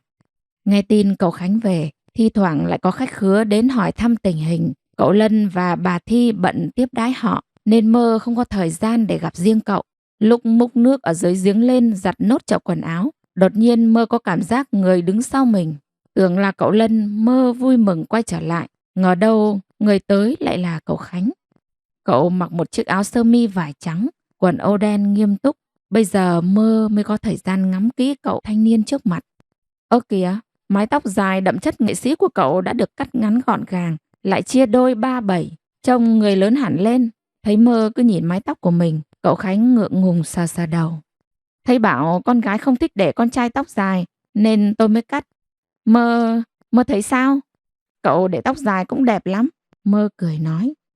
Cậu Khánh được khen thì xấu hổ, khuôn mặt người thanh niên hơi phiếm hồng, lại vân vê vạt áo nhìn Mơ, phơi nốt mấy bộ đồ lên chiếc xào trúc. Lúc Mơ định đi vào nhà thì cậu Khánh dè dặt giữ tay cô lại, lý nhí hỏi. Mơ, về việc tôi nói trước lúc thi đại học ấy, Mơ cho tôi câu trả lời được không? Mơ đồng ý nhé, đồng ý đợi tôi sau khi học xong đại học chúng ta sẽ lấy nhau nhé. Đôi mắt cậu Khánh lấp lánh, tràn ngập niềm hy vọng cúi xuống nhìn Mơ. Bàn tay thon dài, móng tay được cắt gọn gàng. Vết chai ở đầu ngón tay do chơi guitar cọ nhẹ vào lòng bàn tay Mơ. Tính ra cô còn lớn hơn cậu 5 tháng. Ngày xưa Mơ hơn cậu cả cái đầu. Bây giờ vật đổi sao rời, cậu Khánh lại cao vượt cả cô. Tuy nhiên thì nét ngây ngô trên khuôn mặt cậu vẫn không hề thay đổi so với lúc trước. Ngày xưa lúc ông bà đi vắng, cậu Lân đi học, Mơ là người hay chơi cùng cậu Khánh nhất. Đối với cô, cậu giống như một người bạn từ thuở ấu thơ hơn là một người chủ. Có những chuyện Mơ phải thật lòng với cậu. Có lẽ cậu lầm tưởng sự thân thiết, gắn bó của họ thành tình yêu, cho nên mới nóng vội đưa ra quyết định quan trọng. Nhưng nếu tình cảm của cậu Khánh là thực lòng, thì Mơ cũng buộc phải nói câu chối từ. Vì người cô yêu là cậu Lân, thì làm sao có thể làm khổ cậu Khánh được. Mơ luôn tin rằng vào lúc cậu Khánh thực sự trưởng thành, trở thành một người đàn ông tài giỏi, cậu sẽ gặp được một người con gái xứng đáng với tấm lòng và tình cảm của cậu. Quan trọng hơn hết là cô gái ấy thật dạ trân trọng và yêu thương cậu. Người con trai vẫn đứng đó, đôi mắt đen lóe lên những tia sáng chăm chú nhìn Mơ. Dường như cậu Khánh không muốn bỏ bất cứ cử chỉ nào trên khuôn mặt của người cậu thích. Cậu biết, nói ra câu hứa hẹn bây giờ là quá sớm, vì tương lai còn dài lắm, chưa thể biết trước được điều gì. Nhưng hơn hết, cậu muốn giữ lấy hình bóng Mơ trong trái tim để làm động lực tiến về phía trước. Mơ ngước khuôn mặt, nhìn thẳng vào ánh mắt đầy tình cảm chân thành của cậu. Dù nói ra điều này ít nhiều sẽ làm cậu Khánh buồn lòng và tổn thương, nhưng cô buộc phải nói. Tình yêu là niềm tin và sự đáp lại nồng nhiệt của hai người. Thiếu một thứ thì không phải là tình yêu. Cho nên Mơ đành dứt khoát để cậu Khánh kịp thời dừng lại. Cậu Khánh, tôi xin lỗi cậu. Tôi không thể đồng ý được. Với tôi, cậu là người bạn, nhưng cũng là người mà tôi quý mến. Cho nên cảm ơn tình cảm của cậu. Nghe Mơ nói xong câu ấy, cậu Khánh sững người, im lặng không thốt ra được một lời.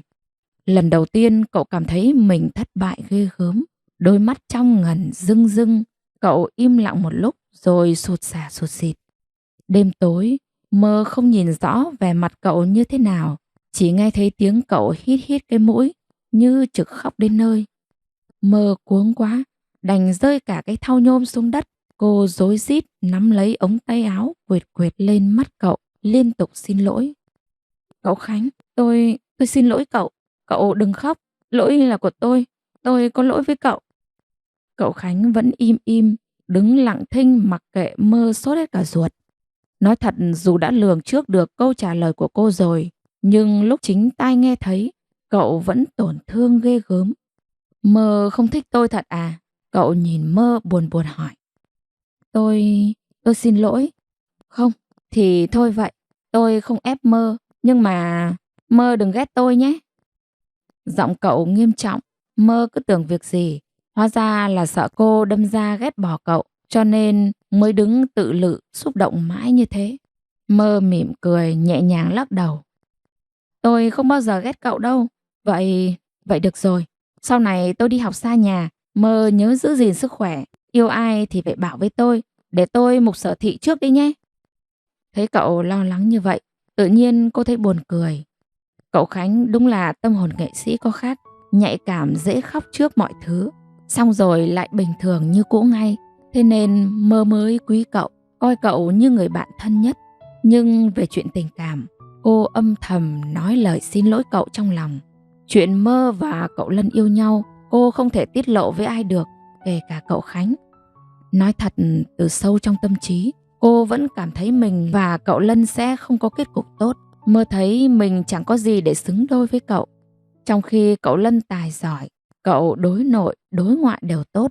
Sau này còn làm ăn đi đây đi đó. Cậu cần một người có thể san sẻ, giúp đỡ cậu trong tương lai. Còn Mơ, cô chỉ biết việc nhà cửa, bếp núc, hàng ngày quanh quẩn từ chợ về nhà, từ nhà ra chợ. Mơ chưa bao giờ đi xa. Thậm chí nhìn thấy chiếc ô tô, Mơ còn ngạc nhiên run rẩy hết sức. Người như Mơ liệu có thể ở bên nắm tay cậu suốt cuộc đời này không? Cậu Khánh chỉ buồn một lúc thôi. Ngay lập tức cậu lại cười nói, trở lại dáng vẻ thường ngày. Cậu nắm lấy tay áo Mơ lắc lắc. Trong lúc tôi ôn thi, tôi viết được một đoạn nhạc hay lắm. Một lúc nữa Mơ ra sân. Đêm nay trăng sáng, tôi đàn cho Mơ nghe nhé. Cậu giỏi quá. Vâng ạ. Nghe cô đồng ý, cậu Khánh tươi cười hớn hở. Mơ cũng híp mắt vui mừng. Thôi, kết cục như vậy là vẹn cả đôi đường. Mải tiếp chuyện cậu Khánh nên không để ý dưới chân. Bất chợt cô va vào cái chậu nhôm đựng quần áo vừa nãy đánh rơi, ngã úp mặt xuống sân gạch. May thay cậu Khánh nhanh tay nhanh mắt, túm lấy Mơ kéo về một bên. Hình như cậu không ngờ Mơ nặng hơn mình. Cô đổ ập vào ngực cậu, chân đứng không vững, hai người cùng ngã bịch xuống nền gạch. Cậu Khánh nằm dưới làm đệm, Mơ nằm trên ngực cậu, không đau nhưng mà choáng váng cả người. Ai, nghe tiếng than ở trên đầu, Mơ chợt bật dậy, rối rít hỏi. Cậu có sao không? Tôi xin lỗi. Từ trong nhà bóng người đàn ông ngược sáng hắt ra ngoài. Cậu Lân trừng mắt nhìn hai người đang dính lấy nhau nằm dưới đất kìa. Cậu gằn giọng. Mơ, Khánh. Nhìn thấy bóng cậu Lân, Mơ chột dạ đứng bật dậy. Cô định kéo cả cậu Khánh nữa. Nào ngờ cậu Lân đã nhanh chân bước đến. Không hiểu sao đứng gần cậu, Mơ cứ thấy lành lạnh. Cậu trừng mắt lườm cô một cái rồi đưa tay kéo em trai. Cậu Lân lạnh lùng không nói không rằng. Mơ sợ người yêu hiểu lầm vội vàng giải thích. Em bị vấp ngã. Cậu Khánh đỡ em nên cùng ngã theo ạ. Thế em có sao không? Giọng của cậu vẫn rét căm như gió mùa đông bắc tràn về. Cậu nhìn Mơ một lượt, thấy cô không xây sức gì mới khẽ thở phào. Đoạn quay sang nhìn Khánh. Em trai cậu ngơ ngác nhìn Mơ, bộ dạng cũng không có gì đau đớn cả. Khánh, có sao không? Nghe anh hỏi, cậu Khánh nhe răng cười nói. Em là con trai, xước tí có là gì? Mơ có đau không? Tay có sao không? Cậu Khánh tha thiết nhìn về phía cô. Thấy cô nhẹ nhàng lắc đầu, cậu mới yên tâm. Thế mình vào nhà đi, khách về rồi à anh Lân? Sao anh lại bỏ ra đây? Khách vẫn ngồi chơi trong nhà, nhưng cậu Lân sốt ruột thi thoảng lại ngó ra ngoài cửa.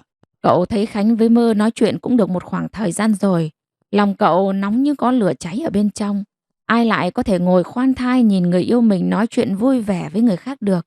Đây lại còn là Khánh, người từng tỏ tình cương quyết lấy Mơ mấy lần nữa chứ. Và y như rằng lúc cậu đi ra nhìn cảnh tượng Mơ nép trong ngực Khánh, cậu giận kinh khủng. Cơn ghen dâng lên khủng khiếp, giống như ngọn núi lửa sắp phun trào đến nơi vậy. Cậu Khánh quay lưng bước vào trong nhà trước. Mơ liếc liếc cậu Lân đang đứng cạnh mình, ngó quanh rồi khẽ luồn tay xuống nắm lấy bàn tay cậu. Ai ngờ người ta không mượn, hừ một tiếng rồi đi vào trong nhà luôn.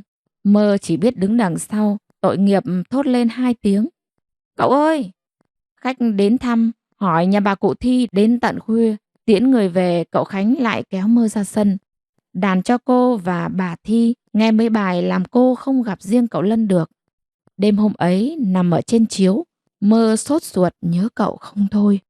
Sáng hôm sau, Vú Hến như thường lệ gọi Mơ tỉnh dậy lúc gà gáy. Cô vừa lúi húi thổi cơm nếp trong bếp, vừa ngó ra ngoài khi cậu Lân thức dậy. Tại hôm qua cậu giận dỗi ra mặt, nên hôm nay cô nhất định phải gặp giải thích tường tận, rõ ràng cho người ta mới được. Nào ngờ chờ mãi, chờ đến tận trưa cô cũng chẳng gặp được cậu. Sáng nay Mơ chỉ thấy mỗi cậu Khánh ra khỏi nhà. Cậu đi gặp gỡ liên hoan với trường nhân ngày chia tay lớp học. Trước khi đi cậu còn đứng ca thán trời đất. Thời gian trôi nhanh thật, chẳng mấy chốc mà mỗi người một ngả. Cậu có xin bà cho Mơ đi chung, nhưng cô ngại quá. Với lại giờ này ai còn tâm trí mà chơi được nữa. Thế cho nên đành từ chối. Sắp tới trưa rồi mà cậu Lân chưa xuống ăn cơm Vũ nhỉ? Nhà cửa im phăng phắc, Mơ giả vờ đánh tiếng hỏi. Con không biết hả? Cậu Lân lên thành phố từ đêm qua rồi. Đi rồi? Cậu đi từ bao giờ? Sao Mơ không biết? Rõ ràng tối qua cậu còn giận dỗi không thèm nói chuyện với cô ở ngoài kia xong. Không thể như thế được. Mơ ngạc nhiên lắm. Cô sững sờ, giá vo gạo trên tay còn nhỏ lóng bõng nước. Mơ cũng mặc kệ, quay sang hỏi dồn. Cậu đi vào lúc nào ạ? Tối hôm qua cậu vẫn tiếp khách cùng bà mà Vũ. Vũ Hến trông thấy Mơ hốt hoảng như thế thì dừng hẳn việc trên tay, quay người lại nói. Con có biết tại sao mấy ngày hôm nay cậu bận như thế không? Con không biết, tại sao ạ? cậu bận giải quyết ổn thỏa chuyện ở xưởng để còn quay lại học trường nốt. Vì chuyện ông Liễn ngày trước, chuyện xưởng đồng hồ, cậu phải hoãn lại việc học hành trên phố. Nhưng ai ngờ đâu, đêm hôm qua có người thanh niên tới nhà mình đưa cho cậu một bức thư, nói là có việc gấp lắm. Thư của trường đại học gửi về. Trong thư viết, nếu cậu không lên mà giải trình thì ngay lập tức sẽ bị điều tra rồi cho thôi học, công cốc cả mấy năm trời. Thở dài một hơi, tay Vú vẫn tiếp tục nhào bột, miệng nói. Thế cho nên đêm qua cậu đi gấp, nhưng cậu đi nhẹ lắm, có mỗi Vú biết thôi. Dậy mở cửa cho cậu, nhưng cậu thì thầm bảo có chìa khóa rồi. Với lại cậu lái xe đi, cho nên Vú không cần ra tiễn. Nhìn thấy con ngủ say quá, cậu cũng không cho gọi, cho nên Vú không đánh thức con. Nghe Vú nói xong Mơ bần thần cả người. Thế là cậu Lân đi thật rồi à? Chẳng nói một lời nào với cô. Đến Vú hến cậu còn dặn dò tường tận như thế. Ấy vậy mà Mơ lại là người biết sau cùng.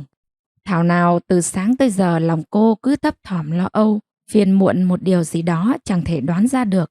Hóa ra là việc này. Thở dài một hơi buồn bã, đôi mắt to tròn của Mơ rưng rưng, hàng nước mắt. Cô vội nắm vạt áo lau đi ngay. À, cậu có dặn Vú là sáng mai bảo Mơ lên quét dọn phòng cho cậu. Vú bảo để Vú làm, cậu cứ nằng nặc đòi Mơ làm bằng được. Thôi, con để đấy, lên xem phòng cậu như thế nào đi. Con không hỏi thì bà già này suýt quên bẵng đi mất đấy. Nghe những lời như ấy, tự nhiên lòng Mơ nhen nhóm một niềm hy vọng không tên. Cô lấy chổi bưng chậu nước, vắt chiếc khăn lau rồi đi nhanh lên trên tầng. Cửa không khóa, đẩy nhẹ từ ngoài làm mở ngay. Cô đem chậu vào. Căn phòng vẫn còn nồng đượm hơi thở của cậu chưa phai. Thở dài một hơi, Mơ cầm chiếc chổi, đi ra mở tung cửa sổ cho thoáng khí. Gió từ bên ngoài chợt ùa vào căn phòng rộng rãi. Quả lắc đồng hồ trên tường đánh lên bong bong mấy tiếng. Có lẽ Mơ không để ý. Trên bàn có một tờ giấy mỏng nằm yên lặng. Trên đó ghi những lời nhắn nhủ mà cậu dành cho người yêu của mình ở nhà. Nào ngờ cửa mở, gió thổi phần phật tung cả rèm cửa. Tờ giấy bay vù ra khỏi mặt bàn, chao đảo một vòng trên không trung rồi động trên nóc tủ cao quá đầu người. Mơ dọn dẹp xong phòng cậu thì đã đến giờ cơm trưa. Khép lại cánh cửa cho chặt, đi xuống cầu thang. Cô vẫn băn khoăn suy nghĩ. Cậu cứ nằng nặc nhắn Mơ lên quét dọn để làm gì nhỉ? Mơ đã lau dọn sạch sẽ lắm rồi, nhưng cũng không thấy điều gì lạ cả. Hay là thật sự cậu chỉ đơn thuần muốn cô lên quét dọn dẹp thôi? Giận cậu thật đấy. Đêm qua cậu giận Mơ 1 thì bây giờ cô giận cậu 10. Nhưng nghĩ lại thì hay là do tức chuyện tối hôm qua cho nên chẳng nói chẳng rằng bỏ lên thành phố mất. Như thế là lỗi tại Mơ rồi. Tự nhiên cô muốn gặp để xin lỗi cậu ghê gớm. Nhưng làm cách nào mới được? À, cô nghĩ ra cách rồi. Có lẽ cậu Khánh biết số điện thoại trên trường học của cậu Lân. Đợi lúc cậu về Mơ sẽ hỏi. Sau đó lên thị trấn nhờ người ta gọi giúp. Chứ không lòng cô cứ bồn chồn lo lắng cho cậu. Chiều tối hôm ấy cậu Khánh mới về nhà. Đi cùng còn có 2 đứa bạn, mỗi đứa một tay dìu về. Có lẽ cậu say rượu hay sao, gương mặt non nớt đỏ bừng bừng. Đi đường chân nọ đá chân kia. Về tới giường là cậu nằm ngủ thẳng, không biết trời trăng mây chối gì nữa. Bà Thi thấy cậu Khánh như thế thì sốt cả ruột. Bà cầm khăn ấm lau tay lau chân cho cậu suốt. Còn Mơ cô đảm nhận vai trò đi pha nước gừng giải rượu. Lúc Mơ bưng nước gừng lên, bà Thi vừa sờ trán con trai vừa lẩm bẩm mắng. Nào là rượu với chẳng bia, uống vào hư người con ơi. Cậu Khánh say quá, cho nên Mơ chỉ đành đợi hôm sau cậu tỉnh rượu thì Mơ mới hỏi được. Lúc cậu Lân đến trường đã là giữa trưa. Thầy Đặng cùng với Linh Chi đứng sẵn ngoài cổng đợi người. Hình như thầy Đặng đã nói rõ như lòng bàn tay việc trường đại học gửi giấy cảnh cáo về tận nhà cậu rồi. Trông thấy học trò thầy Đặng vội vàng lại gần. Thầy có vẻ khó xử lắm, cứ nhăn nhó khuôn mặt mãi. Từ xa cậu Lân đã trông thấy bóng 2 người. Khuôn mặt thầy giáo vẫn thế, đầu tóc lúc nào cũng xuề xòa. Quanh năm bận rộn đi chỗ này chỗ nọ đốc thúc sinh viên nghiên cứu. Cho nên chẳng có thời gian quan tâm đến bản thân. Đến nỗi luống tuổi rồi, nhưng vợ con chẳng có. Suốt ngày phơi mặt ở trong phòng dạy học. Đến nỗi sinh viên đứa nào cũng ca thán về thầy. Họ kêu học thầy Đặng áp lực quá. Suốt ngày chỉ học như cuốc kêu thôi. Về việc tạm thời nghỉ học của Lân, Thầy Đặng đã lo xong lý do, cũng lên cấp trên trình bày rõ được phê duyệt đàng hoàng. Nào ngờ mấy hôm trước trong phiên họp toàn khoa, thầy có tranh cãi hơi gắt gao với cấp trên về vấn đề chuyên ngành. Chẳng ai chịu nhường ai. Thế là người ta đâm ra thù hằn, cho nên mới có chuyện gửi giấy về tận nhà học trò của thầy. Thầy đội chiếc mũ cói không ngại đứng ngoài trời nắng chang chang, bắt tay xin lỗi học trò. Nhẽ ra mọi chuyện xong xuôi rồi, nhưng do cái miệng của thầy vạ nên tội, liên lụy đến trò, khiến trò giữa đêm phải đi xa như thế. Thầy xin nhận hết trách nhiệm. Người thầy tận tâm không ngại hạ mình nhận lỗi với học trò. Khuôn mặt thầy tiều tụy đi rõ ràng, viên mắt đỏ bừng sưng lên thật to. Có lẽ cả đêm qua thầy không ngủ được, cứ sợ mình liên lụy đến học trò. Cậu Lân nắm lấy bàn tay thô ráp của thầy, cười nhẹ rồi lắc đầu. Không có giấy thì trò cũng định lên trường sớm thôi, có việc gì nghiêm trọng đâu ạ. Được gặp lại thầy, trò mừng còn không hết nữa là. Hai thầy trò cứ đứng giữa trời nắng ôn lại chuyện cũ, thiếu điều ôm lấy nhau thật chặt nữa thôi.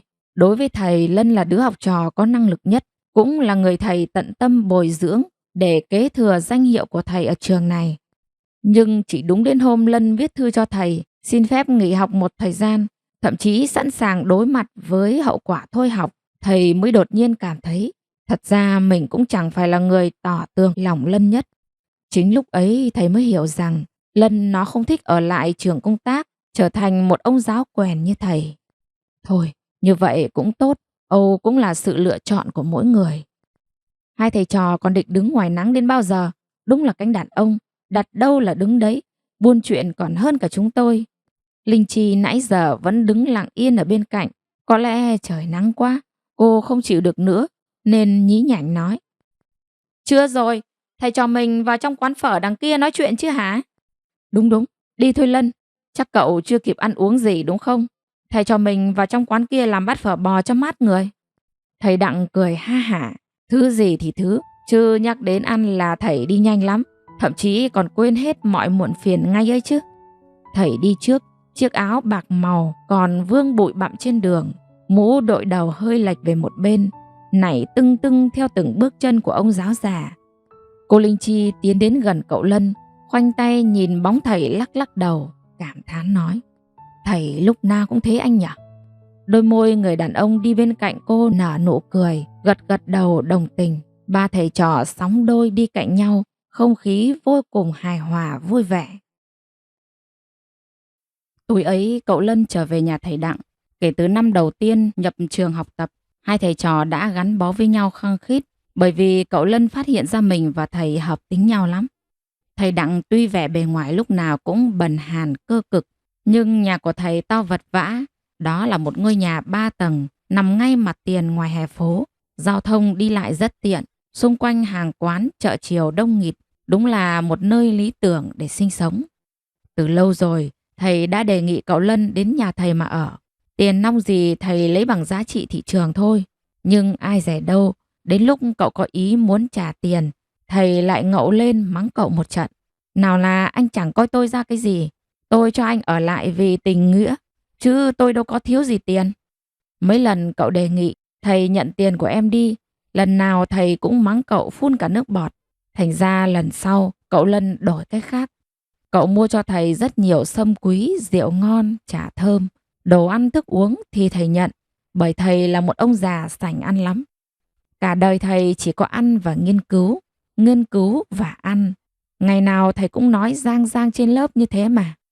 Cậu Lân bước ra từ nhà tắm, trên đầu choàng một chiếc khăn mặt khô, mái tóc còn ướt nước, nhỏ từng giọt xuống gáy, tô đậm nét quyến rũ và ướt át đến lạ lùng.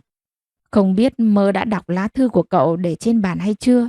Bây giờ cô có nhớ cậu không? Chứ cậu nhớ Mơ lắm, đến nỗi cồn cào cả ruột gan.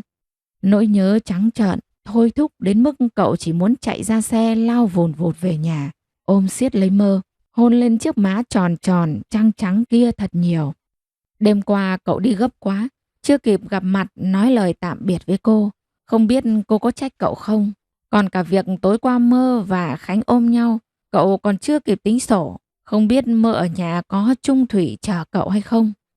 Trông cô thế nhưng đào hoa lắm nhé. Hết thằng Khánh lại đến cái anh hôm nọ đứng ngoài hàng rào, làm cậu ghen điên đảo.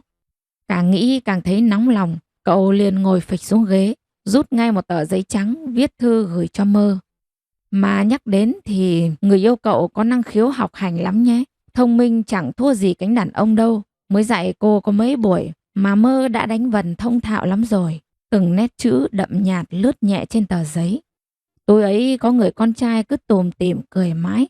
Trong lòng toàn là khuôn mặt của người con gái nọ, đáng yêu, dễ thương. Người khiến trái tim cậu rung động, xốn xao đến lạ kỳ. Kể từ ngày mai chắc chắn cậu sẽ bận rộn lắm. Bởi cậu còn nợ trường, nợ thầy Đặng một quyển báo cáo nghiên cứu dày cộp rồi mới được trường phê duyệt ra trường.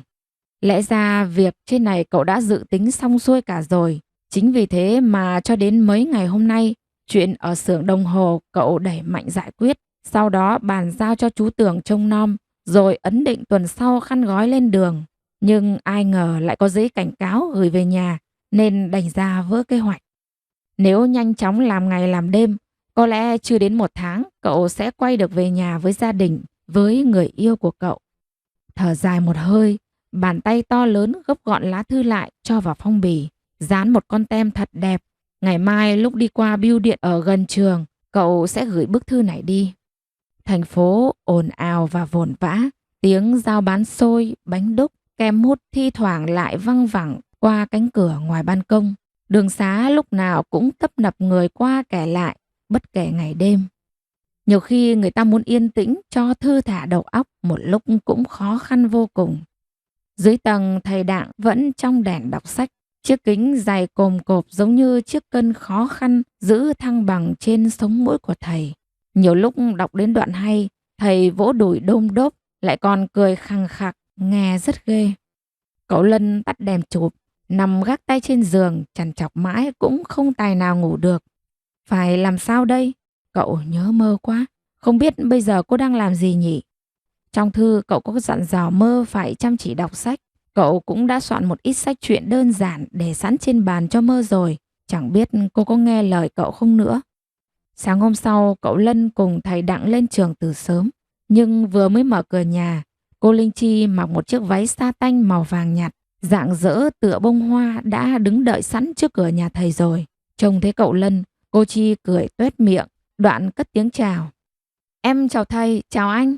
Em biết kiểu gì hôm nay hai người cũng đi sớm, cho nên em đã đứng phục kích sẵn sàng.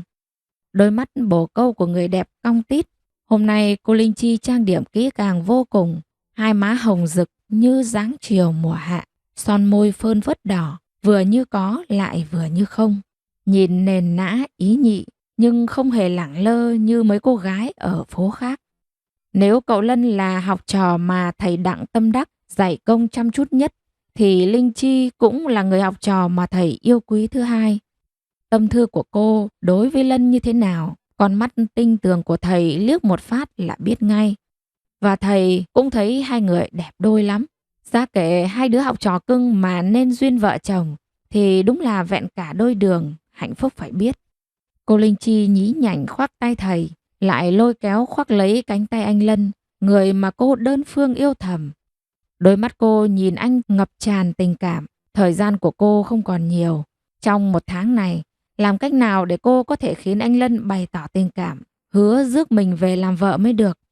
Vì yêu anh, cho nên tháng trước Linh Chi đã sống chết từ chối việc mai mối cô cho một anh tiến sĩ Tây học của gia đình. Bố mẹ ưng người ta lắm, dọa nạt mắng mỏ cô đủ kiểu, còn suýt nữa cả từ mặt nhau. Hôm ấy cô đã kể về anh Lân cho bố mẹ nghe. Bố cô không tin tưởng, gọi điện thoại cho cả thầy Đặng hỏi rõ ràng. Sau khi nghe được những lời đảm bảo từ thầy, bố cô Chi mới tạm thời tin. Nhưng khi biết nhà anh Lân ở dưới huyện, mẹ cô chỉ đồng ý cho cô cưới anh với một điều kiện, đó là anh phải lên thành phố ở. Tri thức mà sống ở dưới quê thì còn gì là tương lai tươi sáng. Để vớt được con rể ông bà, vừa phải có gia thế hiển hách, lại phải có tham vọng lớn, chức quyền cao mới được. Cho nên cô Chi đành phải đảm bảo thề thốt như thế, cho phải ý ông bà, chứ biết làm sao. Thầy cho mình vào quán cô Lâm ăn cháo nhé. Được không thầy? Được không anh?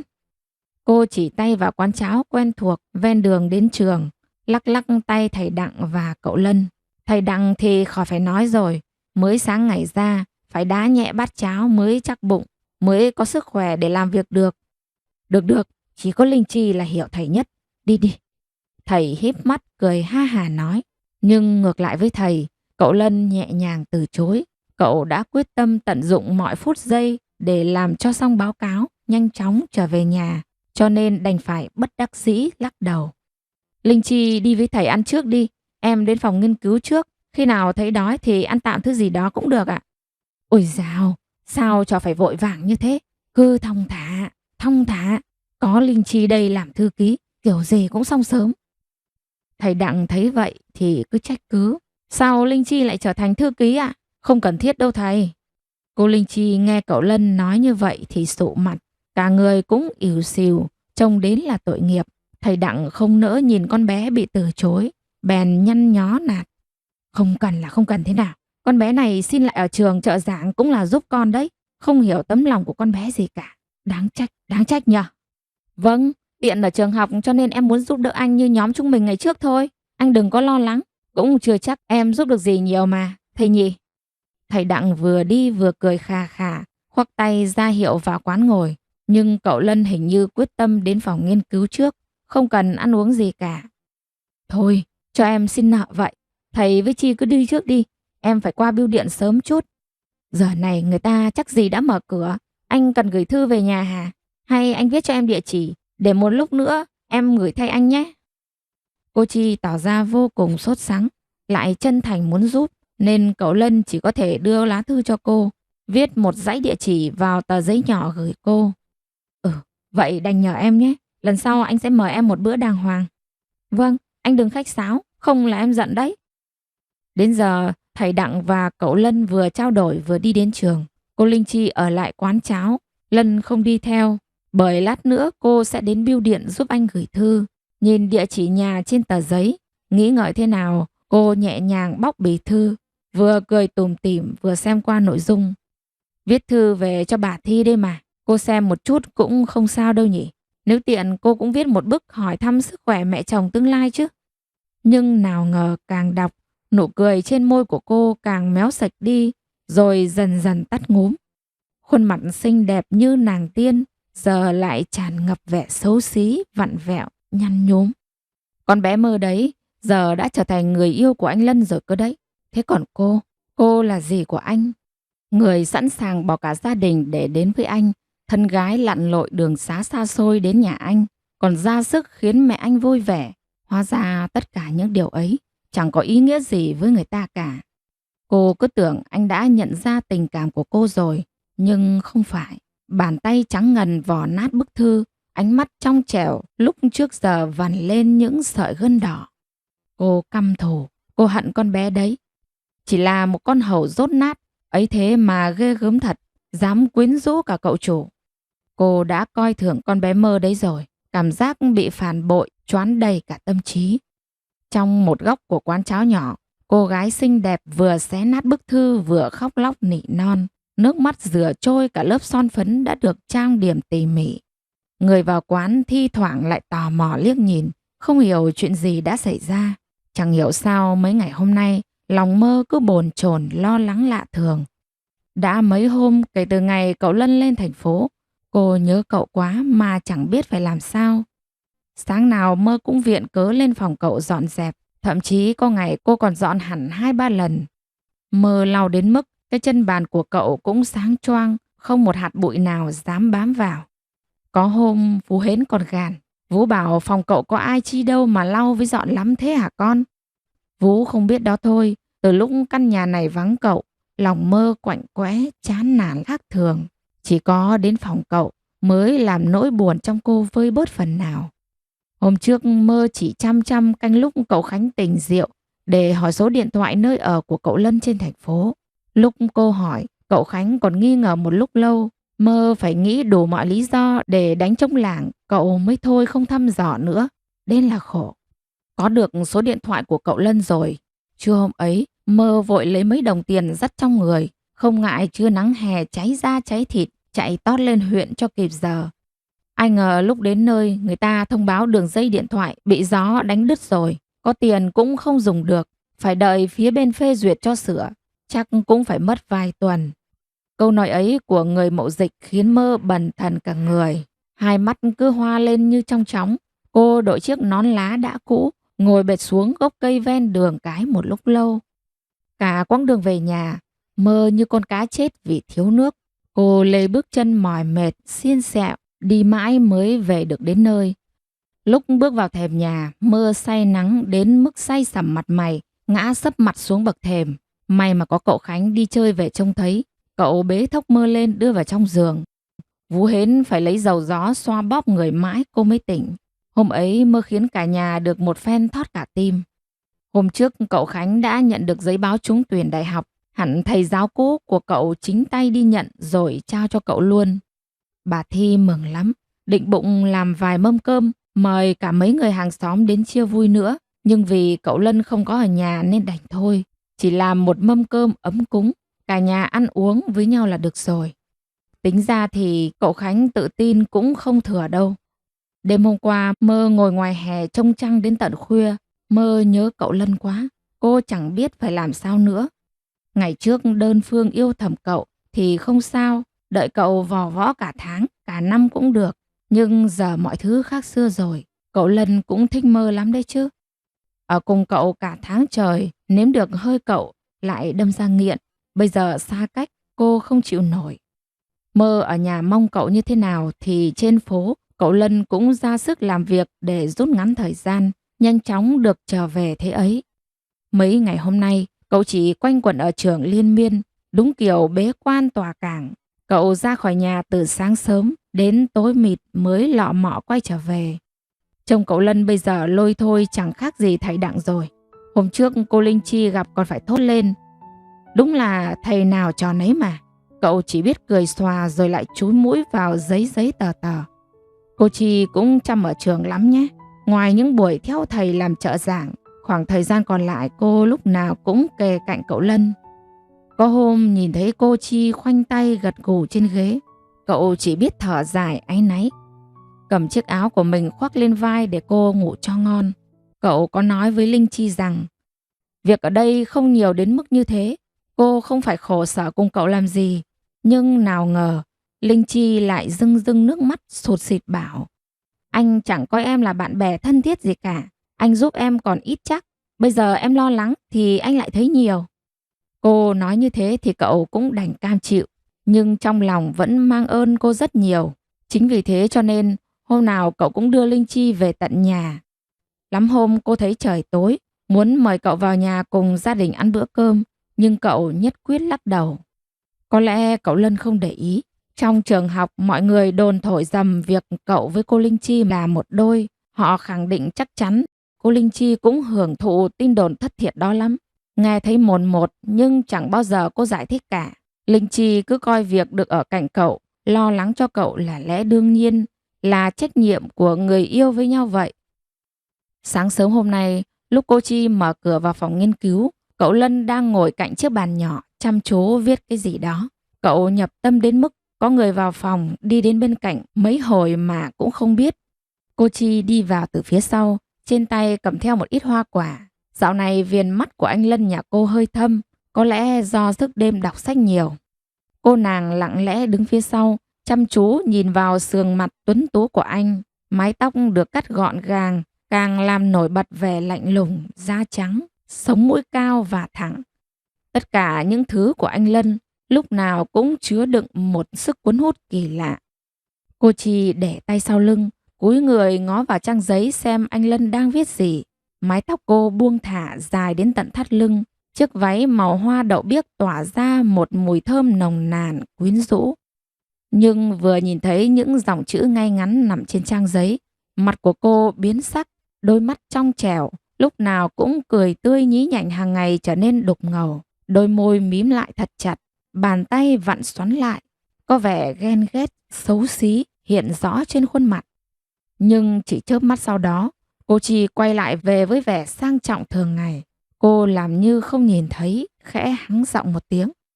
Phải đến khi tiếng đằng hắng đằng sau lưng mình vang lên, cậu Lân mới giật mình quay lại. Làm gì mà chăm chú thế? Em đến lúc nào mà anh cũng không biết. Cậu Lân cười chào cô Chi. Cậu gấp gọn lá thư bỏ vào phong bì, lại dán thêm một con tem hoa phượng vĩ thật đẹp. Anh viết lá thư để gửi về nhà thôi. Biết người nhận là ai, cho nên cô Chi không hỏi cậu nữa. Một phần vì ghen tuông, một phần vì không muốn nghe cậu thừa nhận việc đã yêu người con gái khác. Nếu như cô đoán không sai, có lẽ hai người họ yêu nhau chưa lâu, gia đình cũng chưa ai biết cả. Cho nên cô ấy vẫn còn cơ hội. Cơ hội chia đôi hai người, cơ hội để biến anh Lân trở thành người yêu và chồng sắp cưới của mình. Cô Chi ngồi một lúc rồi bất chợt phủi váy đứng lên, nở nụ cười hiền lành. Thế thì tiện quá, em cũng đang gần gửi thư cho một người bạn cũ. Anh đưa cho em đi, tiện tay em sẽ gửi luôn cho. Một công đôi việc cả. Cô Chi nói chuyện nhẹ nhàng lại tỏ ra vô cùng chân thành, cho nên cậu Lân không từ chối được. Cậu chỉ đành gật đầu nhẹ rồi giao lá thư cho cô. Nghĩ lại thì từ bấy đến giờ anh làm phiền Chi nhiều quá, cũng chưa đền đáp lại được gì. Ôi dào, anh lại thế. Suốt ngày nghĩ đến chuyện ân với nghĩa là mau thành ông già đầu hói như thầy Đặng đó nhé. Cô Chi thấy anh lại bắt đầu vạch rõ ranh giới thì giận hờn. Từ bên ngoài thầy Đặng đội chiếc mũ rơm cứng màu nâu nhạt đẩy cửa bước vào. Ai? Ai nói gì ông già đầu hói này đấy? Đang nói xấu thì bị người ta bắt quả tang. Cô Chi nháy mắt với cậu Lân, ôm lấy lá thư từ từ lỉnh mất, vừa đi vừa chối. Thầy nghe nhầm rồi. Em đang bảo thầy càng lớn tuổi càng đẹp da. Thật đấy. Nói xong câu ấy, cô đánh bài chuồn biến. Phía sau lưng tiếng cười của cậu Lân văng vẳng ra tận bên ngoài. Tiếng mắng nhặng xị của thầy Đặng vang lên. Tôi nghe hết thấy rồi đấy nhá. Cô liệu hồn với tôi. Linh Chi ra khỏi trường, bước chân đi về phía bưu điện nằm cách đó chừng 500 mét. Cô lấy trong chiếc cặp da màu đen một lá thư nữa, ánh mắt hướng về phía đống lá khô đang bị người ta đốt cháy ngùn ngụt ở bãi đất đằng kia. Lúc đi ngang qua, lá thư cậu Lân nhờ gửi bị bàn tay trắng nõn nà thẳng thừng ném vào đống lửa. Lá thư tràn đầy tình cảm của cậu gửi về cho Mơ bị nuốt chửng. Trong phút chốc bốc cháy thành tro bụi. Lá thư trên tay cô Linh Chi cũng để tên người nhận là Mơ. Nhưng đây là lá thư do chính tay cô bỏ công bỏ sức viết nên. Mơ chính là chướng ngại vật duy nhất trên con đường thăng tiến của cậu Lân. Trong lá thư ấy, lời lẽ xúc phạm không phù hợp với một người học cao hiểu sâu như cô Chi. Cô chỉ viết vài dòng đơn giản, vạch rõ những điều có lợi cho cậu Lân khi cậu đến với người tương xứng với mình. Hy vọng Mơ sẽ hiểu. Nếu phải tranh chấp, cô hy vọng bản thân sẽ có một tình địch xứng tầm, chứ không phải là một người hầu trình độ văn hóa thấp kém. Bỏ thư vào chiếc thùng sắt treo trên tường, cô Linh Chi vui vẻ rẽ qua tiệm may Âu phục Thán Hoa, lòng chẳng hề cảm thấy tội lỗi. Đã qua 20 ngày mà công việc vẫn còn bộn bề ngập đầu. Trên chiếc bàn gỗ, bóng người đàn ông được ánh đèn soi tỏ, tấm lưng rộng rãi kiên định đứng thẳng, nhưng mí mắt của cậu đã díp lại từ bao giờ. Lắc đầu vài cái cho tỉnh táo, cậu phải nhanh chóng hoàn thành công việc sớm để quay trở về mới được. Lá thư cậu gửi không biết Mơ đã nhận được chưa? Nhận được rồi mà cô không thèm hồi âm cho cậu thì thật là lạnh lùng quá đi mất. Nhớ về Mơ, nhớ đến nụ cười rạng rỡ, ánh mắt đong đầy tình tự, đôi môi phơn phớt hồng. Trái tim cậu chợt trở nên ấm áp lạ thường, giống như dòng nước mùa xuân thanh mát, trườn đi khắp người, mơn man khắp làn da, dạo dực tình nồng. Cậu chợt nhớ đến hộp trang sức son phấn mình tặng cô hôm trước. Hình như không thấy Mơ sử dụng. Lúc quay về, cậu tự tay đeo vòng lên cổ cho Mơ, bắt cô trang điểm để cậu ngắm một lượt mới được. Tối ấy cậu Lân trở về nhà thầy Đặng. Kể từ năm đầu tiên nhập trường học tập, hai thầy trò đã gắn bó với nhau khăng khít, bởi vì cậu Lân phát hiện ra mình và thầy hợp tính nhau lắm. Thầy Đặng tuy vẻ bề ngoài lúc nào cũng bần hàn cơ cực, nhưng nhà của thầy to vật vã. Đó là một ngôi nhà 3 tầng, nằm ngay mặt tiền ngoài hè phố. Giao thông đi lại rất tiện, xung quanh hàng quán, chợ chiều đông nghịt. Đúng là một nơi lý tưởng để sinh sống. Từ lâu rồi, thầy đã đề nghị cậu Lân đến nhà thầy mà ở. Tiền nong gì thầy lấy bằng giá trị thị trường thôi. Nhưng ai dè đâu, đến lúc cậu có ý muốn trả tiền, thầy lại ngậu lên mắng cậu một trận. Nào là anh chẳng coi tôi ra cái gì. Tôi cho anh ở lại vì tình nghĩa, chứ tôi đâu có thiếu gì tiền. Mấy lần cậu đề nghị thầy nhận tiền của em đi Lần nào thầy cũng mắng cậu phun cả nước bọt. Thành ra lần sau cậu Lân đổi cách khác. Cậu mua cho thầy rất nhiều sâm quý, rượu ngon, chả thơm. Đồ ăn thức uống thì thầy nhận, bởi thầy là một ông già sành ăn lắm. Cả đời thầy chỉ có ăn và nghiên cứu và ăn. Ngày nào thầy cũng nói giang giang trên lớp như thế mà. Cậu Lân bước ra từ nhà tắm, trên đầu choàng một chiếc khăn mặt khô, mái tóc còn ướt nước, nhỏ từng giọt xuống gáy, tô đậm nét quyến rũ và ướt át đến lạ lùng. Không biết Mơ đã đọc lá thư của cậu để trên bàn hay chưa? Bây giờ cô có nhớ cậu không? Chứ cậu nhớ Mơ lắm, đến nỗi cồn cào cả ruột gan. Nỗi nhớ trắng trợn, thôi thúc đến mức cậu chỉ muốn chạy ra xe lao vùn vụt về nhà, ôm siết lấy Mơ, hôn lên chiếc má tròn tròn, trắng trắng kia thật nhiều. Đêm qua cậu đi gấp quá, chưa kịp gặp mặt nói lời tạm biệt với cô. Không biết cô có trách cậu không? Còn cả việc tối qua Mơ và Khánh ôm nhau, cậu còn chưa kịp tính sổ. Không biết Mơ ở nhà có chung thủy chờ cậu hay không? Trông cô thế nhưng đào hoa lắm nhé. Hết thằng Khánh lại đến cái anh hôm nọ đứng ngoài hàng rào làm cậu ghen điên đảo. Càng nghĩ càng thấy nóng lòng, cậu liền ngồi phịch xuống ghế, rút ngay một tờ giấy trắng viết thư gửi cho Mơ. Mà nhắc đến thì người yêu cậu có năng khiếu học hành lắm nhé. Thông minh chẳng thua gì cánh đàn ông đâu. Mới dạy cô có mấy buổi mà Mơ đã đánh vần thông thạo lắm rồi. Từng nét chữ đậm nhạt lướt nhẹ trên tờ giấy. Tối ấy có người con trai cứ tủm tỉm cười mãi. Trong lòng toàn là khuôn mặt của người con gái nọ, đáng yêu, dễ thương. Người khiến trái tim cậu rung động, xốn xao đến lạ kỳ. Kể từ ngày mai chắc chắn cậu sẽ bận rộn lắm. Bởi cậu còn nợ trường, nợ thầy Đặng một quyển báo cáo nghiên cứu dày cộp rồi mới được trường phê duyệt ra trường.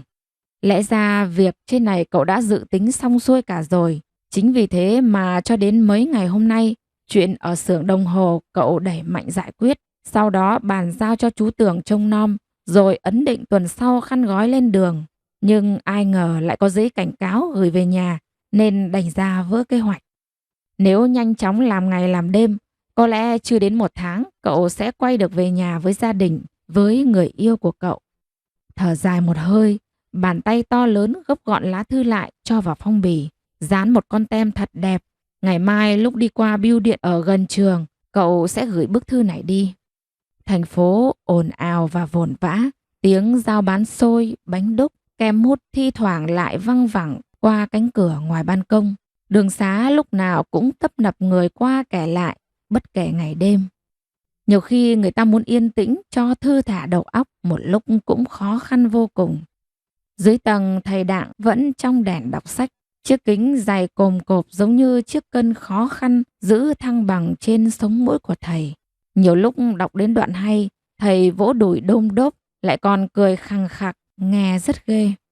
Cậu Lân tắt đèn chụp, nằm gác tay trên giường, trằn trọc mãi cũng không tài nào ngủ được. Phải làm sao đây? Cậu nhớ Mơ quá. Không biết bây giờ cô đang làm gì nhỉ? Trong thư cậu có dặn dò Mơ phải chăm chỉ đọc sách. Cậu cũng đã soạn một ít sách truyện đơn giản để sẵn trên bàn cho Mơ rồi. Chẳng biết cô có nghe lời cậu không nữa. Sáng hôm sau, cậu Lân cùng thầy Đặng lên trường từ sớm. Nhưng vừa mới mở cửa nhà, cô Linh Chi mặc một chiếc váy sa tanh màu vàng nhạt, rạng rỡ tựa bông hoa đã đứng đợi sẵn trước cửa nhà thầy rồi. Trông thấy cậu Lân, cô Chi cười tuét miệng, đoạn cất tiếng chào. Em chào thầy, chào anh. Em biết kiểu gì hôm nay hai người cũng đi sớm, cho nên em đã đứng phục kích sẵn sàng. Đôi mắt bồ câu của người đẹp cong tít. Hôm nay cô Linh Chi trang điểm kỹ càng vô cùng. Hai má hồng rực như dáng chiều mùa hạ. Son môi phơn phớt đỏ, vừa như có lại vừa như không. Nhìn nền nã ý nhị, nhưng không hề lẳng lơ như mấy cô gái ở phố khác. Nếu cậu Lân là học trò mà thầy Đặng tâm đắc dạy công chăm chút nhất, thì Linh Chi cũng là người học trò mà thầy yêu quý thứ hai. Tâm thư của cô đối với Lân như thế nào, con mắt tinh tường của thầy liếc một phát là biết ngay. Và thầy cũng thấy hai người đẹp đôi lắm. Giá kể hai đứa học trò cưng mà nên duyên vợ chồng thì đúng là vẹn cả đôi đường, hạnh phúc phải biết. Cô Linh Chi nhí nhảnh khoác tay thầy, lại lôi kéo khoác lấy cánh tay anh Lân, người mà cô đơn phương yêu thầm. Đôi mắt cô nhìn anh ngập tràn tình cảm. Thời gian của cô không còn nhiều, Trong 1 tháng này, làm cách nào để cô có thể khiến anh Lân bày tỏ tình cảm, hứa rước mình về làm vợ mới được.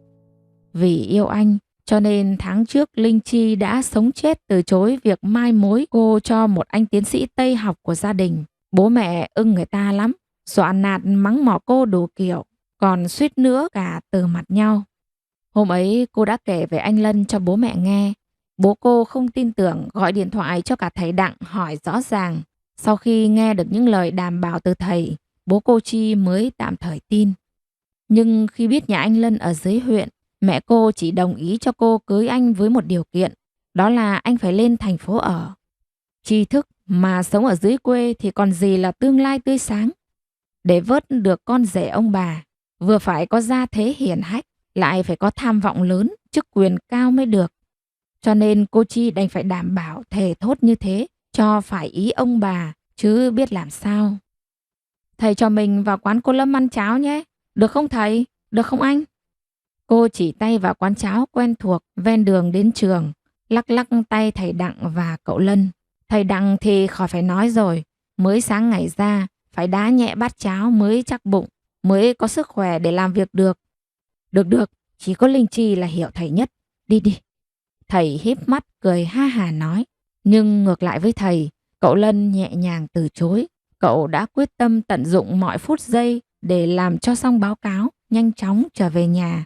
Cho nên đành phải bất đắc dĩ lắc đầu. Linh Chi đi với thầy ăn trước đi.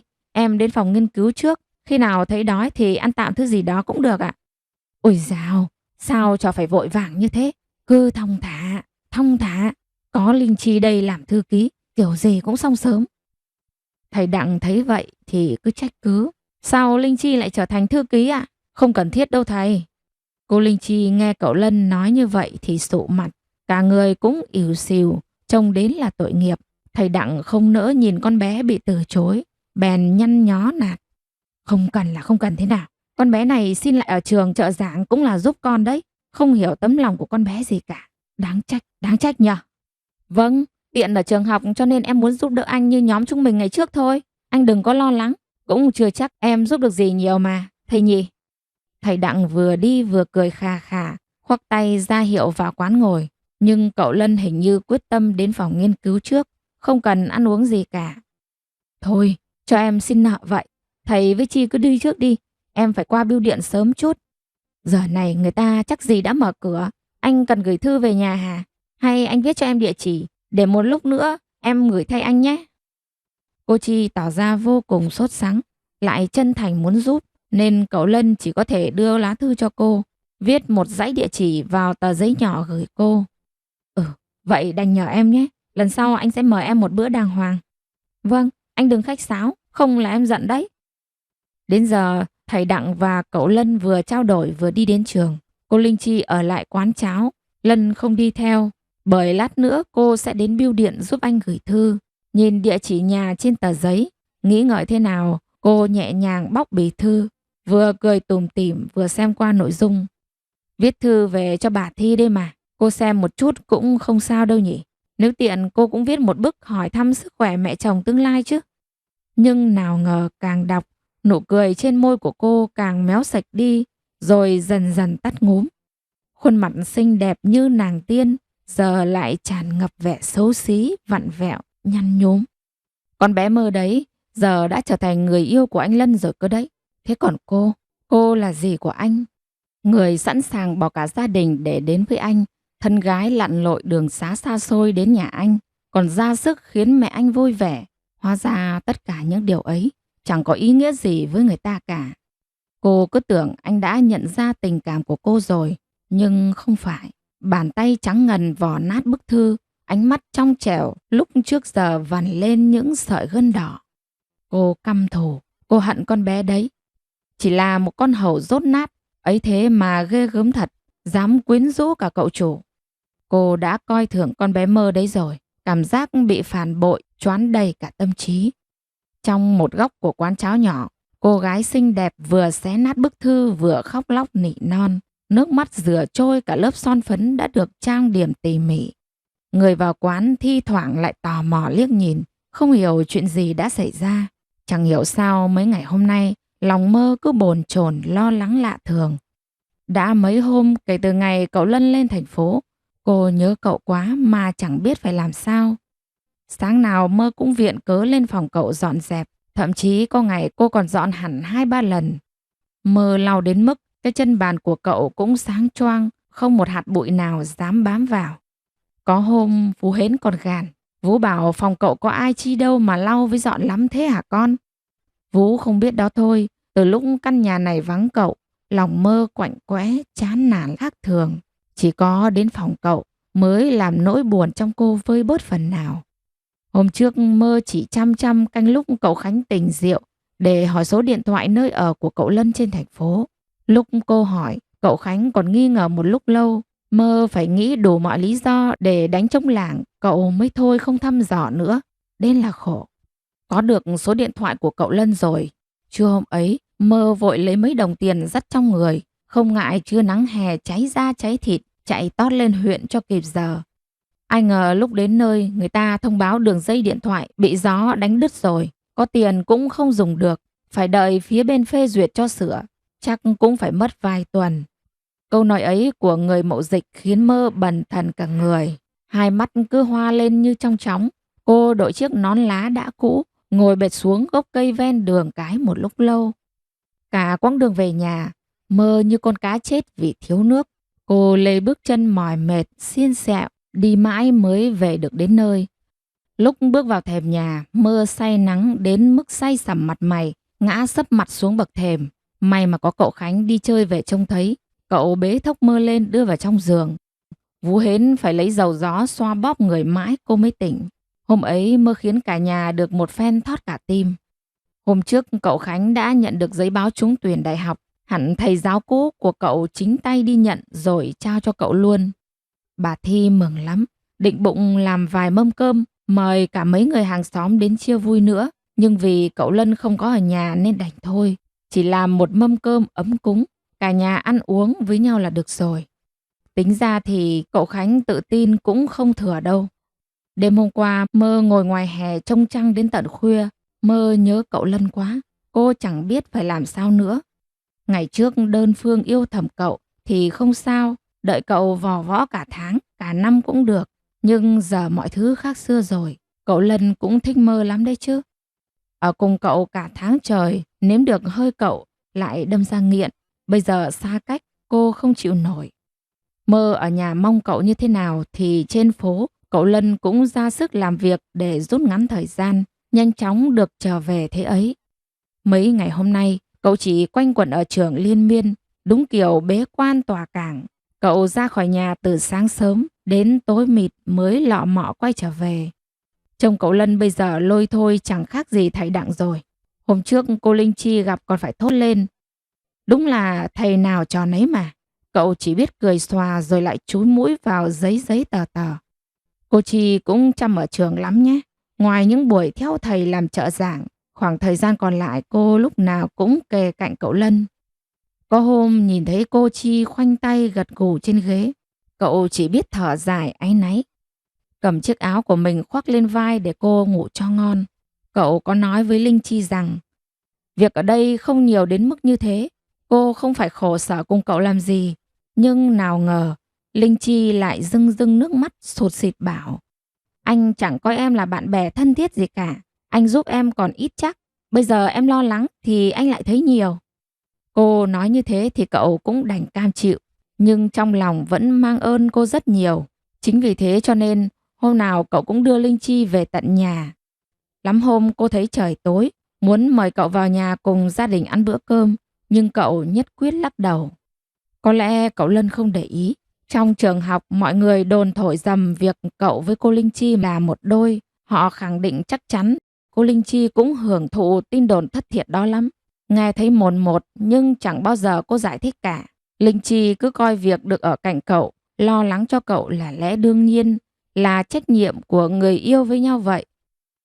Sáng sớm hôm nay, lúc cô Chi mở cửa vào phòng nghiên cứu, cậu Lân đang ngồi cạnh chiếc bàn nhỏ chăm chú viết cái gì đó.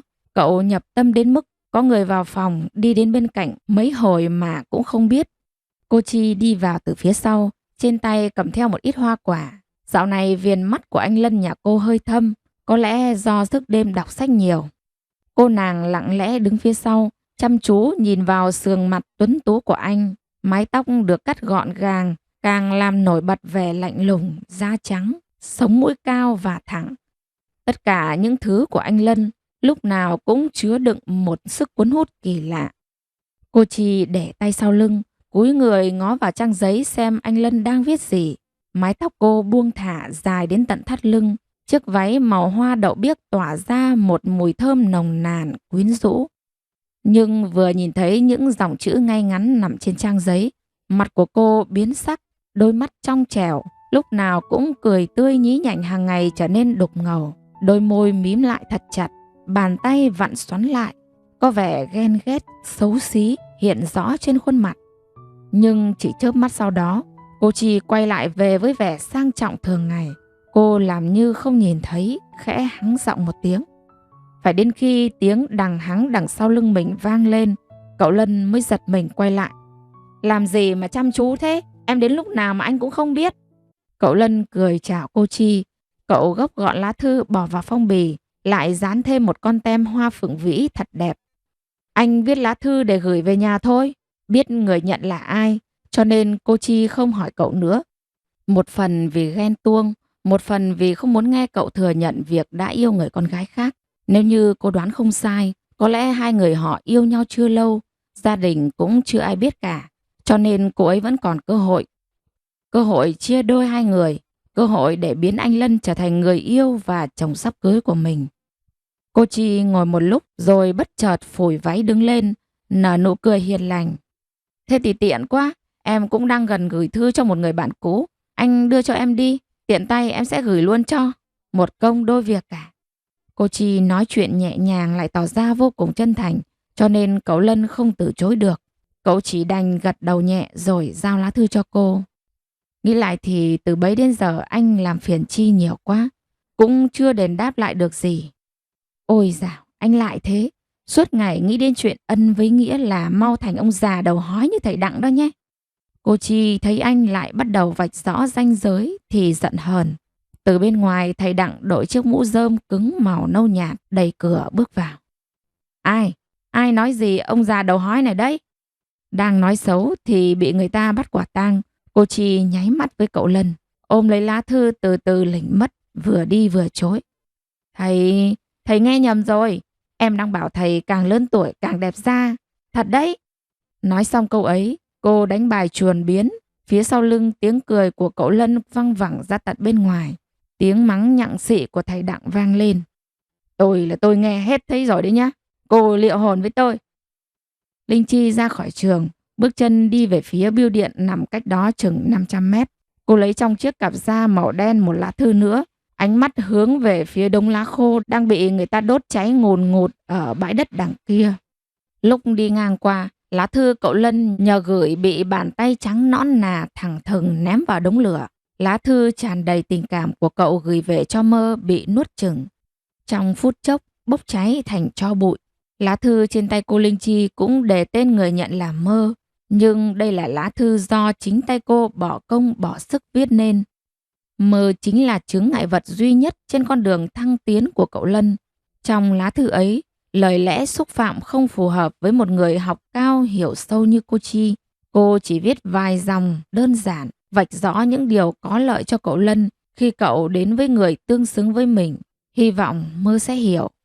Nếu phải tranh chấp, cô hy vọng bản thân sẽ có một tình địch xứng tầm, chứ không phải là một người hầu trình độ văn hóa thấp kém.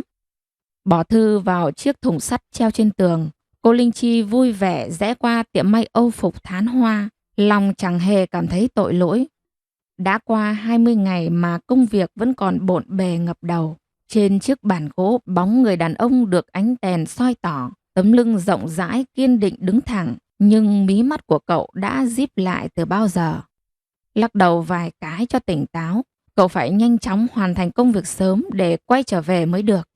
Lá thư cậu gửi không biết Mơ đã nhận được chưa? Nhận được rồi mà cô không thèm hồi âm cho cậu thì thật là lạnh lùng quá đi mất. Nhớ về Mơ, nhớ đến nụ cười rạng rỡ, ánh mắt đong đầy tình tự, đôi môi phơn phớt hồng. Trái tim cậu chợt trở nên ấm áp lạ thường, giống như dòng nước mùa xuân thanh mát, trườn đi khắp người, mơn man khắp làn da, dạo dực tình nồng. Cậu chợt nhớ đến hộp trang sức son phấn mình tặng cô hôm trước. Hình như không thấy Mơ sử dụng. Lúc quay về, cậu tự tay đeo vòng lên cổ cho Mơ, bắt cô trang điểm để cậu ngắm một lượt mới được. Ngày Mơ nhận được lá thư của cô Chi là một ngày trời nắng rát cả da thịt. Người đưa thư gầy gò đeo túi vải chéo một bên mạn sườn, đi chiếc xe đạp không có yên sau. Xe kêu lộc cộc như đang kéo lê một thứ gì đó ma sát trên mặt đường. Trời sơi sẩm tối, Vú Hến miệt mài thổi cơm trong bếp. Từng làn khói trắng lượn lờ qua ống rồi thổi tung lên bầu trời. Ngoài cổng tiếng người giao như vọng vào gọi cửa. Mơ đang chẻ củi đằng sau nhà. Mồ hôi mồ kê tuôn ra ướt cả áo. Nghe thấy người gọi, cô chạy vụt ra vừa kéo chiếc khăn vắt lên vai vừa lau mặt. Cô Nguyễn Thị Mơ đấy phải không? Dạ cháu Mơ đây ạ. Cô có thư gửi trên thành phố xuống đây. Chú đưa thư lật dở chiếc cặp vải có nắp đã lởn lợt màu, rút bên trong ra phong bì màu trắng trao tận tay cho cô. Hóa ra lá thư có hình dáng thế này, bây giờ Mơ mới biết. Từ trên phố gửi về thì chắc chắn là của cậu Lân rồi. Ôi tự nhiên nỗi buồn phiền trong mấy ngày vắng cậu bay đi đâu mất hẳn. Cô ôm chặt lá thư mỏng manh vào trong ngực, sung sướng hít một hơi, trái tim đập mạnh từng nhịp lên lên xuống xuống. Cháu cảm ơn chú ạ. Mơ cười thật tươi rồi khoanh tay chào bước khi người đưa thư đi xa. Cô chạy nhanh vào phòng đặt lá thư lên chốc bàn. Nghĩ thế nào Mơ lại lấy thêm 2 cuốn sách nữa, đặt mỗi bên một cuốn giữ cho lá thư khỏi bay mất. Cô không dám bóc thư bây giờ. Dịp quan trọng như thế này, phải để đến tối khi mọi người ngủ say, Mơ mới dám xem thư của cậu gửi. Ôm niềm say sưa hạnh phúc trong lòng, Mơ nhảy chân sáo ra ngoài để tiếp tục chẻ củi. Tự nhiên cô chẳng cảm thấy mệt nhọc nữa. Tiết trời oi ả hôm nay cũng đột nhiên trở nên mát mẻ lạ thường. Đêm khuya, Mơ trong đèn đọc sách một lúc, đợi khi tiếng ngáy nhẹ của Vú Hến vang lên ở phía sau, cô mới mỉm cười rồi khe khẽ lấy lá thư được vuốt phẳng phiu không một nếp nhăn ra. Con tem vẽ hình một chiếc cầu bắc qua dòng sông lớn. Mơ không biết đây là cầu gì, sông gì. Vỏ bề ngoài chỉ ghi một dòng chữ gửi em Mơ. Cô lặng lẽ mở lá thư, đánh vần thật kỹ từng chữ một. Thành phố XX, tháng XX, năm XXX, gửi em Mơ. Chị là Linh Chi đây, dạo này em có khỏe không? Anh Lân được chị chăm sóc cũng rất khỏe, anh đang công tác rất tốt. Em Mơ, dạo này chị hay nhớ lại mấy hôm về nhà anh Lân chơi, được gặp bác Thi, em, Khánh, Vú Hến, chị vui lắm. Mơ biết không, có một số việc chị phải chia sẻ với em như thế này. Anh Lân là một người đàn ông tài hoa, giỏi giang, tương lai đối với anh vô cùng rộng mở. Nếu như anh Lân có thể ở lại đây công tác, phát triển sự nghiệp, thì gia đình chị sẽ hết lòng giúp đỡ anh. Giúp anh làm nên tiền đồ sáng lạn, danh tiếng lẫy lừng. Chị biết tình cảm của em dành cho anh Lân là thứ tình cảm vô cùng quý giá và đáng trân trọng. Nhưng em hãy thử suy nghĩ mà xem, tình cảm ấy đã vô tình làm vướng chân người đàn ông mà em yêu quý. Nếu như em thực lòng muốn mọi điều tốt đẹp nhất đến với anh Lân, chị xin được nhờ em khuyên nhủ và giúp đỡ anh mọi việc sau này. Chị hiểu anh Lân chỉ đang lẫn lộn giữa tình thân và tình yêu. Nhưng em đừng lo lắng quá. Ở đây chị sẽ giúp anh tìm lại đúng con người của mình. Yêu mến Mơ, Linh Chi. Khuya rồi, đêm khuya lặng ngắt như tờ. Chỉ còn tiếng dế kêu râm ran ngoài khu vườn nhỏ. Mơ lặng thầm đánh vần thật kỹ từng chữ. Cô đọc đi đọc lại lá thư, đọc đến mức nước mắt ướt sũng làn mi. Đôi mắt nhòe nhòe mở đi lúc nào không biết. Từng giọt nước to như hạt đậu rơi xuống, thấm ướt tờ giấy mỏng. Mực gặp nước lem nhem phai màu. Mơ quẹt mũi, bịt chặt miệng để tiếng động không vang lên. Tiếng khóc lặng câm giữa đêm vắng như đang bóp nghẹt lồng ngực của cô gái tội nghiệp. Mơ sai rồi, sai thật rồi. Cô Linh Chi nói rất đúng. Ở đây cậu sẽ chẳng có tương lai. Ước gì con lắc đồng hồ có thể xoay ngược lại. Mơ sẽ thẳng thừng nói với cậu rằng mình không yêu cậu. Mơ chỉ là một đứa không cha không mẹ, lại dốt nát, đến đọc chữ cũng không nên hồn. Mơ không có tài có đức như cô Linh Chi, cũng không giúp được cậu trong tất cả mọi việc. Đụng vào những chuyện đao to búa lớn, cô chỉ biết đứng im trơ mắt ra nhìn. Cô Chi nói rất đúng. Mơ ơi, sống trong giấc mộng đẹp chừng ấy thời gian là đủ rồi. Tỉnh lại đi, tỉnh lại mà buông tha cho cậu, để cậu được sống một cuộc đời tươi đẹp, để bước chân của cậu sau này sẽ đường hoàng, hiên ngang tiến về phía trước. Từng ấy năm trời, duyên của cậu và Mơ đến đó là đủ rồi. Mái tóc mượt mà bồng bềnh như mây xõa tung ra, cô gục ngã xuống chiếc bàn nhỏ, nước mắt chảy dọc đi qua sống mũi, rơi xuống lá thư ướt sũng một mảng. Ngoài trời, sao hôm vẫn nhấp nháy, ánh trăng vẫn tỏa ra một màu dịu dịu như an ủi những tâm hồn vừa mới chết lặng vì vỡ vụn. Nếu ở nhà, Mơ quay quắt khổ sở vì lá thư của cô Linh Chi, thì ở trên thành phố, cậu Lân cũng phải đối mặt với một biến cố hết sức bi thảm. Chiều hôm ấy, nắng nhạt màu hắt lên thành phố sầm uất. Cậu Lân vùi đầu trong phòng nghiên cứu, chiếc bút mực làm việc hết công suất, không lúc nào được nghỉ ngơi. Dù rằng buồn ngủ và mệt mỏi lắm, nhưng cậu vẫn phải cố mở to mắt để ghi chép tài liệu. Cô Linh Chi ngồi ở một bên lật dở từng trang sách. Đến đoạn quan trọng, cô lại sao chép ra quyển sổ nhỏ, dán giấy để đánh dấu. Thỉnh thoảng cô Chi ngẩng mặt lên quan sát cậu Lân. Đây là giai đoạn nước rút rồi. Phía bên trên hôm qua đích thân tới đây rà soát, kiểm tra tình hình viết báo cáo của sinh viên. Thời gian không còn nhiều, cho nên dù thấy cậu Lân mệt mỏi thật, nhưng cô Chi cũng không hề khuyên cậu nghỉ ngơi dù chỉ một chút. Nào ngờ trưa hôm nay có người thanh niên lạ mặt đến tận phòng nghiên cứu đòi gặp cậu Lân.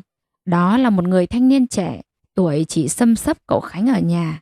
Anh ta mặc một chiếc áo sơ mi màu xanh nhạt, trên vai áo còn thấm vài vệt đỏ, trông như những vết bẩn. Khuôn mặt anh chàng hiền lành, nhìn rất đáng tin. Anh ta cầm một tờ giấy, hớt ha hớt hải hỏi đường đến chỗ cậu Lân. Anh Lân ơi!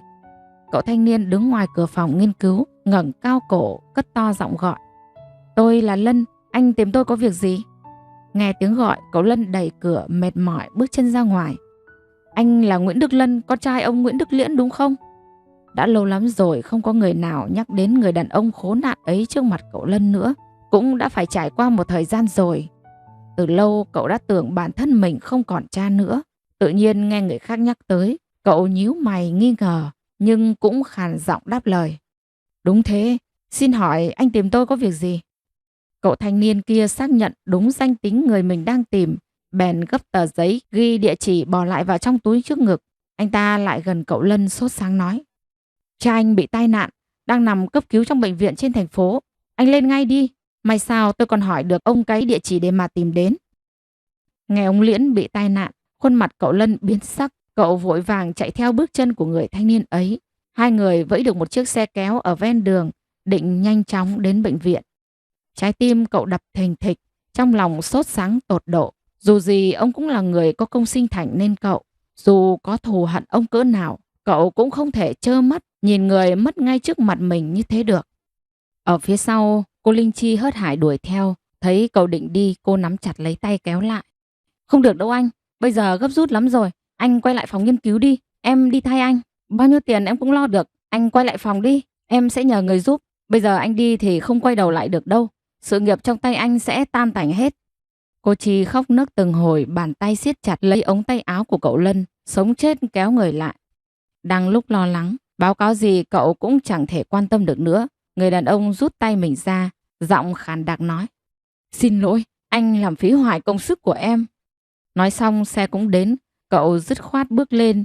Tiếng nức nở của cô Linh Chi giống như gió thoảng, không thể làm cậu ngoảnh lại. Thế là xong, tương lai tươi đẹp của hai người phía trước vậy là tan tành. Cha mẹ cô sẽ không đồng ý để cô lấy một người chưa học xong đại học, dù cho người đó có tài giỏi như thế nào đi chăng nữa. Cô Linh Chi tuyệt vọng ngồi sụp xuống mặt đường. Một lúc sau cô ta hùng hổ đứng bật dậy, đi vào trong phòng nghiên cứu, lấy đồ đạc của bản thân rồi ra ngoài. Lồng ngực cuộn trào sự căm tức, đôi mắt long lanh thường ngày bỗng chốc sụp xuống, con ngươi đen đặc gợn sóng trào.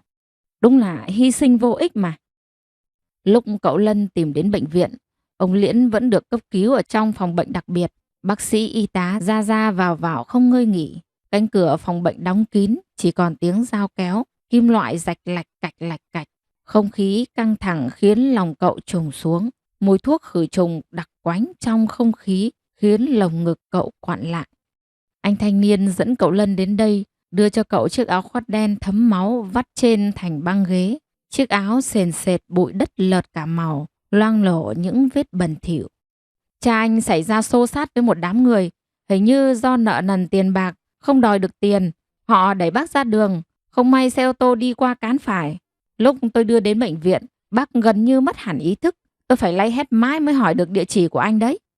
Cậu Lân đứng lặng người trước cửa phòng cấp cứu, bàn tay siết chặt chiếc áo vải đến mức nhăn nhúm cả lại. Đôi mắt đen trầm, nhìn chằm chằm ánh đèn vàng lọt qua khe cửa. Cảm ơn anh đã cứu giúp ạ. Không có gì, gặp người tai nạn ai cũng sẽ cố gắng giúp đỡ mà. Nhưng có việc này, nói ra thì hơi ngại. Tôi mới chỉ trả được một chút tiền phí cho bệnh viện. Người ta không cho nợ, cứ 1-2 phải trả đủ mới cứu người. Chính vì thế tôi phải đặt cược cái đồng hồ. Bao giờ trả đủ tiền thì mới có thể lấy lại. Anh có đem tiền trong người không? Người con trai gãi đầu gãi tai, ngại ngùng đỏ bừng cả mặt mũi. Khó khăn mãi mới thốt lên lời. Bây giờ đi đâu cũng cần đến tiền, nhất là bệnh viện. Không có tiền không ai cứu chữa cho. Lúc đưa ông Liễn đến bệnh viện, anh đã phải năn nỉ ỉ ôi mãi người ta mới cho phép để cái đồng hồ lại. Bệnh viện hành nghề y đức, thầy thuốc như mẹ hiền. Ấy thế mà... Tôi có đem theo tiền trong người. Đi, anh đi lấy lại đồng hồ. Tôi đi trả lại tiền phí cho bệnh viện. Bệnh viện tầm chiều người bắt đầu đến đông nghìn nghịt. Thi thoảng lại có một đoàn xe kéo đùn đầy bệnh nhân rên la ầm ĩ như sắp chết từ ngoài cổng vào. Trên hành lang gấp khúc, bệnh nhân mặc áo trắng mỏng đi đi lại như những bóng ma. Tiếng ồn ào như vỡ chợ, tiếng người rên rỉ đau đớn, tiếng xe đẩy ma sát với nền đất kêu ken két hòa lẫn với nhau. Tất cả đều vô cùng hỗn loạn, đông đúc đến mức nghẹt thở. Chào chị, tôi đến trả tiền phí cho bệnh nhân Nguyễn Đức Liễn, mới đến đây buổi sáng ạ. Cô Thu Ngân mắt một mí bé xíu đang cúi đầu ghi chép. Nghe thấy tiếng người, cô ta trợn mắt nhìn lên. Để lại cái đồng hồ phải không? Khuôn mặt cô ta cau có khó chịu, giọng nói chua lét, đanh lại. Đúng rồi ạ, 100 đồng tiền phí. Vừa nghe đến cái giá phải trả, chàng thanh niên há hốc mồm miệng, vô tình bật ra tiếng than. Ôi, sao nhiều thế ạ? Nghe vậy cô Thu Ngân mặt mày cau có, sừng sộ qua nạt. Bệnh viện thành phố phải khác. Đấy, đắt thì đi ra ngoài mà chữa, lại chẳng đi đời ngay ấy chứ, đắt mới chẳng rẻ đâu. Không muốn lôi thôi với những người như vậy, cậu Lân không nề hà mau ra 100 đồng để lên bục nhôm trước mặt, chất giọng lạnh tanh cất lên. Đây là tiền phí, phiền chị trả đồng hồ cho tôi. Đồng hồ đây, trả ngay từ đầu thì có phải tốt không? Lằng nhằng. Chị ta cầm tiền nguýt dài một hơi rồi hạ giọng. Cậu Lân lấy trong người ra ít tiền còn lại, đưa cho anh chàng thanh niên cùng với chiếc đồng hồ. Khuôn mặt cậu tiều tụy mệt mỏi vì chuyện ở trường, nay lại gặp phải biến cố đau lòng, khiến tinh thần cậu kiệt quệ đi thấy rõ. Cậu trao tiền vào đồng hồ vào tay chàng trai. Cảm ơn anh đã giúp đỡ. Đây là tiền lúc trước anh thanh toán và đồng hồ. Chàng thanh niên là người tử tế. Anh chỉ lấy lại đồng hồ chứ nhất quyết không lấy tiền. Cứu người là chuyện tốt. Giá kể anh dư giả một chút thì có đắt mấy anh cũng sẽ trả cho ông Liễn. Lúc nhìn người ông Liễn đầy máu, mặt mũi tím ngắt như sắp đi đời đến nơi, anh cũng một phen hú hồn. Khi nào bác khỏi bệnh thì liên lạc với tôi theo số điện thoại này nhé. Tôi sẽ tới thăm. Bây giờ tôi phải chào anh. Chàng thanh niên tử tế viết số điện thoại lên tờ giấy, trao vào tay cậu Lân rồi từ biệt. Ánh đèn trong phòng bệnh vẫn còn sáng trưng. Tiếng rầm rì vang lên khe khẽ. Tiếng lạch cạch của dao kéo chưa lúc nào ngơi nghỉ. Khoảng 3 tiếng đồng hồ sau, ông Liễn băng bó khắp người, mặt mũi bầm dập, được người ta khiêng ra bên ngoài phòng bệnh. Người nhà ông già vừa đâu rồi nhỉ? Bác sĩ cầm cuốn sổ nhỏ to tiếng gọi. Nhìn thấy mình cậu Lân đang mệt mỏi tựa lưng trên tường, ông bác sĩ mặc chiếc áo trắng với cậu lại gật nói. Tình hình bệnh nhân nghiêm trọng, xuất huyết não, chân tay bị gãy dập, phần nhiều sẽ tê liệt, không thể khỏi hoàn toàn. Người nhà cần chuẩn bị sẵn tinh thần cho trường hợp xấu nhất xảy ra. Chỉ nói có thế, lại một chiếc cáng khiêng bệnh nhân mình mẩy trương phình đang rên hờ hờ vào. Y tá bác sĩ vừa được nghỉ ngơi không lâu lại chạy vùn vụt vào phòng để cấp cứu. Cánh cửa đóng sập, mùi thuốc khử trùng nồng nặc trong không khí. Ông Liễn tàn tạ nằm trên giường bệnh. Không biết khoảng thời gian vừa rồi ông đã trải qua những gì. Cả người được cuốn khăn trắng, thoi thóp như kẻ sắp chết, nhưng may còn giữ được chút hơi thở tàn. Ông nhắm mắt nằm im lặng trên chiếc giường sắt cũ kỹ, khuôn mặt hóp lại trông xơ xác đến mức thảm hại, lồng ngực dập nát im lìm như không còn một chút hơi thở. Cậu Lân đứng cạnh giường bệnh lặng thinh quan sát người mà cậu từng gọi một tiếng cha, người khi xưa đã từng kiệu cậu lên vai. Hôm nào đi làm về cũng mua 2 xô bánh nếp cho cả nhà.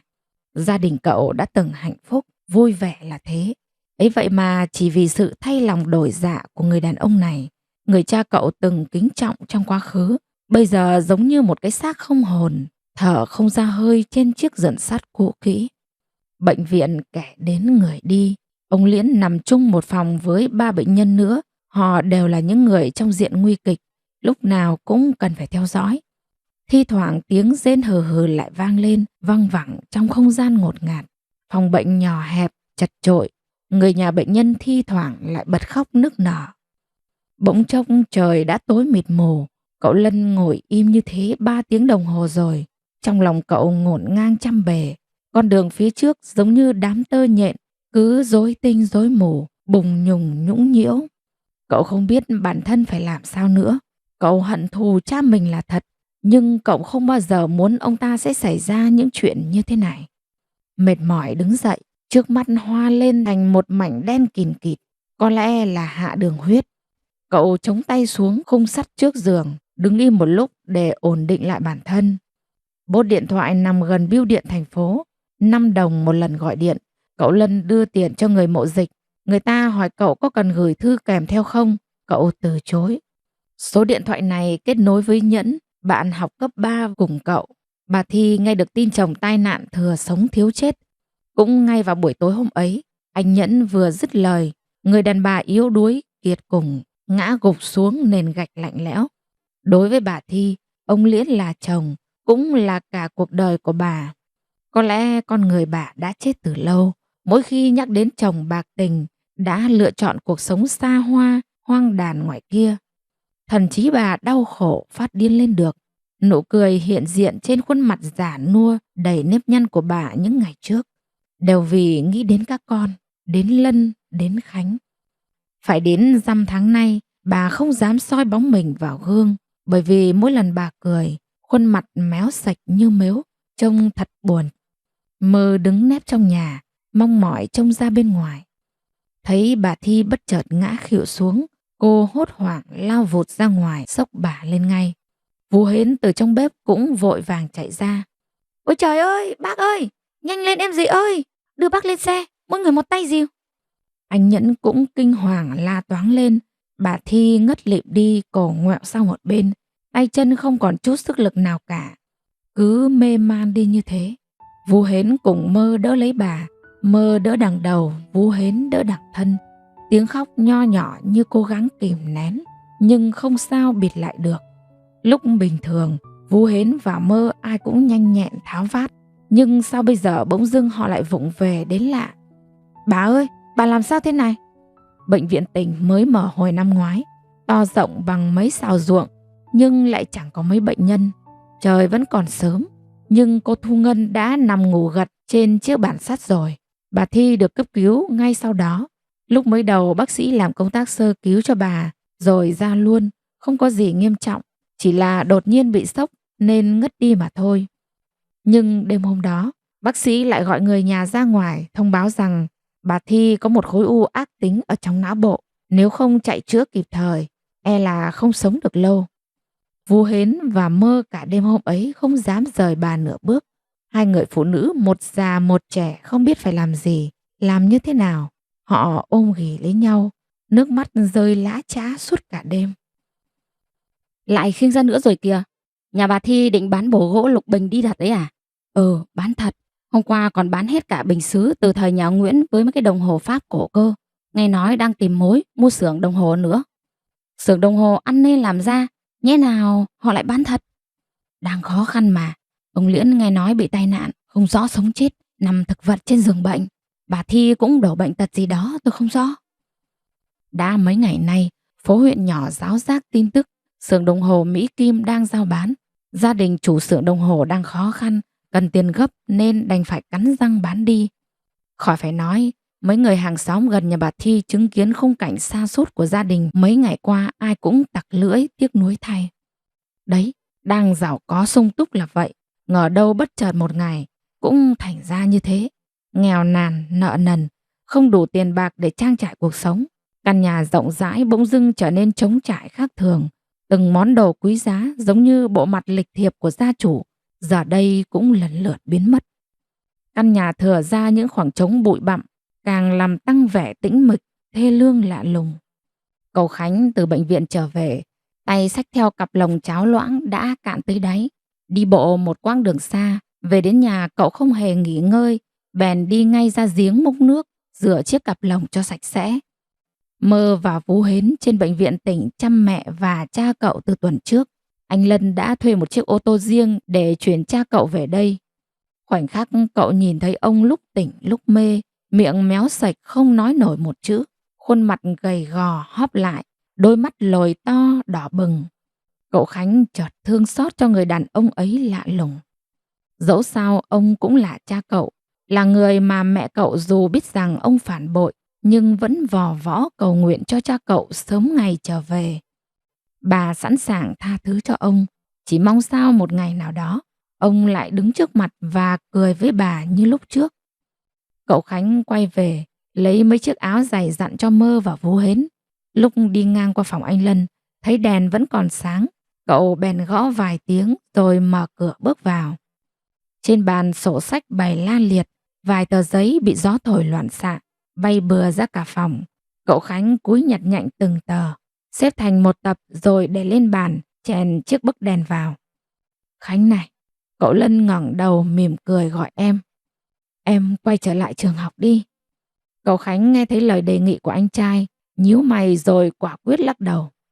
Em không về đâu, em ở lại chăm sóc cho mẹ và cha. Thôi, mọi việc ở đây anh sẽ lo liệu đàng hoàng, em đừng có bận lòng. Mình anh lo liệu làm sao nổi, trông anh tàn tạ lắm đấy, anh có biết không? Cứ như thế này, việc còn chưa lo được anh đã kiệt sức từ lúc nào rồi ấy. Im lặng một lúc, cậu Khánh hít sâu một hơi rồi thở ra, giống như hít vào trong sự dũng cảm của cả một đời người. Cậu ngập ngừng. Anh Lân, hay em nghỉ học nhé. Cậu Khánh rụt rè đề nghị, nhưng chưa nói hết câu đã bị cậu Lân gằn giọng gạt ngay đi. Không được, ngày mai em phải quay lại trường học ngay cho anh. Cậu Lân day day hai bên thái dương cứng rắn nói. Nhưng gia đình mình không còn gì nữa rồi, em biết hết. Anh vẫn đủ khả năng lo cho em học đại học, bán xưởng đồng hồ, mẹ sẽ được chữa bệnh. Xưởng đồng hồ Mỹ Kim là cơ ngơi của mẹ và cha cậu. Cả gia đình cậu sung túc đủ đầy là nhờ xưởng đồng hồ quả lắc bậc nhất phố huyện ấy. Bây giờ nói bán là bán, dứt khoát là thế. Thử hỏi cậu không tiếc nuối, không đau buồn làm sao được. Mắt cậu Khánh vằn lên những sợi tơ đỏ bừng, hàng mi đã đong đầy nước mắt từ bao giờ. Cậu cố kiềm chế để chúng không rơi xuống, giọng khàn đặc nghẹn nghẹn nói.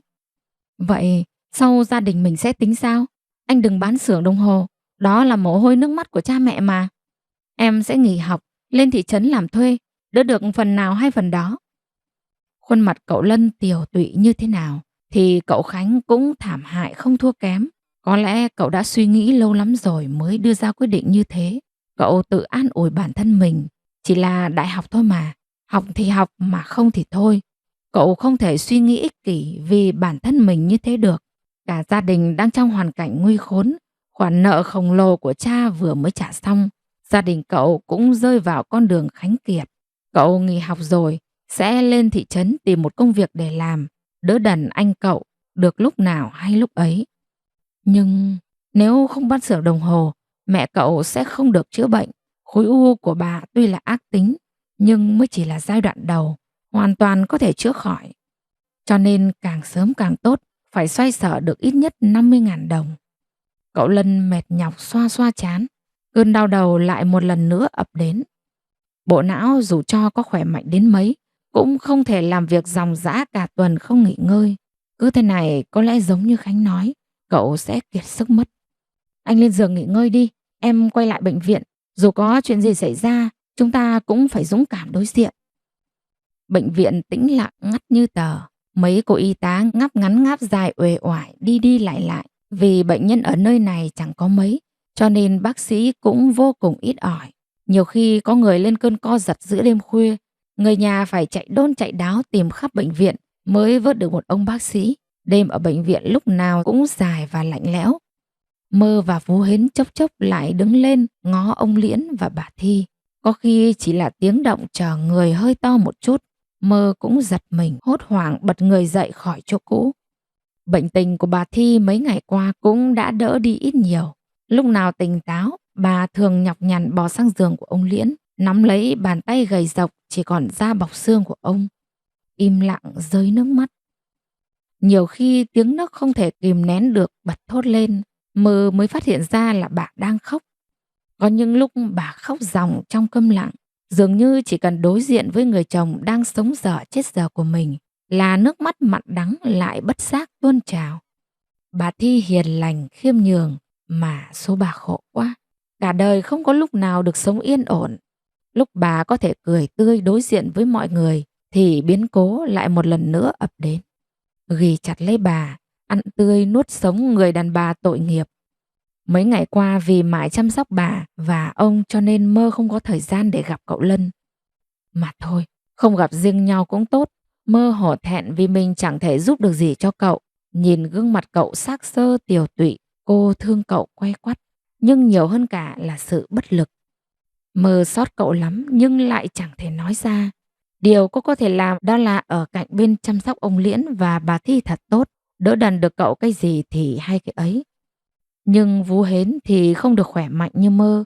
Vú già yếu lắm rồi. Đi đi lại lại, thức cả ngày lẫn đêm khiến Vú kiệt sức đi nhiều. Trưa hôm qua Vú có tâm sự với Mơ. Có lẽ dăm ngày nữa đành xin phép cậu cho mình được về quê thôi. Cứ đàn này, khéo có ngày Vú đổ bệnh ra đấy. Cậu Lân, Khánh và Mơ lại lo thêm cái thân già của Vú nữa. Mọi người đã mệt mỏi khổ sở lắm rồi. Chẳng ngờ sáng hôm sau ấy, cậu Lân quần áo chỉnh tề lên bệnh viện. Cậu đứng bên ngoài phòng bệnh nói chuyện với Vú Hến một lúc lâu. Ánh mắt cậu nhìn bà chân tình lắm, giống như người mẹ thứ hai của mình, chứ không phải chỉ là người hầu bình thường trong nhà. Cậu trao vào tay bà một chiếc hộp sắt. Có lẽ bên trong là công sức của bà những năm tháng qua đã ở bên cạnh hầu hạ đỡ đần gia đình cậu. Đôi mắt của Vú Hến đăm đăm nhìn cậu Lân. Người Vú đã chăm nom từ nhỏ đến lớn. Sau này phải xa cậu, xa bà, lòng Vú đau đớn nhiều. Nhưng thân Vú cũng già rồi, đâu thể ở lại nơi này mãi được. Bây giờ nhà cậu còn đang khó khăn, Vú với bà Thi có biết bao nhiêu năm tình nghĩa. Đối với Vú, bà như một người em gái số khổ vậy. Cho nên Vú nhất định không thể nhận số tiền này được. Số tiền ấy bây giờ quan trọng với gia đình cậu, quan trọng bằng cả tính mạng của bà Thi. Làm sao Vú có thể ích kỷ làm như không thấy mà nhận được. Thôi, Vú không nhận đâu. Con dùng số tiền này lo cho bà, cho ông. Ở chỗ Vú còn một ít nữa. Vú Hến chưa kịp nói hết câu, cậu Lân đột nhiên quỳ sụp xuống. Người đàn ông cúi đầu phủ phục dưới chân Vú. Giọng cậu run rẩy khẩn thiết cầu xin. Vú không nhận, con sẽ không đứng lên. Con có thể lo cho cha mẹ. Vú đã hy sinh cả đời vì gia đình con rồi. Đây là số tiền Vú đáng phải có. Thậm chí còn nhiều hơn. Nhưng con... Đột nhiên cậu Lân hành động như vậy khiến Vú vô cùng hốt hoảng. Cánh tay già nua chai sạn nắm lấy vai áo ra sức kéo cậu lên. Nhưng cậu Lân vững như tường thành vậy. Vú không tài nào đỡ nổi. Cuối cùng giống như thỏa hiệp, Vú đành phải nhận lấy chiếc hộp sắt. Đôi con ngươi đã nhợt nhạt đi vì nắng gió, rơi từng giọt nước mắt. Vú cảm ơn con, cảm ơn bà. Tương lai sau này còn nhiều khó khăn. Vú hy vọng con sẽ từng bước. Bà già này tin rằng con sẽ làm được. Bóng lưng thấp bé của người Vú già men theo con đường sỏi đá ra khỏi bệnh viện. Khóe mắt của cậu Lân đỏ bừng, dõi theo chiếc bóng héo mòn sơ xác của Vú cho đến khi khuất hẳn. Cuộc đời là thế mà, từng người một, rồi cũng phải nói lời ly biệt với nhau. Chừng ấy thời gian là đủ rồi, cậu không nỡ nhìn Vú phải chịu khổ với gia đình cậu nữa. Ánh mắt của cậu Lân lại hướng vào trong phòng. Đôi mắt ngây ngô của Mơ từ nãy đến giờ vẫn chưa lúc nào rời khỏi hình bóng cậu. Cậu biết điều ấy. Mơ nhìn lén bị cậu bắt gặp. Cô giật mình cúi đầu, làm như không có việc gì tiếp tục phe phẩy quạt cho bà. Chẳng ngờ đâu chất giọng dịu dàng của cậu Lân âm vang bên tai. Cậu gọi cô. Mơ ơi, lại đây. Mơ khẽ khàng đặt chiếc quạt sang một bên, rụt rè đi theo sau cậu. Hai người cứ đi mãi, đi mãi. Cậu dẫn Mơ ra tận ngoài cổng bệnh viện. Cậu Lân dừng bước, bất ngờ quay lại ôm chầm lấy Mơ. Cậu dụi mắt vào hõm cổ của cô. Cậu khẽ khàng hít một hơi thật sâu. Hương thơm dịu ngọt lan tràn khắp lồng ngực. Đã bao nhiêu ngày rồi, bây giờ cậu mới cảm nhận được cảm giác khoan khoái này. Sự nghẹt thở trong trái tim bộ óc dường như cũng vơi bớt đi phần nào. Hơi thở ấm áp từ đôi môi cậu phả vào vành tai Mơ, làm cô lặng lẽ đỏ bừng mặt. Cậu Lân dịu dàng vuốt tóc người yêu. Mơ này, dạ, anh nhớ Mơ lắm, thật không? Cậu có nhớ Mơ thật không? Thế còn cô Linh Chi thì sao? Cô Linh Chi đã đảm bảo với Mơ rằng sẽ giúp đỡ cậu mà. Tại sao bây giờ cô ấy lại để cậu lâm vào hoàn cảnh này? Cậu có yêu em không? Bỗng nhiên Mơ bật thốt lên câu hỏi ấy. Sự thắc mắc giống như một cái gai dằn đau trái tim cô. Cô đã muốn hỏi cậu câu hỏi ấy lâu lắm rồi. Cô muốn biết rốt cuộc tình cảm của cậu dành cho Mơ là gì. Lúc trước thì yêu, nhưng bây giờ không yêu nữa. Cậu Lân vẫn khẽ khàng như thế. Ánh mắt của cậu nhìn Mơ rất mềm mại, âu yếm, nâng niu. Hóa ra là như thế. Cái ôm vừa nãy có lẽ là cái ôm cuối cùng của hai người chăng? Sự từ biệt sao? Cậu thực sự không còn yêu Mơ nữa rồi à? Cô gái mệt mỏi cúi gằm mặt. Bàn tay nhỏ nhắn dần buông thõng xuống. Giống như mất sức, cũng giống như buông xuôi. Thế nên sau này Mơ phải sống thật tốt nhé. Của hồi môn của em anh cũng chuẩn bị xong cả rồi. Anh để ở chiếc bàn trong phòng của Mơ. À còn có một số sách vở cho em học tập. Nếu Mơ thấy ít, trên phòng anh còn. Bao nhiêu năm ở cùng bà cùng cậu, chưa bao giờ cô thấy tủi thân như thế này. Của hồi môn cái gì? Cả tiền bạc nữa. Một xu Mơ cũng chẳng cần. Tại sao đến hoàn cảnh này rồi mà cậu còn cố sức đẩy cô đi xa như thế? Nhìn sắc mặt của cậu kém quá. Đôi mắt vằn lên những sợi tơ đỏ bừng như máu. Viền mắt thâm đen lại. Đôi môi trắng bệch, không còn một chút hồng hào nào. Ấy thế mà đôi môi ấy vẫn còn khép mở để nói ra những lời làm tổn thương Mơ. Cậu lúc nào cũng tự mình quyết định như thế. Rõ ràng cậu còn yêu Mơ, không phải một chút mà là rất nhiều. Nhìn ánh mắt cuốn quýt, hành động siết chặt bàn tay của cô như thế này xem. Đây là hết yêu rồi hả? Đây là hành động của người đã đổ cạn chén rượu tình rồi hay sao? Nhưng cậu có nói đến thế nào đi chăng nữa, Mơ cũng không bao giờ rời khỏi nơi này. Không yêu thì không yêu, Mơ ở đây cả đời hầu cậu hầu bà, cho đến lúc chết thì thôi. Tính tình của Mơ vốn nhu mị, nhút nhát, nhưng đến ngày hôm nay, cô không muốn sống như vậy nữa. Mơ, em có nghe anh nói không? Cảm ơn Mơ nhiều, cảm ơn em quãng thời gian qua đã cho anh biết thế nào là tình yêu, thế nào là cảm giác được yêu một người. Anh biết ơn Mơ. Chẳng để cậu nói dứt câu, cô đã kiễng chân ôm ghì lấy cổ, kéo cậu xuống gần khuôn mặt của mình. Mặc kệ đây là chốn đông người, mặc kệ những ánh mắt dò xét, những cái nhíu mày khó chịu, mặc kệ tất thảy đang xảy ra xung quanh họ. Cô dịu dàng hôn cậu, cánh môi ửng hồng ấm áp, ấn chặt lên đôi môi trắng bệch, không còn sức sống của cậu. Giống như cái cây sắp chết, lại được người ta phát hiện mà tưới tắm thêm nước mát. Cậu Lân mới đầu còn ngạc nhiên hết sức, mắt trừng to nhìn chằm chằm vào bờ mi đã sớm nhắm chặt của cô gái. Cổ cậu bị Mơ ghì chặt nên đành phải cúi thấp xuống. Bàn tay rộng lớn chìa ra đỡ lấy vòng eo nhỏ nhắn của cô. Hành động của Mơ khiến cậu không kịp trở tay, nhưng dần dần đôi mắt của chàng trai cũng từ từ nhắm lại. Cậu ấn chặt để nụ hôn trở nên sâu sắc hơn. Chiếc mũi cao của cậu chạm vào mũi Mơ, má chạm má, tóc mai chạm tóc mai. Tiếng người qua lại dè bỉu thì thầm to nhỏ, mắng đôi tình nhân này đang phá hoại thuần phong mỹ tục, làm chuyện bẩn thỉu nơi công cộng. Nhưng đối với cậu Lân và Mơ, những lời ấy giống như tiếng ruồi muỗi vo ve bên ngoài tai, chẳng thể khiến họ bận tâm thêm nữa. vứt cha cái cô Linh Chi đi, vứt hết đau khổ nhọc nhằn của mấy ngày qua đi. Họ ôm siết lấy nhau, an ủi nhau bằng chiếc hôn say đắm nồng nàn. Phải một lúc lâu sau, cậu và Mơ mới tách nhau ra được. Đôi môi của cậu đã lây chút sắc hồng từ cô, ướt sũng, mềm mại. Ánh mắt ấm áp của cậu vẫn nhìn chằm chằm vào đôi môi chúm chím căng mọng của Mơ. Dường như cậu Lân vẫn còn luyến tiếc thèm thuồng. Ánh mắt cậu như đang trách tại sao lại kết thúc nhanh như vậy. Mơ làm như không nhìn thấy ánh mắt ấy, bởi vì bây giờ là thời gian cô tính sổ với cậu đây. Mơ buông tay ra khỏi cổ cậu, lại gỡ tay ra khỏi eo mình. Cô liếc mắt nhìn chống nạnh nói: Cậu định đuổi em đi đấy hả? Lại còn của hồi môn nữa. Nếu em có lấy chồng, chồng của em cũng ở đây hầu hạ bà, hầu hạ cậu Lân, cậu Khánh và cả ông nữa. Cậu hiểu chưa? Lần đầu tiên trong cuộc đời Mơ dám chống nạnh nói xa xả trước mặt cậu như thế. Nếu là Mơ của ngày xưa, cô nào có dám. Nhưng thà như thế này mà được ở lại, cậu không đuổi cô đi nữa, Mơ cũng sẵn lòng. Ấy vậy mà thứ lọt vào tay cậu Lân chỉ sau cái câu sau này Mơ lấy chồng. Chồng Mơ cũng ở đây hầu bà, hầu cậu.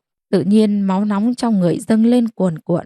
Đôi mắt đen nhánh của cậu cũng đặc quánh lại. Đồng tử co chặt bức bối, căng thẳng. Không thể chịu nổi nữa. Cậu kéo mạnh một cái khiến Mơ nhào vào trong ngực mình.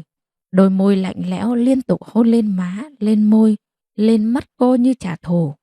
Rõ ràng cậu đã thức trắng cả đêm để làm công tác chuẩn bị. Rõ ràng cậu đã cố hết sức để gồng mình, để nói ra những lời cay đắng như thế. Thế mà chỉ vì một câu của Mơ, trái tim trong lồng ngực cậu lại cuộn trào sóng lớn. Nếu một ngày Mơ lấy chồng, chồng của cô không phải cậu, không biết lúc ấy cậu còn sống nổi nữa hay không. Nếu giống như lời Mơ nói, cô thuộc về một người đàn ông khác, hàng ngày họ quấn quýt bên cạnh nhau như đôi chim khuyên say trong tình ái. Cậu nghĩ bản thân mình sẽ điên lên mất. Cậu không thể để điều đó xảy ra được. Nhưng nếu ở bên anh lúc này, Mơ sẽ khổ đấy. Không, chỉ cần ở được bên cạnh cậu, em sẽ chẳng cảm thấy khổ gì. Cô gái nép mình vào lồng ngực chàng trai, ôm chặt lấy vòng eo gầy gò của cậu. Cô nhắm mắt lặng im, lắng nghe nhịp đập nơi trái tim của người đàn ông mà cô yêu, khẽ nở nụ cười mãn nguyện. Như vậy là được rồi.